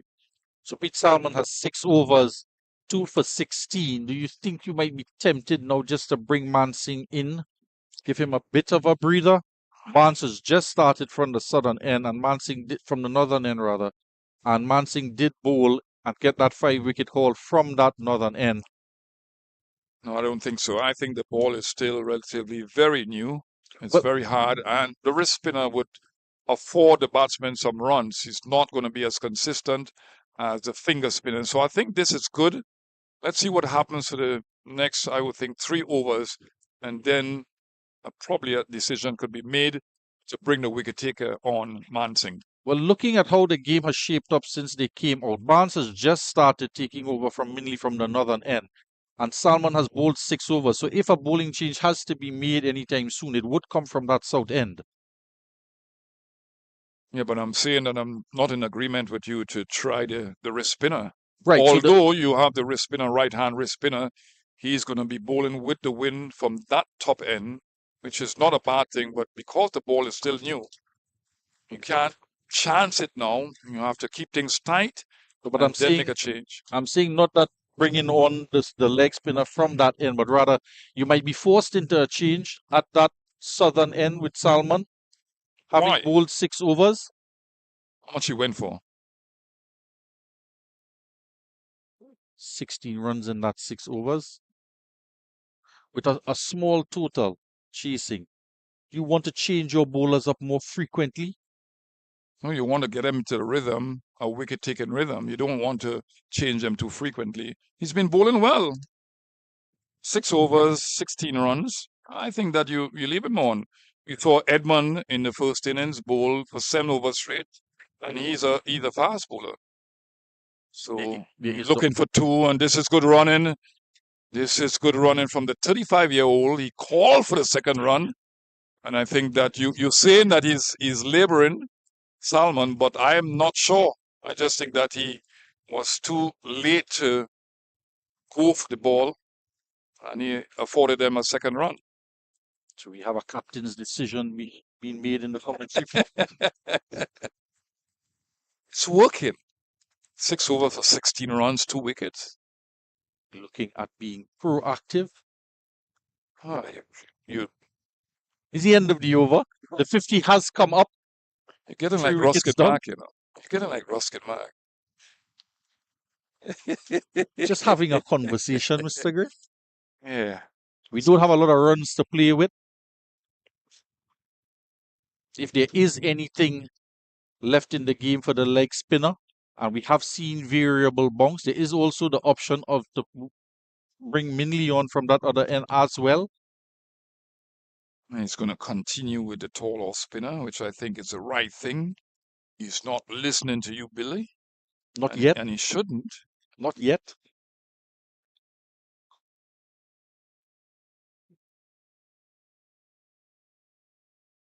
So it's going to be Paris on strike. He's on 22 from 24. Hit a couple lusty blows for 6. There's a long on in place for him. Well played again. Coming forward now. Paris has been impressive. Don't think that he was really energetic or had that impetus against the West Indies Academy, although he batted well. Now he's showing a little bit more purpose. He understands his role and he's looking to play on the up with a close face back. So got to be careful there. Just looking at that one again, just to see how high did that one bounce. So he's looking to play on the up. This is live and playing it well. When he plays a fuller length delivery, he plays it well. He plays through the V's. He's not afraid to cover drive the ball. And we've seen this is where they've been able to score. Let's have another look at that delivery. Just on the up, the close face bat, too far away from the ball. it seemed as though his intention was always to go after that type of delivery based on length. But they've been able to, the other deliveries angle into them, just punch it down the ground for one at long on. I think he might be tempted to bring the long on up just to challenge the single. Yeah, because Corbin has not been in good form at all. So you want him to face most of the strike here now. So I agree with you with that because he's not looking to hit over the top. He's looking to work the ball around to get into rhythm and to give his partner, who's been in real good form, the strike. Yeah, the Centurion at the other end. He's just looking to stroke the ones down the ground that he can and rotate that strike.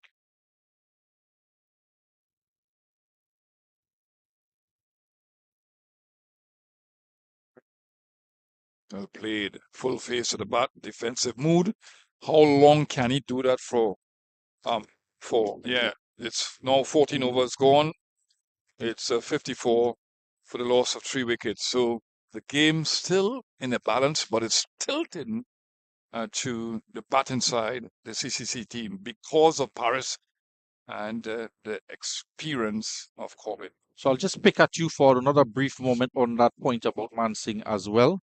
I calculating backwards from 149, 95 runs to go. At what point in terms of runs do you want to bring your leg spinner, your 5-hole wicket-taking leg spinner, back into the line on a pitch that's showing variable bounce? Because as you said, he can be expensive, so you want to give him the opportunity with a little bit of runs to play at. Not much of an opportunity though, but... And the pitch is slightly more abrasive now, so the ball will get older faster. So I would want to give him the ball in the next, I would think, 4-5 overs. I understand that he was a huge wicket taker in the first innings, but you have to take into account that you have to tighten up things first. Although you want that ball played officially and looking for the second run. Excellent movement by Blackwood again with his pace over the ground to get to that ball. And we know that he's excellent at throwing. So negating a second run. But I would want to give him the next 4 overs. Let's see how it goes. But remember, the wrist spinner can go for a lot of runs with a new ball. It's a slightly agitated Tony Gray. Is to be replaced by Mr. Ruskin Mark.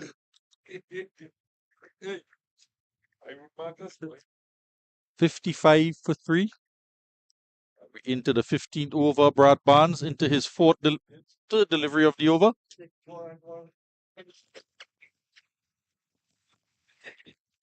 And again, turned in past, half stopped by Glenn in front of the bat. Blackwood comes off the boundary. That one going for 2 runs and now a single out to Blackwood. Mr. Gray was slightly agitated, thinking that they were coming back for a second, but it was never on with Blackwood out there in the deep. So it was going to be difficult. By Mr. Ruskin Mark. It was always going to be difficult to come back for a second run there. They might have had a chance, but they would have had to commit it early and then go through with it. So interestingly poised we are now in this final innings of the match on day 3. Yeah, it's under 100 now, so they will continue to plug away.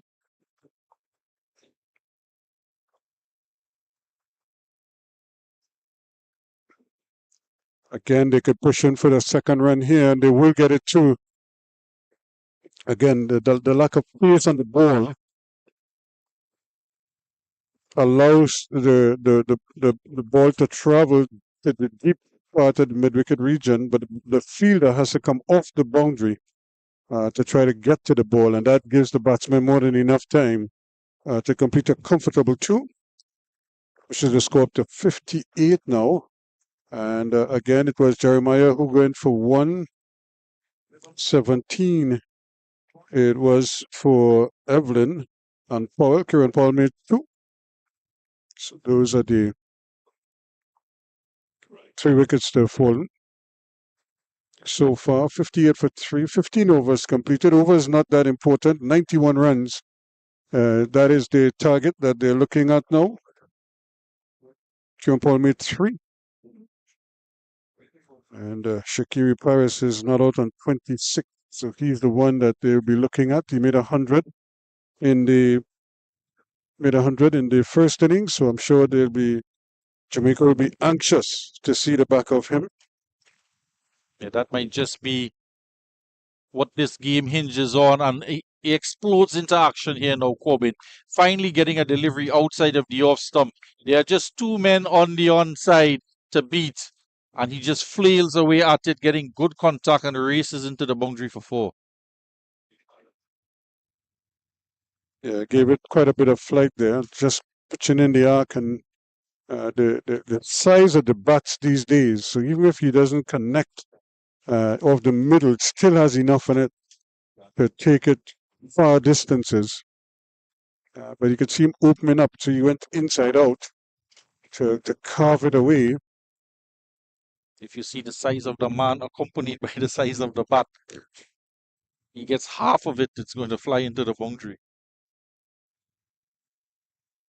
So he wipes his brow. He obviously saying to himself he's here for the long haul, and would love to be there when this team gets over the line. They're 90 or so runs away. So there's on course at the moment. And a lot of banter going on there. Support vocals in the field from Glenn. Actually, they're 87 away. Make that 86 right now. So they're trying to mix aggression with control batting so that they don't take too many risks and don't lose too many wickets in the process. And Mr. Cool and in control is out there. Shaqiri Paris, he's on 26 from 31. 2 sixes and a 4. Hasn't looked in too much trouble in this game in both innings. 63 for 3, and add 4 runs to that because there's no way they're going to get that. And he just stroked that ball neatly into the gap and brings up another boundary. 67 for 3 now. Yeah, and I was just asking the question to Mr. Gray. You bring that change in and take Salman off. He looked a little bit lethargic in the field, tired. He's bowled 6 overs. It's just 6 overs, but now 2 boundaries being struck in the over.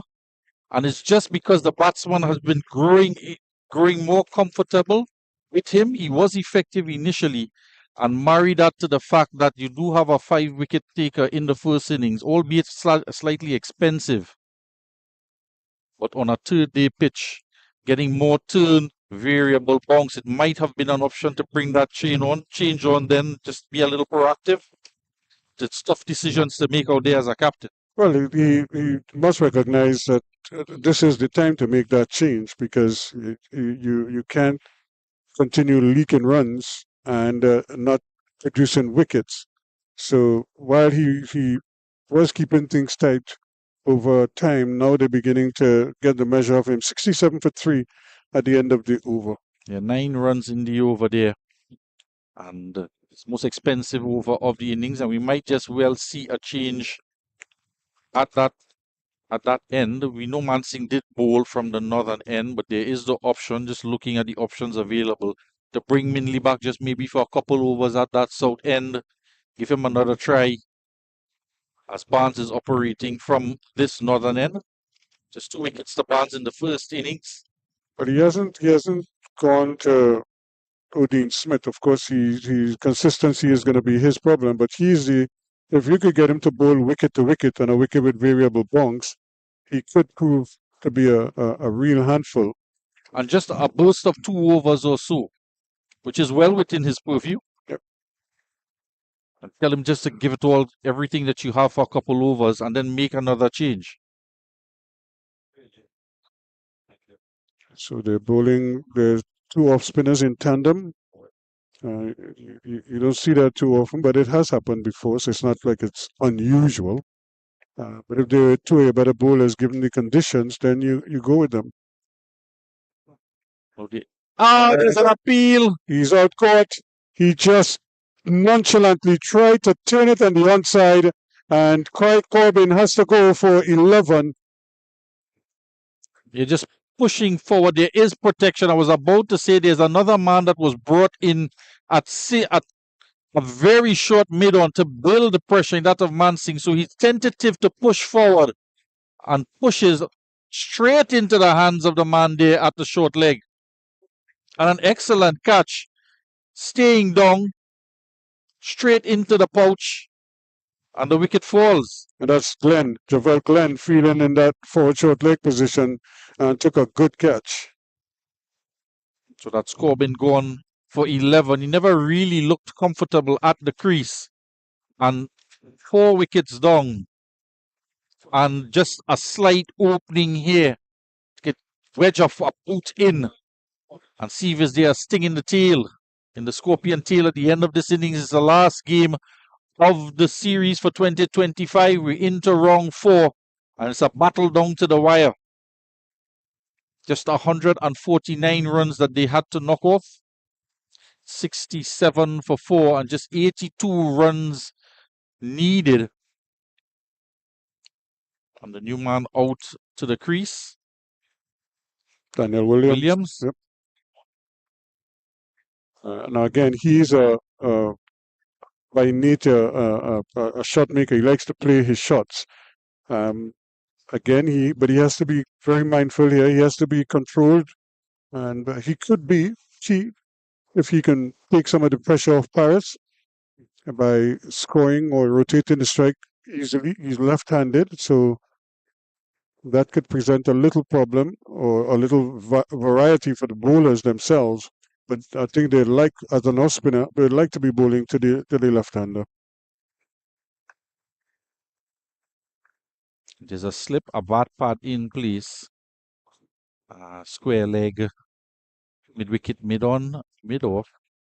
Extra cover. So no one out in the deep. They try to build some pressure here on the wicket-keeping batsman Williams. So they're 82 runs away right now. Not an impossible task for neither team. They can get the 6 wickets required under that, or these two could put together a good partnership and try and see their team home. Yeah, and I think it's slightly in favour. I'll make a bold statement here. Although Paris is at the wicket, currently it might just slightly be in the favour of Jamaica. We currently have the momentum on a waning pitch. I'll give you the batting to come. So far, so good from Williams. He's found the middle of the bat almost every time. 67 for 4 at the end of the over, a maiden wicket. And there is Akeem Jordan to come. There's Romario Graves. Certainly very competent batsman there. And there's Larry Edward, who had 44 in the first innings. He is there as well with Jaden Edmond, if it comes to that, and Shamar Holder. So there is batting to come. So Brad Barnes, 1 for 18. And with the fall of that wicket, they're going to persist with Salmon.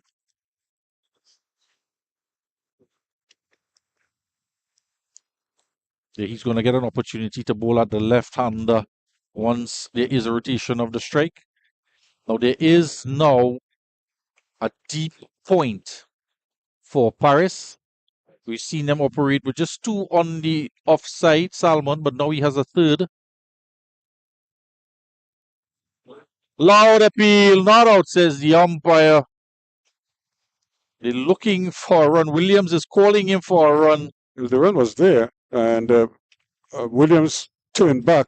But once then the response came from Paris, and neither one wanted to go and complete the run.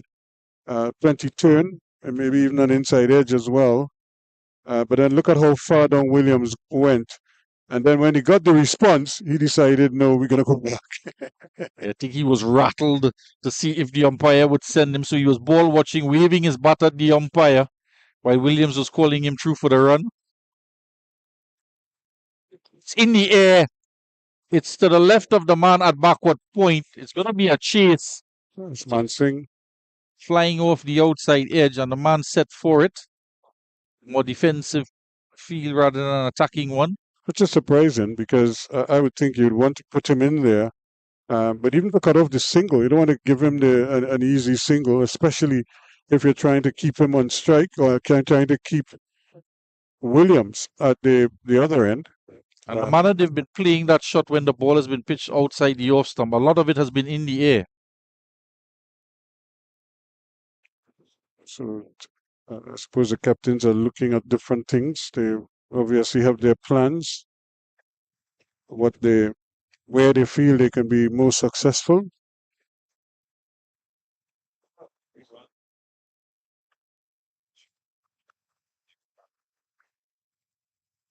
So now just one legal delivery left in the over, but no noticeable change in the field. So they're just hoping that he doesn't pinch a single here. Yeah, not very proactive if you wanted to get at Williams. And, slightly quicker delivery there. So it remains 69 for 4 now at the end of the over.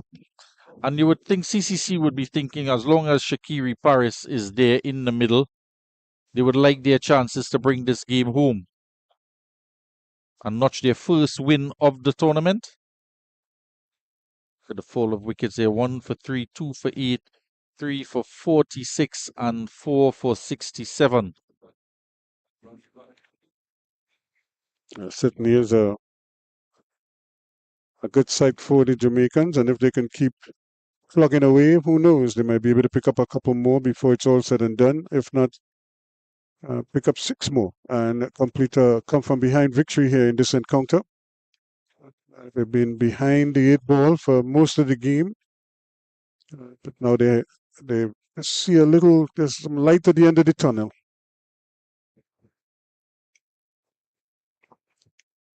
And I was just about to say, Williams can take some of the pressure off Paris by just holding his end of the bargain, even if he doesn't score heavily. But if he could just get a couple singles, pinch a couple 1s and 2s, and the occasional boundary. But he has to spend time out there. That's what they need right now. They need a partnership. And it's a type of a containment seal close to the bat, not allowing for that opportunity to get a single. And the field pretty much set for defensive batting. Yeah, and this is okay because this is the period where they have to sort of consolidate a little bit. So it's kind of working for both teams, drying up the runs as well as not losing any wickets. Quite right. This is where it is. So they know that he probably wouldn't persist with both of these bowlers much longer if they can't get a breakthrough. So they will probably think in terms of, as you said, either bringing back Mindley or trying Mansing and see if that could do the trick for them. You're not given the opportunity to get off strike as the over comes to an end, 69 for 4. Just about 10 minutes or so to the tea interval.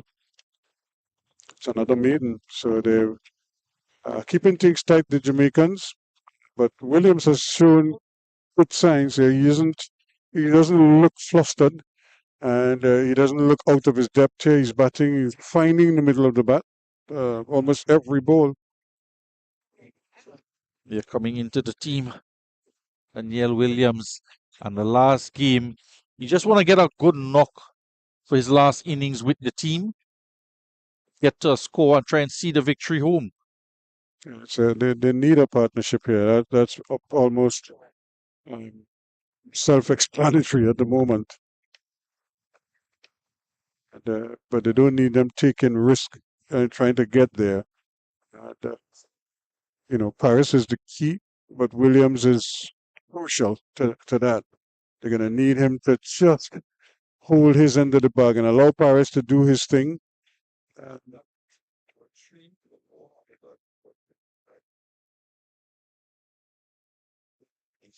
Now the leg slip has been removed, and we do get a delivery angle down the leg side. They took the leg slip out when they put the man sing at deep uppercut point, because the line had changed somewhat. But this time it's just angled on the leg side. Again, trying to open the face, and because there is a gap there, he's trying to just open the face. He'd be better advised just to play the ball, and then at the point of contact, just allow it to run up. Don't open the face and push at the ball. Just play it straight, and then if you want at the very last minute, he can just use the wrist. Yeah, more in that direction. Exactly what Corbin was doing before he got dismissed. He punched 6 singles down to long on to rotate the strike off the bowling of Salmon. And Paris was able to do it there on that occasion. So you're going to see a field change definitely for Williams coming in to strike. The field closes in. All the guys on the boundary just coming in, try to keep him on strike and build some pressure. Williams yet to score. Just has a slip on the forward short leg. Those are the close-in catches. And then there's a nice ring.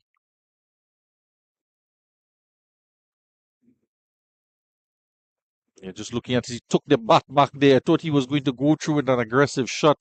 So did the bowler on a half shout. He does have good bat speed. He does bring the bat through quite nicely. He has a good pickup. And he does bring the bat down fairly quickly. So he's not afraid. He's a brave batsman. He's capable. But this is going to call for something extraordinary from him. He's yet to score. And Paris is on 33. It's 70 for 4 after 20 overs. The scoring has dried up as we approach the tea time interval. They want to ensure that they come back out after tea. The pair get the balance of 80 runs required. It's a good opportunity for CCC to chalk up a win here, especially as we said, since the academy they have a win under their belt. They did theirs in 2 days, so they must be sitting pretty right now by the pool, wherever, and having a good time. But they might have just maxed out the bonus points, or perhaps just one short with the batting points. Yeah, so they're in Antigua, so they have 365 beaches there. So I think I would have found one sometime today, if not more than one. So just 183 beaches per day. Would have been everywhere in the 2 days that I would have had there. 3 days. 182 if it were a leap year. But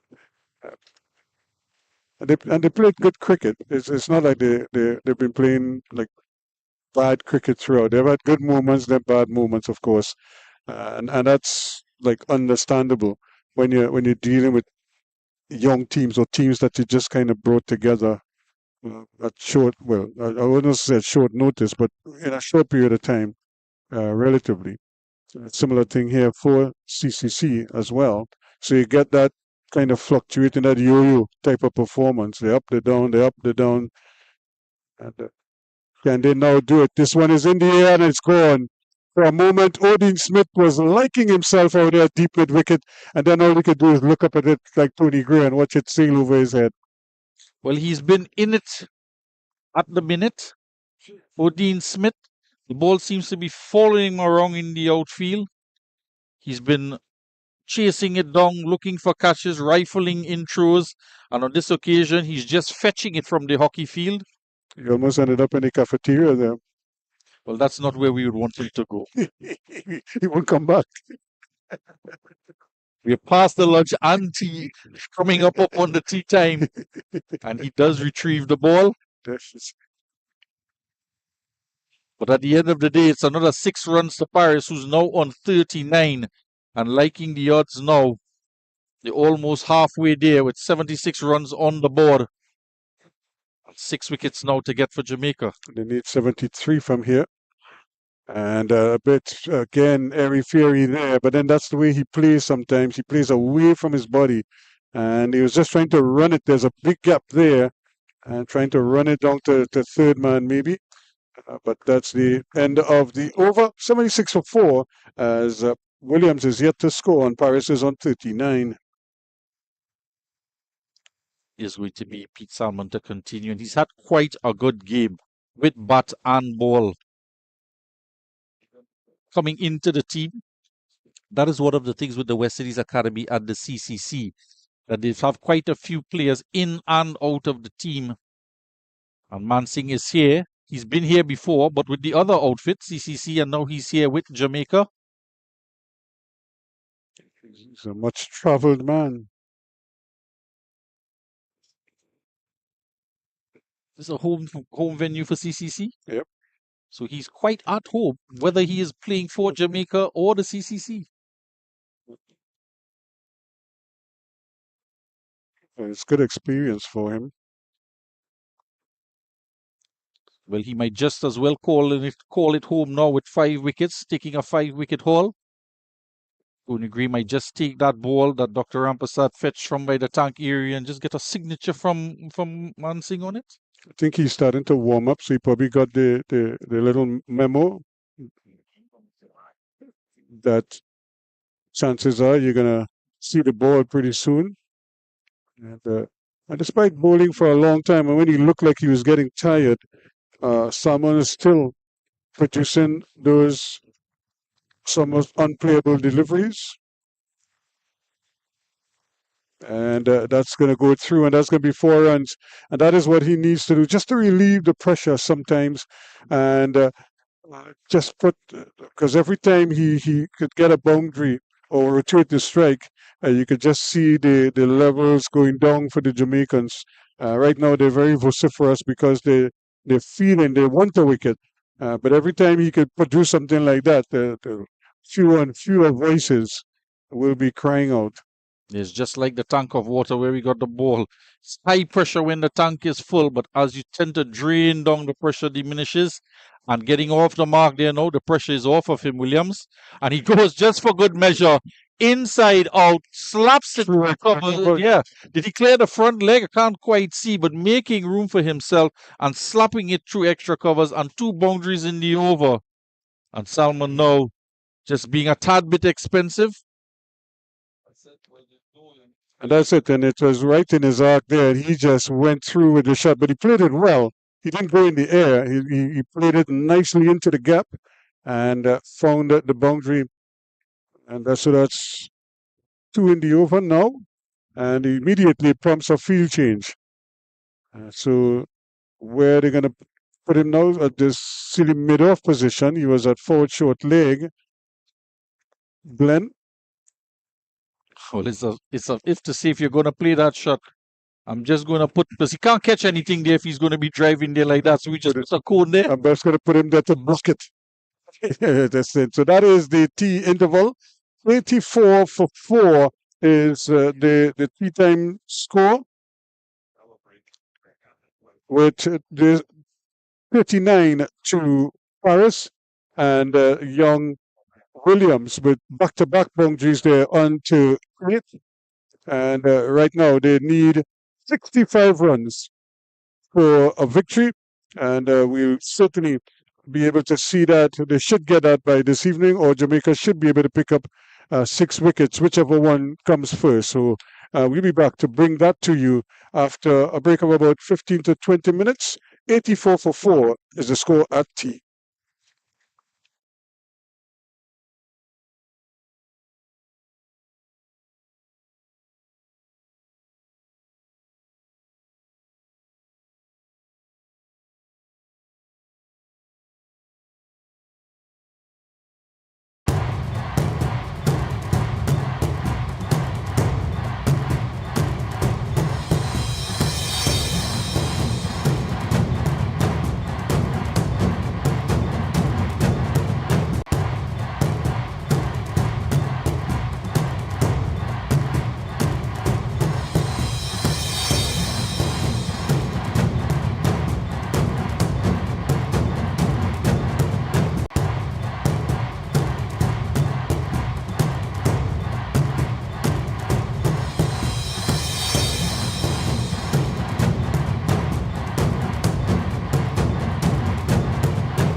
Thank you very much. Welcome back to the Sir Frank Royal Enclosure here on the campus of the University of the West Indies in St. Augustine in East Trinidad, where we have nice, bright, sunny conditions.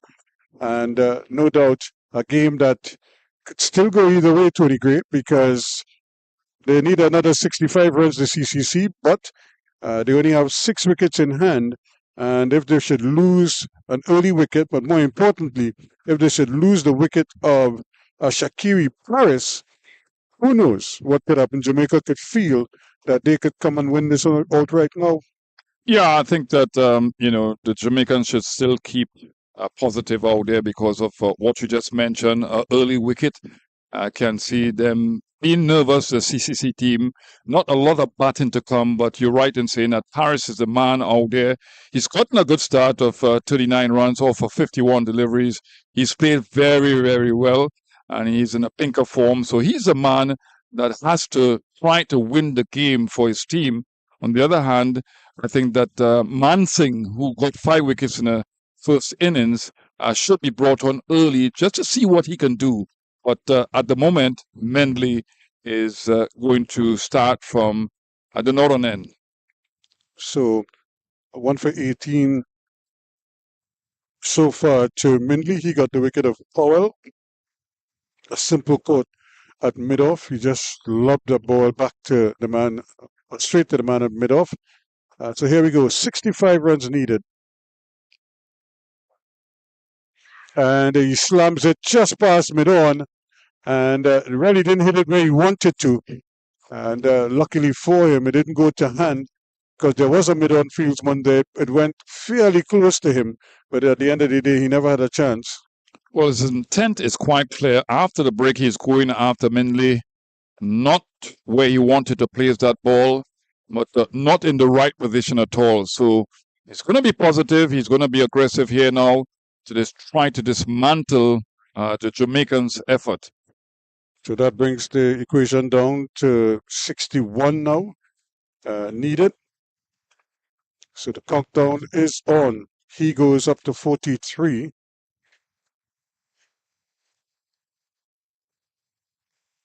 And he almost repeated the dose. Somehow he held back for whatever reason, almost as if he was saying, maybe I shouldn't or maybe I shouldn't. He probably should have just gone through with the shot rather than just, it's almost like he left it half cocked there. And then he just kind of held the pose as if to say, you bowl that again, I will dispatch you. Yeah, he's got to be very, very careful here. He's got to be decisive. No doubt in his mind. He's got to hit with the wind also. But he must not play across the line of the ball. Well played. This is brilliant fielding. Okay. Excellent fielding again. A little bit of indecision there. If they wanted to take the single, they could have had the single because he had to put in the dive in the end to get to the ball. It would have been tough for him to get up and still throw the ball. So if they wanted to, they could have had it. But both batsmen decided against it. And you could see Williams was eager, and then so too was Paris. And then they decided, look, not doing it. Big swing and a miss. Not out, says the umpire. And again, he was going gung-ho after that one, trying to probably hit it somewhere. I did mention the cafeteria just now, but it looked like he was aiming for the cafeteria. Well, I don't understand this approach. Of course, you want to try to dismantle the efforts of the bowler and the fielding captain, but this is while swinging across the line of the ball, clearly not inside edge, but still a wild shot. And before the break, he showed the propensity to play proper cricket shots. He wasn't wild. Now the intent is clearly ultra aggressive. That's well played. Get back into the rhythm. And although Williams is the younger partner out there, he's got to go down the wicket and say, listen, we got to see this thing through. You were batting well before the break. Just continue. Get into rhythm again. So that's it. He didn't give himself a chance to look. He just, the first ball he faced, he tugged it on the onside. He got a boundary, and he just seemed like he was in that vein. Here he goes again, and that's 4 more. So he has decided this is the bowler that he's going to target, and he's helped himself to 8 runs in the over. The first ball and the last ball both going in the general area there, whitish mid-on, and that's 8 more to the kitty. I'm surprised that Mindley is not getting the ball to move away from the right-hander. He's bowling in the arc. His natural angle is to come back in, but he's got to push it wide of the off stump, and he's seizing the opportunity. Paris play with the wind on the up for that boundary. 92 for 4 at the end of the over. It means that the lead now has gone down to 57 runs. That's the requirement at the moment. But do they have the still with no Mansing, which is a little surprising.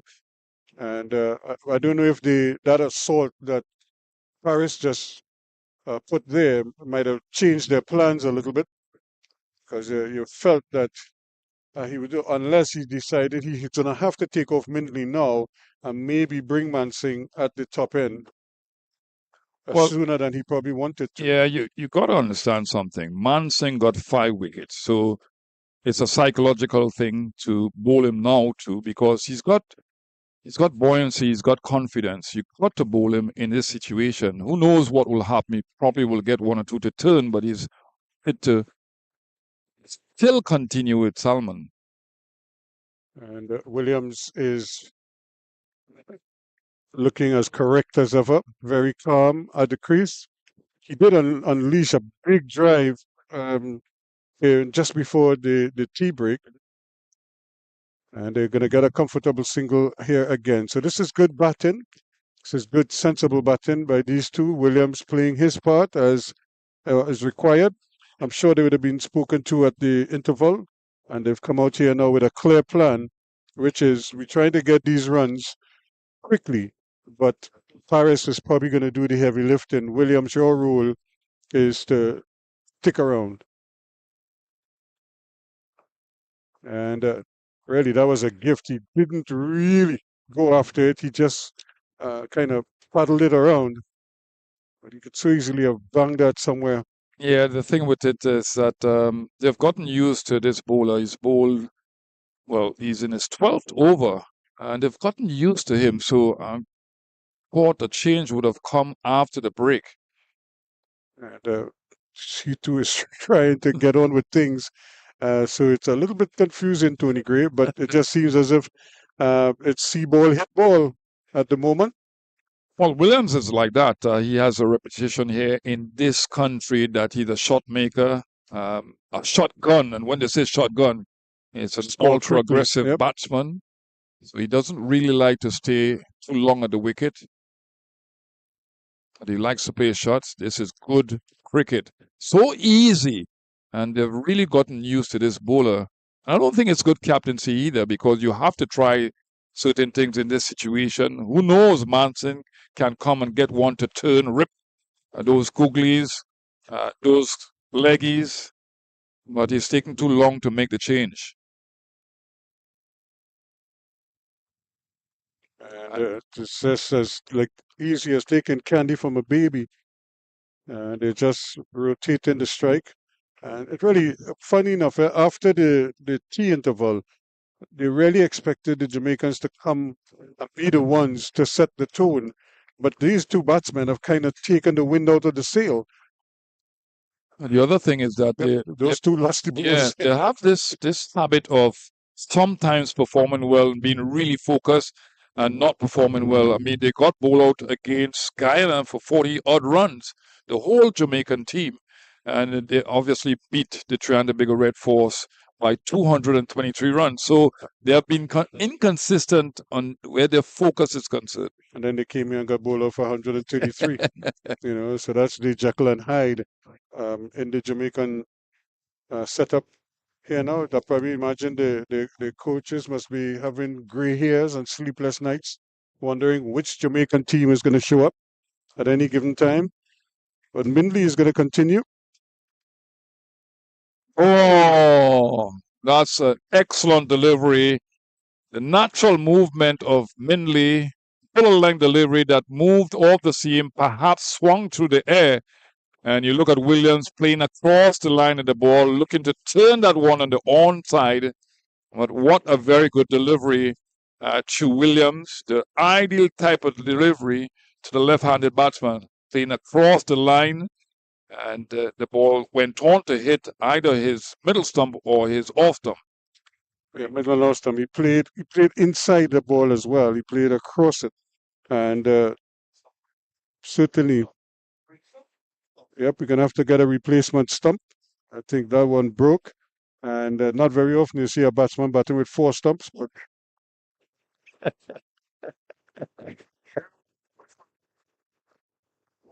I did have a. Look at it again here. Husking back. I did have a. I have a teammate who batted with 3 wingers. You love him. We we play. Oh, We played a youth game and the comical relief here. man got bowled down and split the bail in 2. We had 3 balls in. When the umpire put it back, You have a fantastic sense of humor. I like the driveway thing. Yesterday was excellent. When the umpire put back the bail, and when he was about to put back, he said, "Wait, but it's 2 bails." 3 bases, man, have you know, 3 stumps and 3. Oh my! So we had a long delay because they had to go and find a replacement bail now, you know. But I think we started by taking one of the bails from the non-strikers end until they got a replacement bail. So we had 2 bails at either end. So it has happened before. 3 bails and 3 stumps. Yeah, the current run rate just over 4 runs and over. But that was a big blow. Very, very, very crucial. 52 runs required. So it's down to the wire. That's good bowling for Minley. He's got 2 right-handed batsmen to contend with now. And it's just about completing his action and staying close to the stump. There's that lone slip in place. And I think this is an ideal field for Minley. Some balls have clipped low too. So he's got to be meticulous in this line and length effort to get another wicket. Ball well played. This is certainly an opportunity for Minley to really bend his back here for his team. He's picked up a wicket, a crucial one of that. For the CCC, though, if they had to lose a wicket, then they probably would not have, the wicket for them to lose would have been Williams. They would not have wanted Paris to be the man walking back earlier. So while they're not happy losing a wicket, they're not as distraught as if it would have been Paris. But they still have to build here. Yeah, that ball is now starting to move off the seam away from the right-handers. He's squared up a bit there. So Minley in real good rhythm here, coming from the northern end. And this is what you expect from Minley with the stats that he has. He has a very good first-class average. He played that 1 test match, bowled a couple of overs, and then was injured in Australia. But really a good bowler, not fast, but always consistent. Bowling again. This is good bowling. It's not giving Graves much to work with early on. In fact, he's keeping the pressure on him and forcing him to have to play at almost every delivery, which is what you want to do when a new batsman is at the crease. Would you make the change now at the other end? You probably should, because while you've gotten some good returns from Salmon, you probably want to keep taking wickets here. And that one hit the outside edge, but it went down. Again, Graves just groping forward, and luckily for him, it hit the outside edge, but it stayed down. The end of a pretty good over. Hey, look, that's one of those wrong arm deliveries that he just tries to pull it and allow it to go off the seam. Look at Graves 97 and for 5. yeah, what he's doing is that he's not coming long forward. He's got to come long forward because of the fluctuation in bunks. And I think that this is where uh, Mindley has been very good. He's been bowling a full length delivery. He's not going to do that against Paris because he's taller. But still, against a new batsman, you've got to target the stumps a little bit more and allow the batsman to come forward.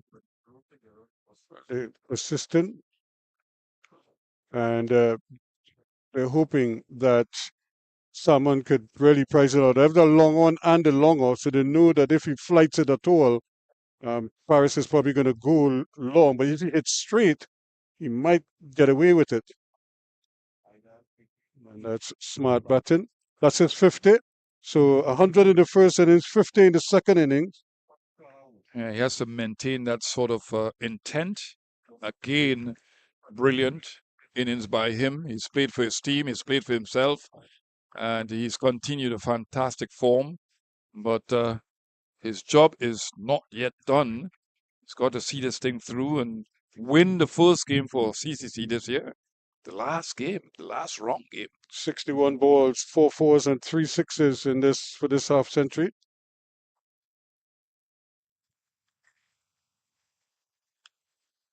And Mario Graves there has a role to play. In fact, all of the batsmen who would come to the wicket will have a critical role to play.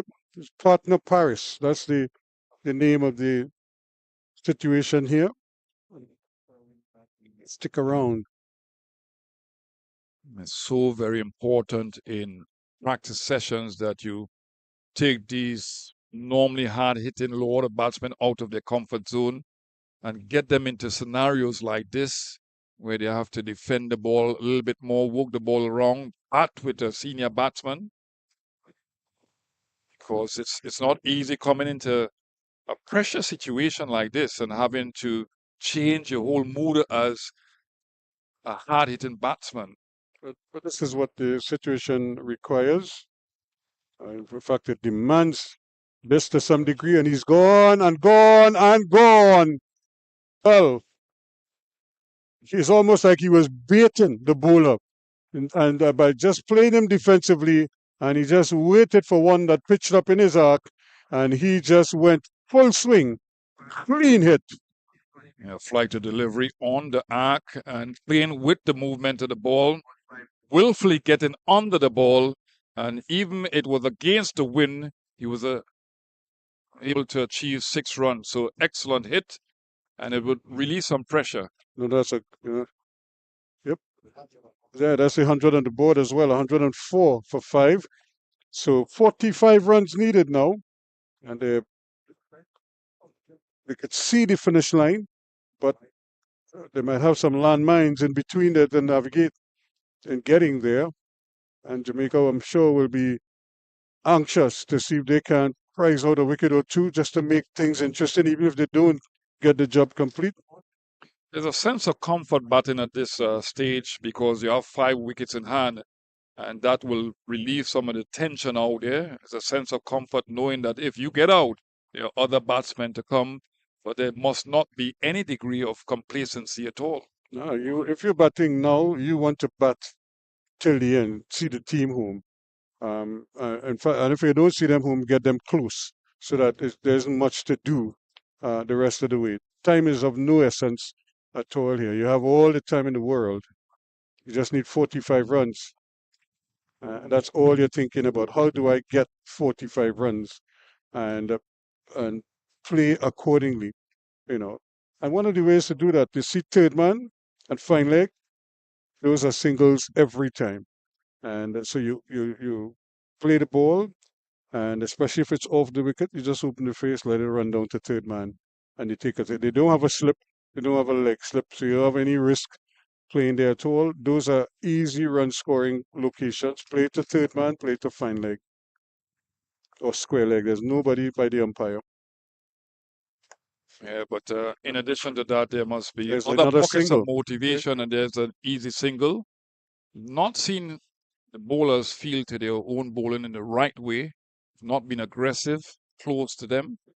And you look at the pockets of motivation that somebody like Paris can have. He must look for a red ink because he's done well in the latter parts of the tournament, scored a century in the first innings. So he must not want to get out. Yeah, he's hitting on a half century in the second inning, so he has really done very well in this game. And in the game, we saw him previously as well. So and that one kept very low. And that's the reason why like I said, if you're going to play, you don't want to play big shots. You just playing the ball and trying to run it down to third man to get a single. That's probably the best way to handle this situation where the ball is doing. If it's on the wicket, well then you're playing it defensively. But if it's off the wicket and it's close to you, just get across and play it, open the face, run it down to third man, and get an easy single. And if he does that often enough, he will force field changes and he might even force the bowlers to change their lines. I think it's advisable also, Ruskin Mark, that batsmen look to bat outside of the crease because of the low nature of this pitch. It's creeping. Some deliveries are creeping, especially from the southern end. So I think that Minley is not frenetically quick. And although he can bowl one or two short deliveries, you've got to look to bat outside of the crease to negate those low bounce deliveries. But if you're not accustomed doing it, then it's something new you're trying to add. So you probably do what you're comfortable with and just keep your eyes on the ball. Because if you go to bat out your crease, remember you're shortening the distance between you and the bowler. And if that is something you're not accustomed to doing, then you're probably not happy doing it. You're doing it because you know it could keep low. But if you're not doing it, if you're not comfortable doing it, just stay and do what you're accustomed doing. But you just have to be very careful. Anything on the stumps at all is being played with a straight bat. And then, like I said, if it's off the wicket, if it's short, then you could pull and cut. That's better. That was a prime candidate there for one down to two. Someone, as the over comes to an end, it's 105 now for 5. And again, that man, 51, standing out there once more, is Shaqiri Paris. So he definitely is the prize wicket right now. Mindley has 2 for 27, but he is going to get a breather at the moment. And we might see Mansingh coming into the attack now. And Mansingh really is coming in at that bottom end, which I thought is an end. He coming for the ball from in the first innings, but he bowled from the top end, got his wickets up at this end. Now he's being asked to probably replicate that, but at the bottom end this time. He does have a nice breeze blowing across the ground, so he should get a little bit of drift. And but we'll see how the batsmen deal with him, Paris. Yeah, I think that you look at the captain Campbell. He's been specific to what is going on out there.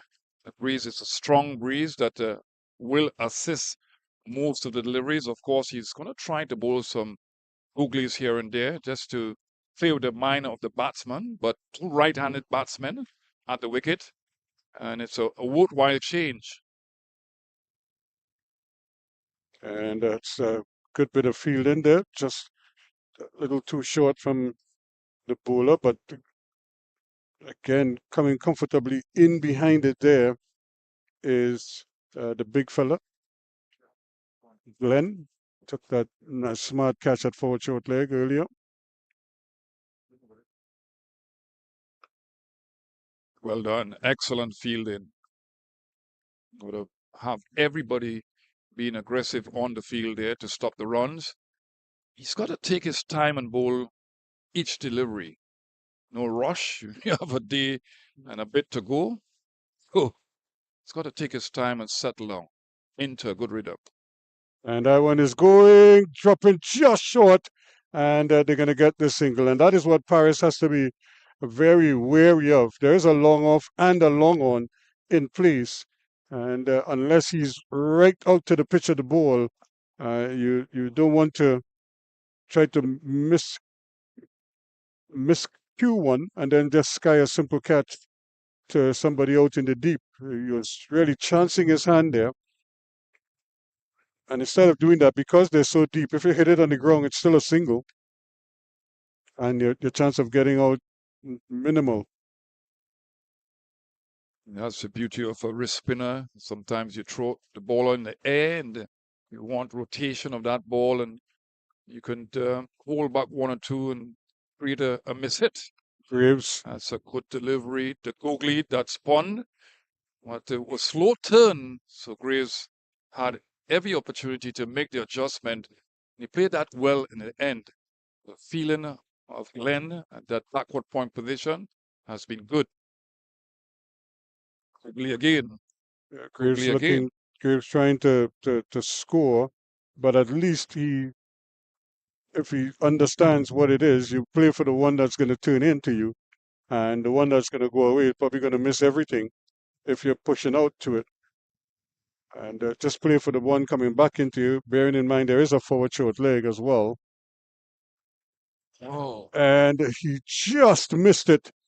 Well, it missed everything there, but not by much. This is bad batting. He's got to be patient. Must not allow those sort of deliveries to make him indisciplined. He's been doing well. He's playing across the line of the ball. The ball has been flighted, which you expect the wrist spinner to do, and he's looking to play across the line of the ball, close to that off stump. Good wicket keeping also. So the leg break was delivered just now. Seen a good control over by Mansingh. Just that one run in that one over. 106 for 5. The target is reduced by 1. So they're just inching where they're 43 runs away now. Let's see what happens there. But the way these guys are swinging the bat, if they connect,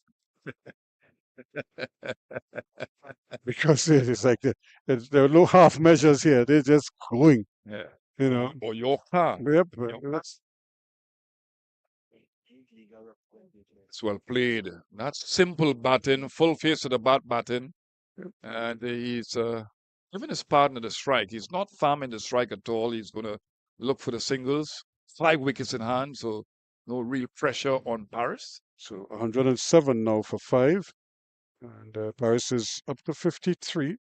Graves is on 6. And after that swipe that he executed just now, I'm sure Paris would have had a word with him and to tell him, keep your eyes on the ball, son, and try and play with a straight bat if possible.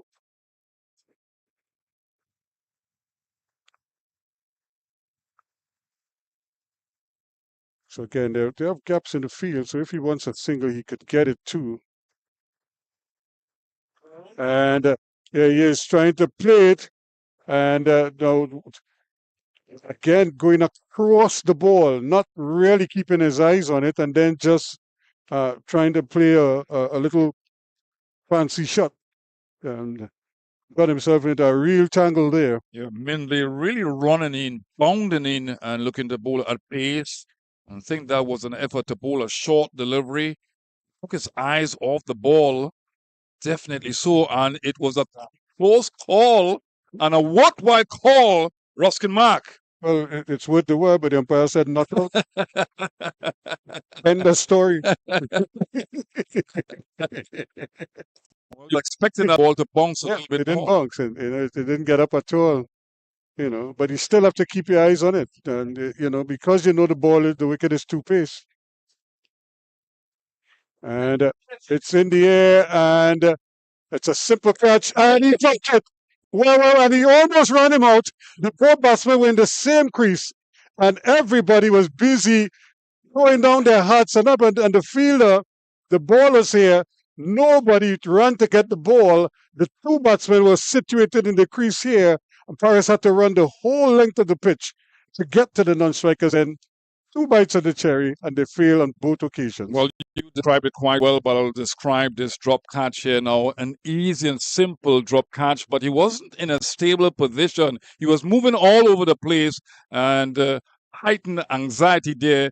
A simple catch, and that could have cost them the game. One, two, three bites of the cherry there in one motion, up here, here, and then here, and he still couldn't hold on to it. And certainly a big opportunity there for them.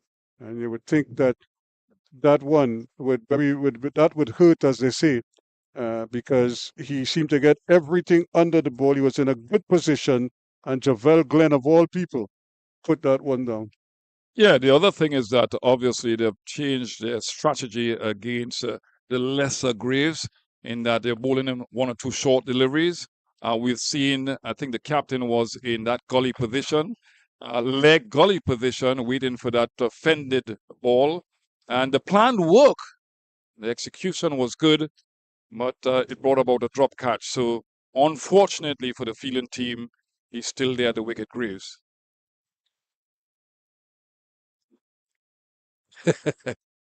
Hands really running in from the boundary. Yeah, because that could have been a single, but he couldn't prevent the single.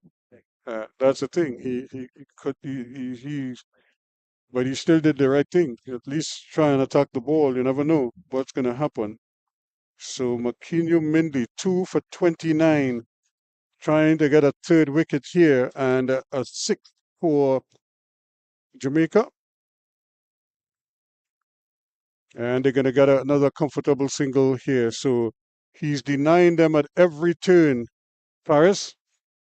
And so he is taking the responsibility now. The over comes to an end. At the end of it, it's 109 now for 5. It's brilliant over. Brilliant over by Menley. Game plan worked. Execution was good. Short deliveries to Graves and consistent deliveries to the other batsman in Paris. So excellent bowling. But is he walking off the field there? But McKean may probably, yeah. He's probably just taking a breather. I hope he's not doing a Larry Joseph. No, he's probably just, well, you never know. He might have a stomach bug or something. And he's probably just gonna probably get some treatment of some sort. Sure. Or you just speculated, but Yep. obviously the drop catch would have dented his enthusiasm. No, I doubt it very much. Because there's a game to be won here, and he is key to that. So I don't think, and if he had to go off the field, now is the time because he could do it in between overs, So that was the ideal time to go off the field.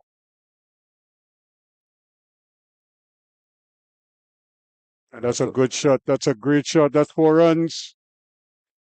Yeah, that's a wonderfully played shot. He's a classy type batsman, really nice and rangy, getting out to the pitch of the ball. This is where the wrist spinner has to adjust his length because this guy, the tall man, but look at the beautiful swing of the bat. Good back lifts to begin with, and really control shot on the turf.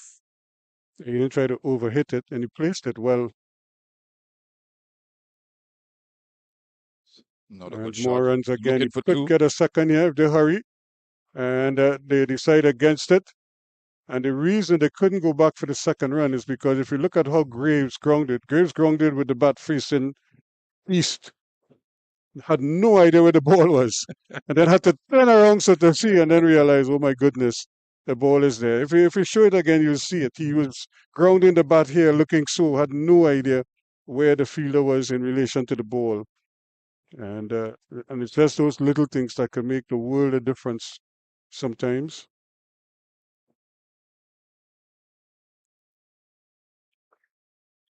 Good use of the wrist. And although he seemed really troubled in the last over for Minley, he seems to be able to play the spinners better. It's a lot more comfortable. Perhaps just the fear of failure, but not the fear of getting hit. Well, he's the mid-off and mid-on are up, and that will help nicely. It's not going to get a boundary. Odin Smith sprints after it.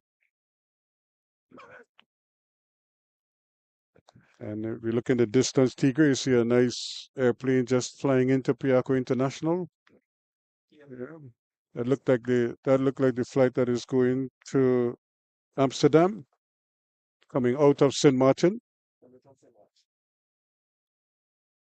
and picking up passengers in Trinidad to head back to Amsterdam and to other points in Europe. That is a nice flight. It's a long flight, but it's a nice flight.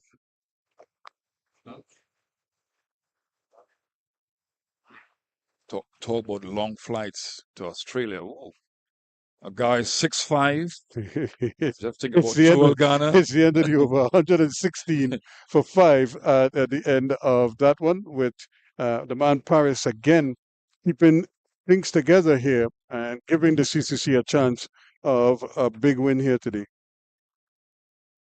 Yeah, although the old adage says that cricket is a game of glorious uncertainties, I don't think, the CCC team will lose from here. Could never tell. You have a crystal ball. With 33 runs to go. And my good friend, and it's nice to see him depart, Ruskin Mark, for the last time. And I welcome Billy Furlong. The horses bolted. I don't mean Ruskin Mark. 2 opportunities. 2 opportunities. Gone up begging. No, I got the ball that was hit by, it was Salman. One of the balls that was hit was close to my car, so I have every reason to take it. Well, it was out of sight, out of mind for the umpire. So it's yours now. A gift, as is this single. The field is quite spread with the bowling of Odin Smith. Back into the attack. Well, it's amazing that Grace is turning blind here. These are basic techniques of running between the wickets. You've got to be facing where the ball went or the direction of where the ball went, but he's turning blind. It's a cardinal sin, something that coaches will not be happy with, because these are things that first-class cricketers should never do.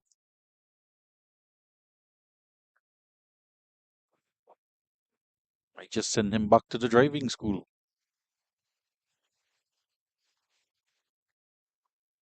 And it's fairly simple. The bat is in your left hand or in your right hand. If the ball is to your left, you switch hands. You ground, you run looking at the ball. If the ball is behind you, you listen for a call for your partner. You get to your end quickly. You ground with the right hand or the left hand, as the case may be. And you turn. But he's been driving blind for a while.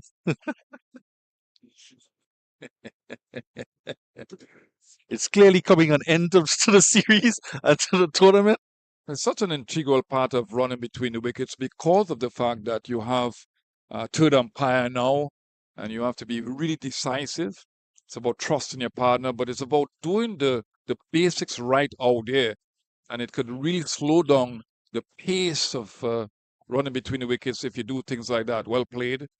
And it's been a good over by Odin Smith. And I think that Campbell would have missed a fourth or fifth or a bowler in OJ Shields in a situation like this. But to me, I don't think that Odin Smith will be able to be that consistent over a long period of time. And he has wicket-taking deliveries. He can bowl the Yorkers, the short delivery. And he needs well, he's pulling to mid-off. I'm looking for the ball at the foul corner position, and the ball trickled to the guy. I want to say crept up on him, but that would be the wrong phrase for the bowling of Odin Smith. It hurried him as he pulled after the fact. He's going to try still. Pound the ball into the turf. Let's see if it works. It's a good 2-over burst from him here. Create some pressure to pick a wicket. That has to be the thinking. Oh, well bowled. That's exactly the thinking. Beats him outside, or beats the outside edges, comes to the end of the over. 117 for 5, 31 gone. Odin Smith, his first over of the innings, and just 32 runs required. Yeah, I mean, you can't fault John Campbell for not going to him earlier because he's not the type of bowler that can be consistent. But that last delivery is what you call a jaffer in the right area. But well played by Graves in the end, watchful with that type of delivery. But you look at the runs that were needed at the start of the innings, not a lot that Campbell could do tactically. He did the right thing by bowling his finger spinner and Mindy to start with. And he's gone to Mansing now to try to prize out 1 or 2 wickets here. Yeah, I asked the question earlier. When would you have brought him on? I was thinking more in terms of runs rather than overs because of the fact you have to give the leg spinner a little bit of leeway, a little bit of runs to play with because he can be expensive. But what he can do is take wickets. And you tend to see as he takes wickets, his economy rate comes down by virtue of the fact that he takes wickets. So you can't worry too much about how expensive he is. He is a wicket-taking strike bowler. Well, I didn't agree with you when Salman was bowling from the southern end because he had um, a very good return, 2 wickets, 16 runs over 6 overs. So you had to continue there. But I agree with you that the Mansingh should have bowled earlier on because spinners too, especially wrist spinners, need to get into a rhythm. It's not an easy art. It is one of the most difficult arts in and skill in international cricket. Although we've seen more spinners, wrist spinners being consistent, faster delivery, angling down the leg side. Well, you didn't agree with me then, but 20 runs later and 2 overs later, he was taken off. No, listen. What I said he should give the bowlers a little bit more overs, 4 overs, and then look to bowl Mansingh. So I don't agree with the timing of putting him on to bowl. I agree that he should be on later on because he got 5 wickets from the other end. Well, I'll give you. He bowled the 22nd over for 8 runs. Oh, loud appeal here. Not out, says the umpire. Perhaps pitching outside the leg stump. But again, totally bemused are the Jamaicans. They've had a number of appeals, and you could see some of them were very good shouts indeed. We look at this one again. Why is that even not out, Mr. Gray? Well, I think that it was angling down the leg side. I think it's a good decision by the umpire, but I think that obviously it created doubt in the minds of Graves, and Graves would have been conscious that if the man posted at that square leg position, so he didn't want to play that shot uppishly. Partnership I think it's now. a good decision. 21, probably just pitched outside the Yeah. leg stump. It struck him almost full on the half volley into his ankles on the left pad. So depending on what his guard was, because his left foot didn't move much at all.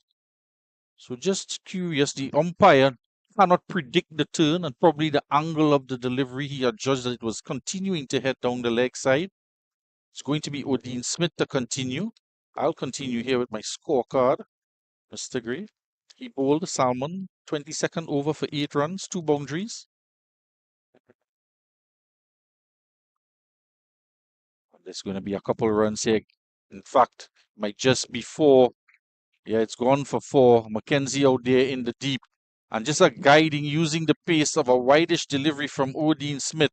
And Paris continues to play pretty well outside that off stump of his. Yeah, excellent shot on top the bounce again. And when the ball arrived, he opened the face of the bat.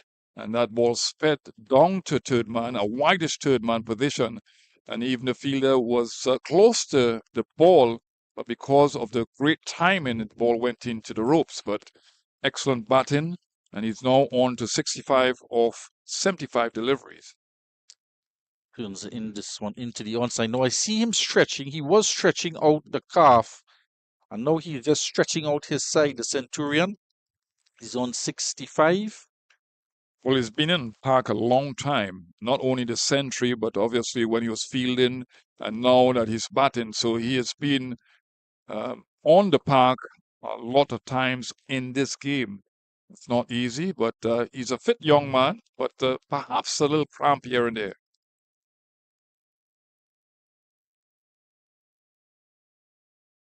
A good delivery. It's a better delivery there. No width on offer, short of a length, and just guided down to third man. Yes, we get to this fact here. 8 runs in the 22nd over by Salmon. The 23rd over also went for 8 runs. It was bowled by Mindley. And then Salmon came back for the 24th over. When I thought the change from the previous over should have been made, he went for 5 singles in that over. There was a maiden wicket from Mindley. Come back to it in the other over. But then he was smacked for a 6 and 7 runs coming in the 26th over. So I was looking at him coming in, Mansing that is, coming into the 22nd over. Yeah, I agree with you because remember the return from the tea break and still he continued with Salmon. And I don't think that was the way to go. I think that it should have had a lot of discussions about the bowling changes and it should have tried something because both batsmen at the time had gotten used to the angle of delivery, his height, the way the ball was coming off the Yep. wicket. So they seemed very comfortable. So I'm a bit surprised that after the tea break, he didn't make the change. So there was some 22 runs in 4 of the overs there. So anyway, it's all water under the bridge as the partnership here has negated all of that. It's 28 over 52 deliveries, 125 for 5. And this game nearing to a close now. Just 24 runs needed, and it's an easy single to get. No pressure on Paris at all. Again, close to the line of the ball with his head. Excellent technique shown. And game awareness skills too.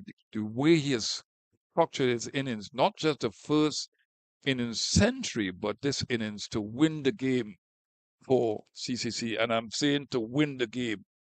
It's going to be highly unlikely that it would lose from here. Yeah, most definitely. Just 32 runs to get, 31. 23 rather. Okay, take it easy. Take it I'm easy. trying to get the game drawn out longer. Disappointed in the fact that a catch was put down as well, a dolly really, and Mindley walked dejectedly straight into the dressing room. Odin Smith taking over for him as it comes to the end of the 33rd over, 126 for 5. But he would have gone back into the dressing room pretty dejected after coming back and almost achieving a breakthrough. Yes, hard work for the faster bowlers, especially on the third day. We have a day tomorrow, but it's not going to go on to a day tomorrow. And you know, you're pounding in, you're trying your very best. There's a game plan ensuing, and you're looking to bowl short deliveries because that was the game plan against Graves. And he sent an easy catch. But I don't think it was Glenn that was not in the right position. And, he just put on a simple catch. He had 3 chances to catch the ball, and he didn't. Well, normally you would hear, as that one is played out along on, he went with his fingers pointing upward, and we call it the Australian Yeah. technique. But there is a method to that technique as well, in terms of there is no give if you have it in front of your face. It's more off to the side that they would take those. And it was skied pretty high, almost coming in straight in line where he was positioned. And you had the option to go the other way with the palms facing up. And you would think you try to catch it high, you get a second bite at it. Well, the palm facing up is called the Western way. Now, the Australian way, you normally see them take when the ball is coming at pace. You're right in said you're saying that you don't have time to give a lot, but you can move your head away from the line of the ball. But what happened there, the drop-in zone, you got to get under the drop-in zone very quickly, and he didn't. He was going all over the place, moving, and he was not in a static position. So hence the reason why he misjudged the line of the ball, and he didn't realize that he was using the Australian method rather than the West Indian method. And when you want to use the West Indian method, you want to catch it in front of your eye level, first of all. And if you drop it, then you have a second chance close to your chest. Well, he did have a second chance and a third. If we were playing one bounce, it would have been not out as well because he couldn't pick it up then either. Unfortunate. Yeah, things are very quiet out there.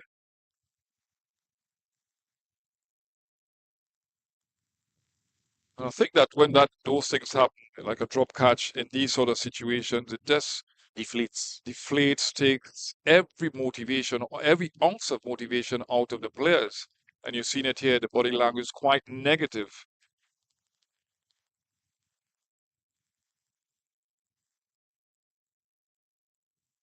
Oh, Googly, excellently bowled.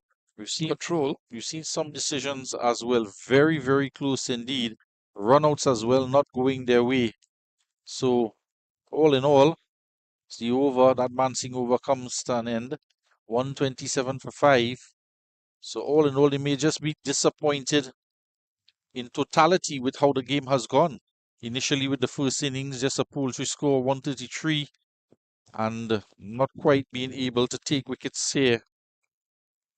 Yeah, Or continue to take wickets after a good start. yeah, I think that when you look at CWI and the implementation of points for winning in first innings, you need to get in the habit of setting up the game. If you bat first, you want to score at least 350 or more to set up the game, to safeguard the game first of all, and to be assertive out there with the ball when your turn comes to bowl. But you don't want that small score, that minute score of 133. It puts you under pressure right through the course of the game, and it sets the tone. Although you have to say, and that the Jamaicans fought back into the game, but to no avail, it looks like at this point in time. He's playing with toying with the bowlers. The field plays it. With a bowling change, Brad Barnes is back on replacing Odin Smith. And if you look at the table as well, CCC at the bottom of the table, 35.2 points, and just above him with 7 games completed and the season over for the Windward Islands, they are at 55 points. So the CCC, an outright win. And batting and bonus points, they may just creep ahead of the Windward Islands and within touching distance of the West Indies Academy based on the final calculation of the bowling points. Hey, look at what's happening at the Oval. Guyana Happy Eagles, 463 in 132.3 overs. It's an amazing score.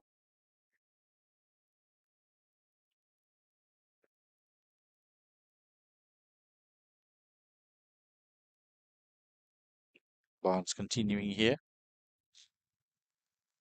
21 runs required. Oh, Kimo Paul came back. Remember, he retired hurt. He had a slight niggle or injury and came back in mid 93 of 126 deliveries. And then you have Pomal with 52 not 52 not out off of 94 deliveries. So, and there was 32 extras in that innings this with is 13 amazing. no balls. 463 all out. Gives Correct. you a lead of what, 223? Come on, brain. Hey, engineer. 200 and how much? 23? I'll give it to you and my phone tells me. 189 runs. 189? Yeah. It's 240 they made, right? 240 Guyana Happy Eagles as the over comes to an end 128. So that's for 223 lead by Guyana. Yeah, and minus the 34 they currently have. Oh, okay. That's what you working out. It's proactive commentary. 228 for the loss of 5 here. And things just going quietly along. Yeah. Harris on 69, another fantastic innings. Strike rate wonderful because he's faced 79 deliveries. With Mario Grace, he's been there for 46 balls. He's had his moments. He's turned blind, running between the wickets that Ruskin Mark didn't like, and followed by you, Billy, commented strongly on that as a coach yourself. It's a good shot. Good shot. Salmon back into the attack. Mansing 4 overs for 10 runs. And the wicket taker, Pete Salmon, 2 wickets for 49, comes back into the attack. The other wicket taker is off the field. Marquinhos Minley, probably won't see him again for the rest of the day, which means it might just mean the end of his season for the West Indies Championships 2025. He has 2 for 30, 1 maiden in 8 overs. When you look at him, is he in contention to be in a squad, second team, A team going to South Africa? Or well, I'd look at young Lane is in contention. He's taken 6 wickets. There are a number of young up-and-coming bowlers. what about Pittman? Were you impressed with Pittman? I think he needs a couple seasons again, perhaps. But what I was happy about with Lane, he showed much improved consistency in terms of his line and lengths. He showed good pace and bounce and just reward for his 6 wickets. Yeah, he didn't play against the CCC team right here last week, which meant that he could have finished with more wickets at the end of this. Slightly disappointed with that, but obviously it's important that you rest your fast bowlers. Yeah, he has 27 wickets in the air. Is it going to be an opportunity? And Mackenzie not quite able to get around.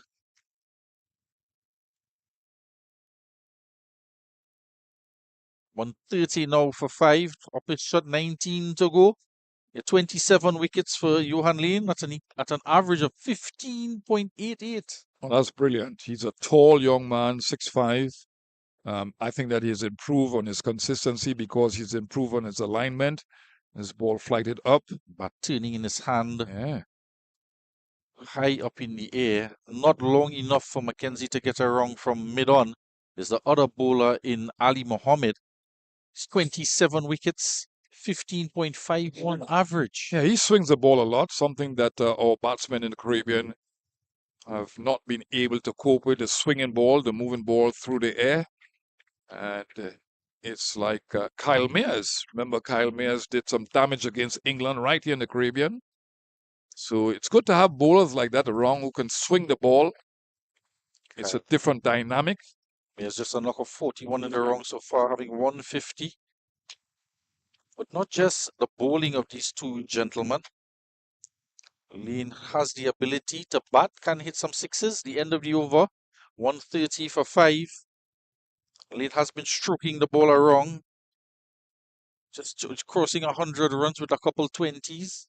Yeah, I think it's important that lower batsmen can change the momentum of the game. So when you go on the field to bowl, you have that positive momentum. So it's a key part of international cricket now where you're seeing the vast improvement of lower batsmen because they come in handy where contributions are concerned, but also to have positive momentum when their turn come to field. So actually Mansing being changing ends to the end where he picked up his 5-wicket haul in the first innings. He's going to come on from the northern end. It bowled too badly. Just 1 boundary conceded. Well, he got some deliveries to turn. He was concentrating on not just the leggies, but obviously the googlies. He did have a strong shout in the first over he bowled. This is the end later on where he has gotten 5 wickets from. So let's see what prevails. And I like the fact that he bowls pretty much wicket to wicket. He's always tossing the ball up. You seldom see a short delivery from him. And he has good control on his googly deliveries. It might be a little bit easier to pick the googly, but he has good control with it. Hasn't really bowled a short ball, and we might just see one now. No. Trying not to bring the commentator's curse on him. Yeah, I think the front arm is so very important as relates to wrist spinners. A lot of times you can do different things and you can bowl from different frames. So that front arm is going towards the batsman. That's a good, that could be out. No, he was in his crease. A full length delivery again, and going with the full face of the bat. A lot of aggression in that shot, but straight back to the stumps. See that front arm going down the wicket at the batsman. He didn't get a hand on that at all, and just as well, because it was powerfully struck back. The umpire would be thankful as well that the stumps were in the way. The other thing with that front arm, you can do different things. So the front arm will impact the bowling arm, his right hand. So if you can pull down towards the leg side or the left side a little quicker, it will impact a little bit more wrong arm action from the wrist spinner. So action, reaction, different things you can do with the base, that front foot too. High up in the air, the long on is not there. He's at mid on, and it goes all the way for 6. Romario Graves, another full delivery and getting good contact on it. Not quite to the pitch, but deciding to go aerial, and of course hitting in that direction against the spin, but with the wind. And no guessing there. He's clear in his mind what he wants to achieve. A flighted delivery again. Went very high indeed. More of an Not the up and distance. under. Yeah, and the wind probably just taking it away. Well, it's taking it away outside of the fence, outside of the field, and into the car park. Just to add to Man Singh's delivery, and you can see some replays here. But just to add to Man Singh's delivery, you want that front foot to going across his body towards perhaps a leg gullish position, so that he could rotate the body off the front foot. All right, but so looking at it just now, and his front foot was down the wicket. You want to bring your body into play, and you want to be in a side-on position when you are in your delivery stride as a wrist spinner. And that 6 takes us closer to the target. Just 13 runs left, the target being 149. And a couple lusty blows, and could be all done and dusted with the 2025 season for these two teams. Just run through the batting card. In the second innings, the CCC. Last delivery, the end of the over, 13 required, 136 for 5. The CCC, Johan Jeremiah, the captain, he was bowled just for 1 run. Jamel Evelyn also bowled by Salmon, 17. And Kieran Powell dismissed, bowled by Minley, caught by Glenn for 3. And this was almost as if the panic button had been pressed. And the first wicket went for 3, the second wicket falling at 8, and the third with 46 runs on the board. And then the fourth, that of Corbin, falling with 67 runs on the board and just 11 runs to him. And we thought that it was game on. And then Daniel Williams, he was bowled by Minley for 11. Romario Graves not out, still there, having just struck a 6 on 17. We are at the drinks breaks here, so we just continue to run through the scorecard and the extras 6 runs. Yeah. The bowling, Minley, he got 2 wickets in the process. He went for 30 runs, bowled 8 overs. Salmon, 14 overs. He should have come off earlier. Went for 51 runs. He was not too good at the latter stages of his spell and got 2 wickets. He got 2 early wickets. Brad Dans, just 8 overs, got to 1 wicket, went for 25. And Man Singh, being frugal but not taking a wicket, went for 16 off his 5 overs. Odin Smith, just 2 overs, as expected, went for 9. Yeah, just looking at that, they wonder if they were perhaps a bowler short.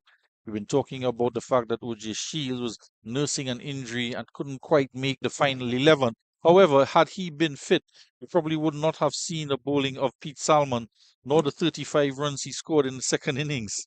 Yeah, this is the second game we came specifically, I came specifically to see a fast bowler. Lane, in the previous game here at UE Spec last week against CCC. didn't play because they were resting him, rightly so. At that stage, you need to be mindful that you need to rest your fast bowlers. And I came to see one of the fastest bowlers in the Caribbean, Shields, and he had a slight niggle or injury. Yeah, and with our series coming up against Ireland, followed by England, and of course the Test series against Australia, with the possibility that some of these guys might be involved in that series against Ireland, perhaps against England as well, is erring on the side of caution with the final game of the round being played, and Jamaica just opting to change up the squad a bit. I think that when you look at what is to come, Australia, we have to be specific to how we plan against them, what type of pitch we can use against them. Remember, they have 3 Asian fast bowlers, and specifically Stark and Hazelwood. They've had their injuries, especially Hazelwood. And you have Cummins, who is 31 years old, but still very vibrant. He's peaking at the moment, one of the world's best bowlers and captain. So I think that we have to look at the type of pitch, try to take them out of their comfort zone. And obviously, Nathan Lyons will come into play. And that's why they're so potent as a bowling unit. They can adjust to any type of pitch or any type of condition. But we still have to plan for them. And it's not just planning for the first game, it's planning for the whole series. The entire series, correct. And speaking of that planning, the Jamaican second innings, John Campbell, the captain, getting to another 100, 104 to him. We also saw Javel Glenn getting 86 runs. And Salmon, as we mentioned, chipping in with 35. So he's put his hands up in contention for selection, albeit the right hand and not the left one, the one that he was impacted on. That one he's kept down throughout that entire innings. We are about to resume after the drinks break, 136 for 5, as Salmon goes past the outside edge. And Paris, just for good measure, fashions a reverse sweep after the fact. When you think about John Campbell, the way he's played, the indomitable spirit that he's shown today, and he's gotten 2 centuries before this century. The fact that he's played for the West Indies team again, you don't want inexperience against Australia.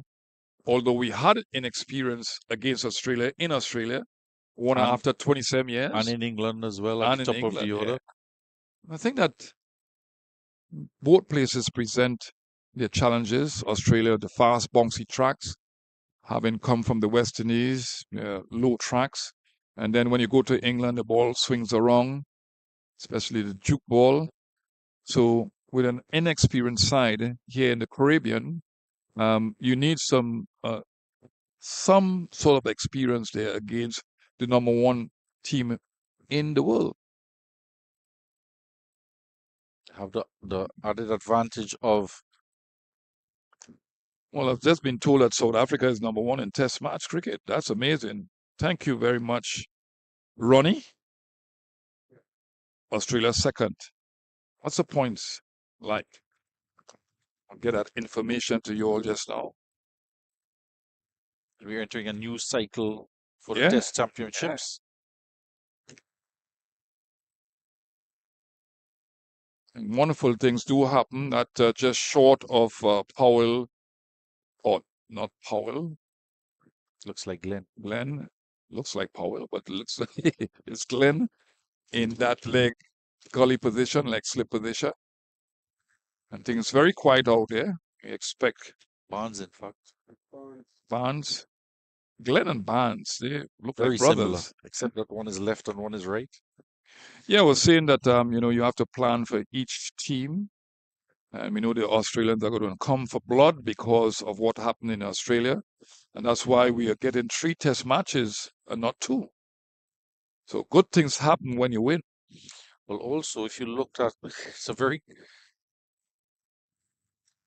dab the way there. There's going to be some runs there. Blackwood at slip charges off behind it. They're going to get 2 to bring it up to 140. Just 9 runs to get. Very interesting. The amount of Test matches you get to play impact where you sit on the Test Championship table. Yeah, is that fair or not fair. I think it's unfair. FEAR or FEIR? I think it's not fair. So that it answers your question as to we are getting 3 test matches Yeah, now but against I mean, Australia. yeah. I mean, what do you think about the two-tier system? 140 for the loss of 5 after 38 overs.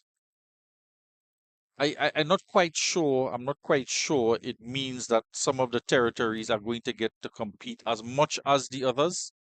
It's much of a business as it is a sport, and you do need business to make it into a business for it to survive. Because we've been talking about Test cricket, and in terms of its longevity, questioning is it being phased out? Is it being taken over by T20? And now we see more T10 matches. As we do have a look at the table here. Mr. Gray, enlighten us how our West Indies are going to get perhaps from that position of 8, carrying 44 points, to just jump over Sri Lanka at 60 points to get to the top half of that table. Yeah, we'll have to start winning games. It's simple. That's the We'll long have to and start short of winning it. games. And But my question, are we getting the amount of games we need so that we can start registering higher rate, a higher percentage of wins? well, what you've seen in Australia with that win and the last Test match to draw the series is improve our amount of cricket that we would play, because we got that will run to the boundary, close to the boundary. But he's tired. He's really extremely tired, Salman. But yeah, we got an extra Test match, so we'll have to start winning to get extra games, and that's how we'll start moving up the standings. If we start drawing more games, does that help us as well fractionally? Yeah, probably. Anything is better than losing, right? That's right. That's right. And we have a lot of different my next question, pieces of the puzzle. My next question, just a faster delivery, tugged into the onside, and the wind takes it all the way across to the Canada Hall, and that ball is gone. It's gone, gone, gone. A massive 6 there off the bat of Romario Graves. It was short, it was faster, it was down the leg side, and Graves was even faster to pick up with it and send it all the way into the Canada Hall building. Well, pulling down on that ball, a really poor delivery, angling down the leg side too, and treated the way it should be treated. That ball was awful, and getting 6 runs. So the score now dwindles down. 50 partnership comes up as well. That one's a slam dunk. Smashed away for 450, coming up of 86 deliveries. And now we are just 1 run away from tying this match and 2 runs away from a victory for the CCC. But you asking me a question just now.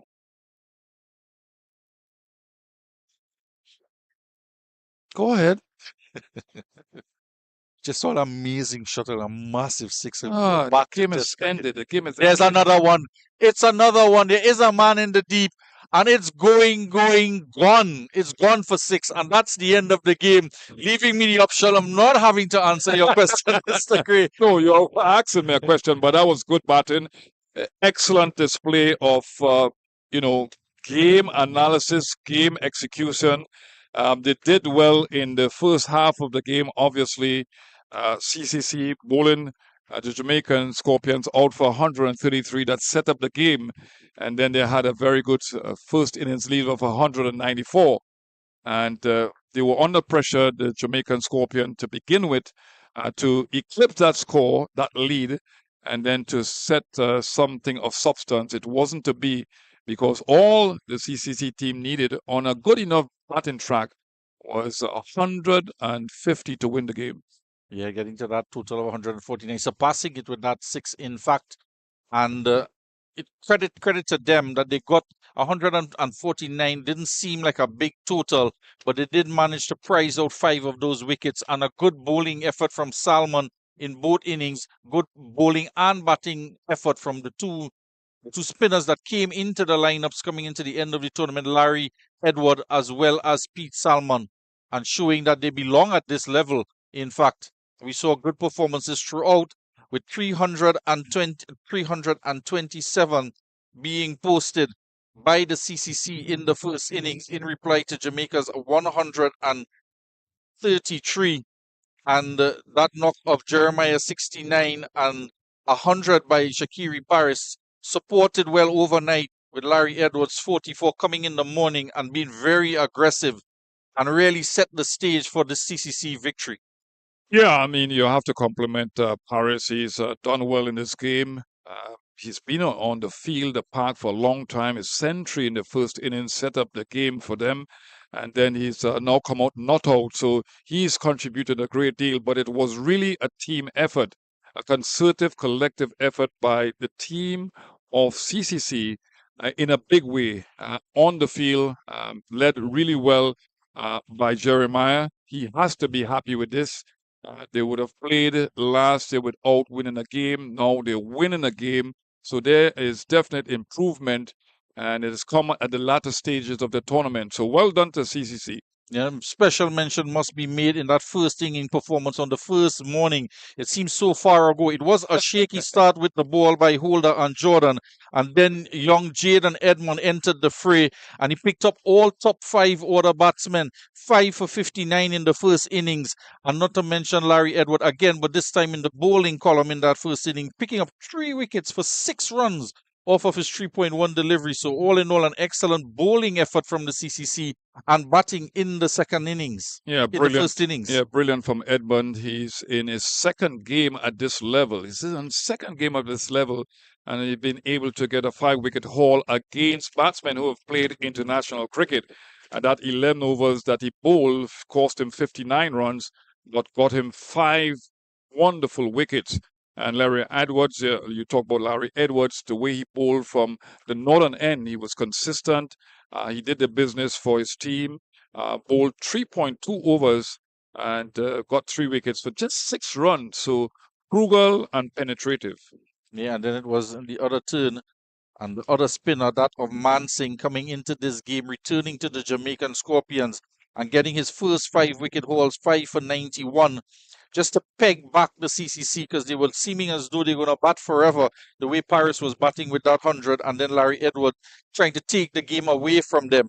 And it was Mansing that got that first breakthrough, getting Edward out on 44. And just as well, he did stop him then because no telling where that total would have reached. And then he went on to pick up the last 3 wickets in the inning. So a good effort from Mansing with the ball. Yeah, I think that when you look at Mansing, he didn't start off all that well. Remember his rate, his economy rate was about 6.17. That's right. Overnight. But he came back very nicely on the second day and bowled with consistency. He wasn't afraid to bowl different types of deliveries.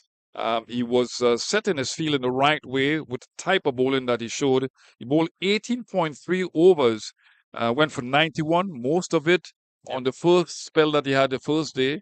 But got 5 wickets, yeah, from over 6 runs and over, finishing I think around 4.92. Yeah, so excellent return from him, and it was the reply of the Jamaicans with having to get that lead. They went in with a lead of 194, and Campbell batted really well until he got hurt. But there was support from Glenn and Barnes. Glenn with 86 and Barnes 30 came to the wicket, put on a healthy partnership, close to 100 runs, and allowed for Campbell to go off the field, receive some treatment, not have to come back after tea. And then he returned to his innings of 33 overnight to get to 100 and his third 100 in the tournament to complement his 250s. Well, I think that he showed everything during the course of this effort, 104 off 112 deliveries. So a strike rate of 93. Now, he's good at striking the ball. We know that, but he showed that ability to be determined out there under distress initially, and it seemed to me that he improved physically too, not just mentally, and he ensured that his team had something to defend at the end. But a wonderful effort from him. And Glenn, as you mentioned, after that wonderful knock against the Trinidad Tobago Red Force team in that pink ball game, he's come into this game with fantastic form. 86 of 98 deliveries, scoring well, strike rate of 88. So both batsmen were instrumental in the giving Jamaica Scorpions something to defend. Yeah, some bit of an opportunity, a chance to have a say in the game, but that say was pretty shut down Shaqiri Paris, coming in the second innings. He's finished 85 not out, and clearly the man of this match because he's taken away the game from Jamaica in the first innings, and having to get to 149, he pretty much shut the door on them with that 85 not out. Yeah, excellent. I mean, you talk about strike rates. His strike rate was 98. It's ideal in 4-day cricket to have a strike rate of 98 because his mindset was clear. He had a clarity of mind going out there to hit the ball around, be assertive. We know that he has different types of shots. He has a fantastic array of shots, and he showed it here today. But the communication with his batting partners was also really good. And, he showed that longevity out there, staying, concentrating for long periods. And it accounted for him getting 85 not out to see his team to victory. Yeah, what it means is with the West Indies Academy perched at 6 points, and we've been looking at a battle at the bottom of the table. But the one name that we didn't mention, the Windward Islands Volcanoes, they have dropped down the table to 7 at 55 points. And the CCC coming into this round with 35.2 points and getting the victory will surely go past them. And it's yet to see how the bonus points, if it will in fact take them over the West Indies Academy, who are sitting at 6 on 62 points, and if they may just manage to pole vault over them into that 6th spot. Yeah, it's a good thing for CCC to come up trumps in the latter parts of the game because they are at a disadvantage in the way they prepare. Obviously, players coming from all over the Caribbean, their academics. Obviously, you have to be inserted into a university throughout the Caribbean, and they don't have the benefit of preparing long enough. So it's nice to see that at the latter stages of the tournament, they've been able to win a game and they've been able to improve. You saw definite improvement. Floyd Reefer, who has been the head coach for a while now, he's not again, Pedro Collins is, and Keno Mason, the assistant coach, would have been very happy with this performance today. Yeah, so all in all, a win for the CCC here over the Jamaica Scorpions. And we'd like to thank all those affiliated with the Cricket 360 broadcast, our producer, Mr. Ronnie Bikramdas, our cameraman, Mr. Richard Chinfat, our 2 spectators. Thanks for coming out and joining the game. The parents of Demel Evelyn, and of course, Mr. Ruskin Mark and Mr. Tony Gray. I am Billy Furlong and saying, see you all at the next game, whenever that may be, at the toss. Thank you all very much for joining the broadcast. Well done, guys. Excellent.